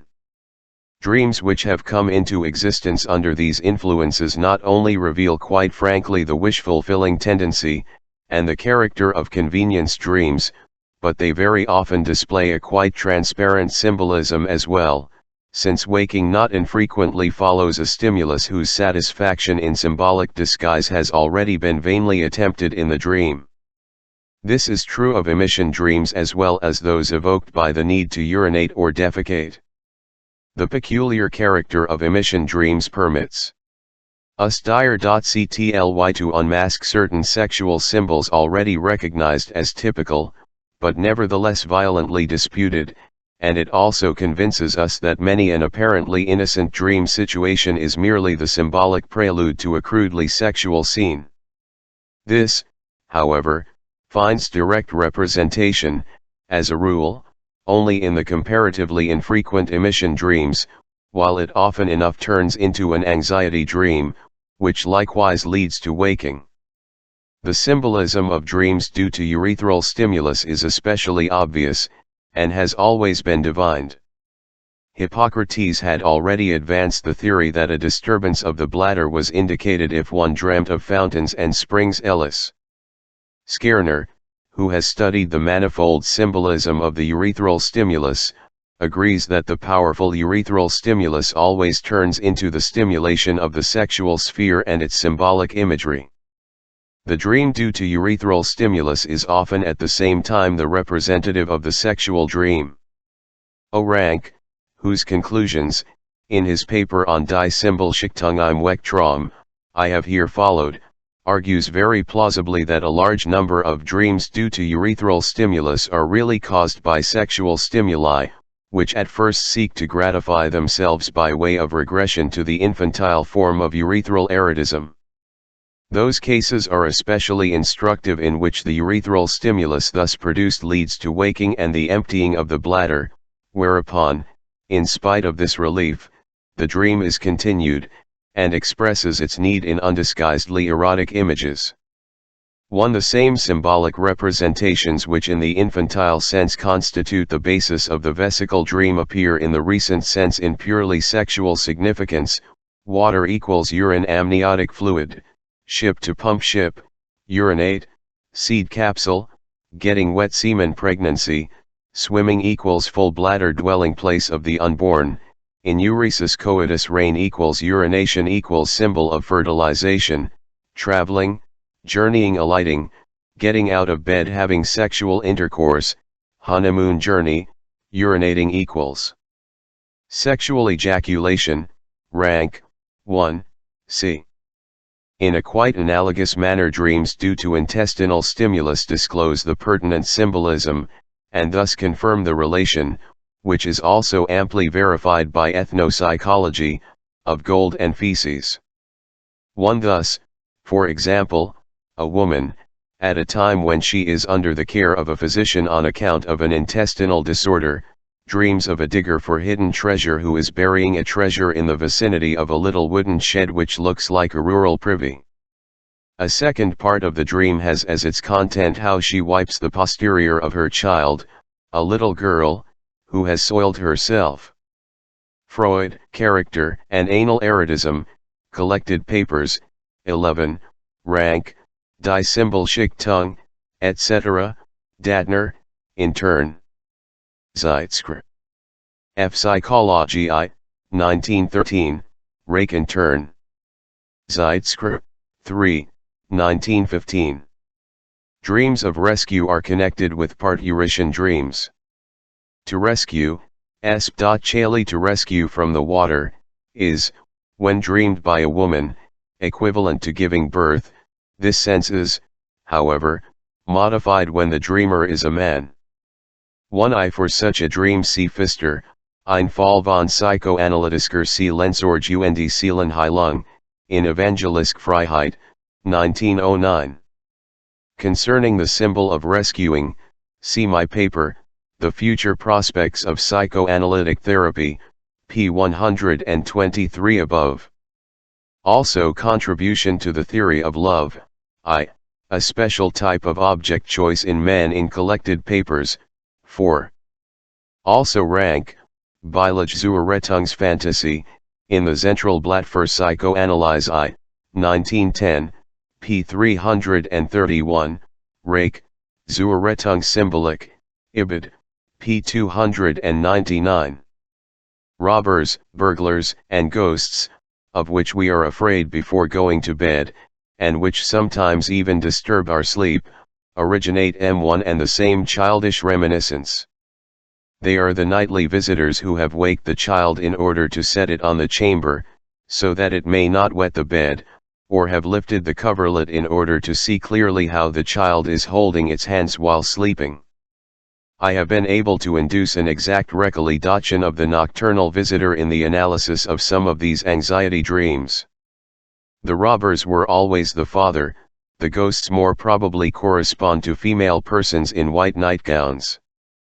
Examples: arithmetic and speech in dreams. Before I proceed to assign to its proper place the fourth of the factors which control the formation of dreams, I shall cite a few examples from my collection of dreams, partly for the purpose of illustrating the cooperation of the three factors with which we are already acquainted, and partly for the purpose of adducing evidence for certain unsupported assertions which have been made, or of bringing out what necessarily follows from them.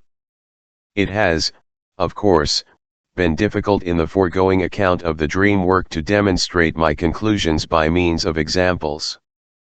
Examples in support of isolated statements are convincing only when considered in the context of an interpretation of a dream as a whole. When they are wrested from their context, they lose their value. On the other hand, a dream interpretation, even when it is by no means profound, soon becomes so extensive that it obscures the thread of the discussion which it is intended to illustrate. This technical consideration must be my excuse if I now proceed to mix together all sorts of things which have nothing in common except their reference to the text of the foregoing chapter. We shall first consider a few examples of very peculiar or unusual methods of representation in dreams. A lady dreamed as follows: a servant girl is standing on a ladder as though to clean the windows, and has with her a chimpanzee and a gorilla cat, later corrected, Angora cat. She throws the animals onto the dreamer, the chimpanzee nestles up to her, and this is very disgusting. This dream has accomplished its purpose by a very simple means, namely, by taking a mere figure of speech literally, and representing it in accordance with the literal meaning of its words. Monkey, like the names of animals in general, is an opprobrious epithet, and the situation of the dream means merely to hurl invectives. This same collection will soon furnish us with further examples of the employment of this simple artifice in the dream work. Another dream proceeds in a very similar manner: a woman with a child which has a conspicuously deformed cranium. The dreamer has heard that the child acquired this deformity owing to its position in its mother's womb. The doctor says that the cranium might be given a better shape by means of compression, but that this would injure the brain. She thinks that because it is a boy it won't suffer so much from deformity. This dream contains a plastic representation of the abstract concept, childish impressions, with which the dreamer has become familiar in the course of the treatment. In the following example the dream work follows rather a different course. The dream contains a recollection of an excursion to the Hilmtijk, near Graz. There is a terrible storm outside, a miserable hotel, the water is dripping from the walls, and the beds are damp. The latter part of the content was less directly expressed than I give it. The dream signifies superfluous. The abstract idea occurring in the dream thoughts is first made equivocal by a certain abuse of language. It has perhaps been replaced by overflowing, or by fluid and superfluid, fluous, and has then been brought to representation by an accumulation of like impressions. Water within, water without, water in the beds in the form of dampness, everything fluid and superfluid. That for the purposes of dream representation the spelling is much less considered than the sound of words ought not to surprise us when we remember that rhyme exercises a similar privilege. The fact that language has at its disposal a great number of words which were originally used in a pictorial and concrete sense, but are at present used in a colorless and abstract fashion, has, in certain other cases, made it very easy for the dream to represent its thoughts. The dream has only to restore to these words their full significance, or to follow their change of meaning a little way back. For example, a man dreams that his friend, who is struggling to get out of a very tight place, calls upon him for help. The analysis shows that the tight place is a hole, and that the dreamer symbolically uses these very words to his friend: "Be careful, or you'll get yourself into a hole."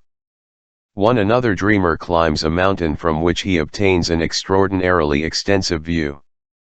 He identifies himself with his brother, who is editing a review dealing with the Far East. English example. Tr. In a dream in Der Grüne Heinrich, a spirited horse is plunging about in a field of the finest oats, every grain of which is really a sweet almond, a raisin, and a new penny * wrapped in red silk and tied with a bit of pig's bristle. The poet, or the dreamer, immediately furnishes the meaning of this dream, for the horse felt himself pleasantly tickled, so that he exclaimed, "The oats are pricking me, I feel my oats." In the Old Norse sagas, according to Henson, prolific use is made in dreams of colloquialisms and witty expressions. One scarcely finds a dream without a double meaning or a play upon words. It would be a special undertaking to collect such methods of representation and to arrange them in accordance with the principles upon which they are based. Some of the representations are almost witty. They give one the impression that one would have never guessed their meaning if the dreamer himself had not succeeded in explaining it. A man dreams that he is asked for a name, which, however, he cannot recall. He himself explains that this means, "I shouldn't dream of it." A female patient relates a dream in which all the persons concerned were singularly large. "That means," she adds, "that it must deal with an episode of my early childhood, for at that time all grown-up people naturally seemed to me immensely large." She herself did not appear in the dream. The transposition into childhood is expressed differently in other dreams by the translation of time into space. One sees persons and scenes as though at a great distance, at the end of a long road, or as though one were looking at them through the wrong end of a pair of opera glasses.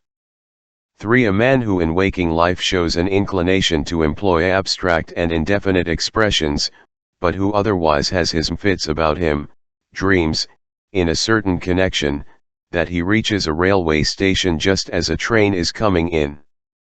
But then the platform moves towards the train, which stands still, an absurd inversion of the real state of affairs. This detail, again, is nothing more than an indication to the f.ct that something else in the dream must be inverted. The analysis of the same dream leads to recollections of picture books in which men were represented standing on their heads and walking on their hands. For the same dreamer, on another occasion, relates a short dream which almost recalls the technique of a rebus. His uncle gives him a kiss in an automobile. He immediately adds the interpretation, which would never have occurred to me, "It means autoerotism." In the waking state this might have been said in jest. At a New Year's Eve dinner the host, the patriarch of the family, ushered in the new year with a speech. One of his sons-in-law, a lawyer, was not inclined to take the old man seriously, especially when in the course of his speech he expressed himself as follows: "When I open the ledger for the old year and glance at its pages, I see everything on the asset side and nothing, thank the Lord, on the side of liability. All you children have been a great asset, none of you a liability." On hearing this the young lavier thought of X, his wife's brother, who was a cheat and a liar, and whom he had recently extricated from the entanglements of the law. That night, in a dream, he saw the New Year's celebration once more, and heard the speech, or rather saw it. Instead of speaking, the old man actually opened the ledger, and on the side marked assets he saw his name amongst others, but on the other side, marked liability, there was the name of his brother-in-law, X. However, the word liability was changed into liability, which he regarded as X's main characteristic. One reported by Brill in his Fundamental Conceptions of Psychoanalysis. 6. A dreamer treats another person for a broken bone. The analysis shows that the fracture represents a broken marriage vow, etc. 7. In the dream content, the time of day often represents a certain period of the dreamer's childhood. Thus, for example, 5:15 a.m. means to one dreamer the age of 5 years and 3 months, when he was that age, a younger brother was born. 8. Another representation of age in a dream, a woman is walking with 2 little girls, there is a difference of 15 months in their ages. The dreamer cannot think of any family of her acquaintance in which this is the case. She herself interprets it to mean that the 2 children represent her own person, and that the dream reminds her that the 2 traumatic events of her childhood were separated by this period of time 3.5 and 4 3/4 years. 9. It is not astonishing that persons who are undergoing psychoanalytic treatment frequently dream of it, and are compelled to give expression in their dreams to all the thoughts and expectations aroused by it. The image chosen for the treatment is as a rule that of a journey, usually in a motor car, this being a modern and complicated vehicle. In the reference to the speed of the car, the patient's ironical humor is given free play. If the unconscious, as an element of waking thought, is to be represented in the dream, it is replaced, appropriately enough, by subterranean localities, which at other times, when there is no reference to analytic treatment, have represented the female body or the womb.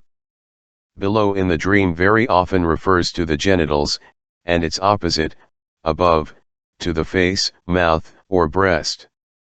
By wild beasts, the dream work usually symbolizes passionate impulses, those of the dreamer, and also those of other persons of whom the dreamer is afraid, or thus, by means of a very slight displacement, the persons who experience these passions.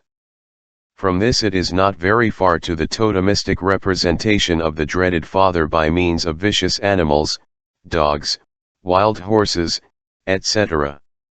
One might say that wild beasts serve to represent the libido, feared by the ego, and combated by repression. Even the neurosis itself, the sick person, is often separated from the dreamer and exhibited in the dream as an independent person. One may go so far as to say that the dream work makes use of all the means accessible to it for the visual representation of the dream thoughts, whether these appear admissible or inadmissible to waking criticism, and thus exposes itself to the doubt as well as the derision of all those who have only hearsay knowledge of dream interpretation, but have never themselves practiced it. Stekel's book, Die Sprache Traum, is especially rich in such examples, but I avoid citing illustrations from this work as the author's lack of critical judgment and his arbitrary technique would make even the unprejudiced observer feel doubtful. 10. From an essay by V. Tosk, Kleider und Farben in die Saint der Traumdarstellung, in Interna. Zeitschrift. For PSA, 2 1914, a dreams that he sees his former governess wearing a dress of black luster, which fits closely over her buttocks. That means he declares this woman to be lustful. B. C. In a dream sees a girl on the road to X bathed in a white light and wearing a white blouse. The dreamer began an affair with a Miss White on this road. 11. In an analysis which I carried out in the French language, I had to interpret a dream in which I appeared as an elephant. I naturally had to ask why I was thus represented. Vous me trompez, answered the dreamer, trompe equals trunk. The dream work often succeeds in representing very refractory material, such as proper names, by means of the forced exploitation of very remote relations. In one of my dreams old Bruck has set me a task. I make a preparation, and pick something out of it which looks like crumpled tinfoil. I shall return to this dream later. The corresponding association, which is not easy to find, is Staniel, and now I know that I have in mind the name of the author Stanius, which appeared on the title page of a treatise on the nervous system of fishes, which in my youth I regarded with reverence. The first scientific problem which my teacher set me did actually relate to the nervous system of a fish, the Ammosates. Obviously, this name could not be utilized in the picture puzzle. Here I must not fail to include a dream with a curious content, which is worth noting also as the dream of a child, and which is readily explained by analysis. A lady tells me, "I can remember that when I was a child I repeatedly dreamed that God wore a conical paper hat on his head. They often used to make me wear such a hat at table, so that I shouldn't be able to look at the plates of the other children and see how much they had received of any particular dish. Since I had heard that God was omniscient, the dream signified that I knew everything in spite of the hat which I was made to wear. VV hat. The dream work consists in, and its unceremonious handling of its material, the dream thoughts, may be shown in an instructive manner by the numbers and calculations which occur in dreams. Superstition, by the way, regards numbers as having a special significance in dreams. I shall therefore give a few examples of this kind from my Koledachin. One from the dream of a lady. Shortly before the end of her treatment, she wants to pay for something or other. Her daughter takes 3 florins 65 kreutzer from her purse, but the mother says, "V% at are you doing? It costs only 21 kreutzer." This fragment of the dream was intelligible without further explanation owing to my knowledge of the dreamer's circumstances. The lady was a foreigner, who had placed her daughter at school in Vienna, and was able to continue my treatment as long as her daughter remained in the city. In 3 weeks the daughter's scholastic year would end, and the treatment would then stop. On the day before the dream, the principal of the school had asked her whether she could not decide to leave the child at school for another year. She had then obviously reflected that in this case she would be able to continue the treatment for another year. Now, this is what the dream refers to, for a year is equal to 365 days, the 3 weeks remaining before the end of the scholastic year, and of the treatment, are equivalent to 21 days, though not to so many hours of treatment. The numerals, which in the dream thoughts refer to periods of time, are given money values in the dream, and simultaneously a deeper meaning finds expression, for time is money. 365 kreutzer, of course, are 3 florins 65 kreutzer. The smallness of the sums which appear in the dream is a self-evident wish fulfillment. The wish has reduced both the cost of the treatment and the year's school fees. 2. In another dream the numerals are involved in even more complex relations. A young lady, who has been married for some years, learns that an acquaintance of hers, of about the same age, Elise L., has just become engaged. Thereupon she dreams, she is sitting in the theater with her husband and one side of the stalls is quite empty. Her husband tells her that Elise L. and her fiancé had also wished to come to the theater, but that they only could have obtained poor seats, 3 for 1 florin 50 kreutzer, and of course they could not take those. She thinks they didn't lose much, either. VV hat is the origin of the 1 florin 50 kreutzer? A really indifferent incident of the previous day. The dreamer's sister-in-law had received 150 florins as a present from her husband, and hastened to get rid of them by buying some jewelry. Let us note that 150 florins is 100 times 1 florin 50 kreutzer. But whence the 3 in connection with the seats in the theater? There is only one association for these, namely, that the fiancé is 3 months younger than herself. Hen we have ascertained the significance of the fact that one side of the stalls is empty. We have the solution of the dream. This feature is an undisguised allusion to a little incident which had given her husband a good excuse for teasing her. She had decided to go to the theater that week. She had been careful to obtain tickets a few days beforehand, and had had to pay the advance booking fee.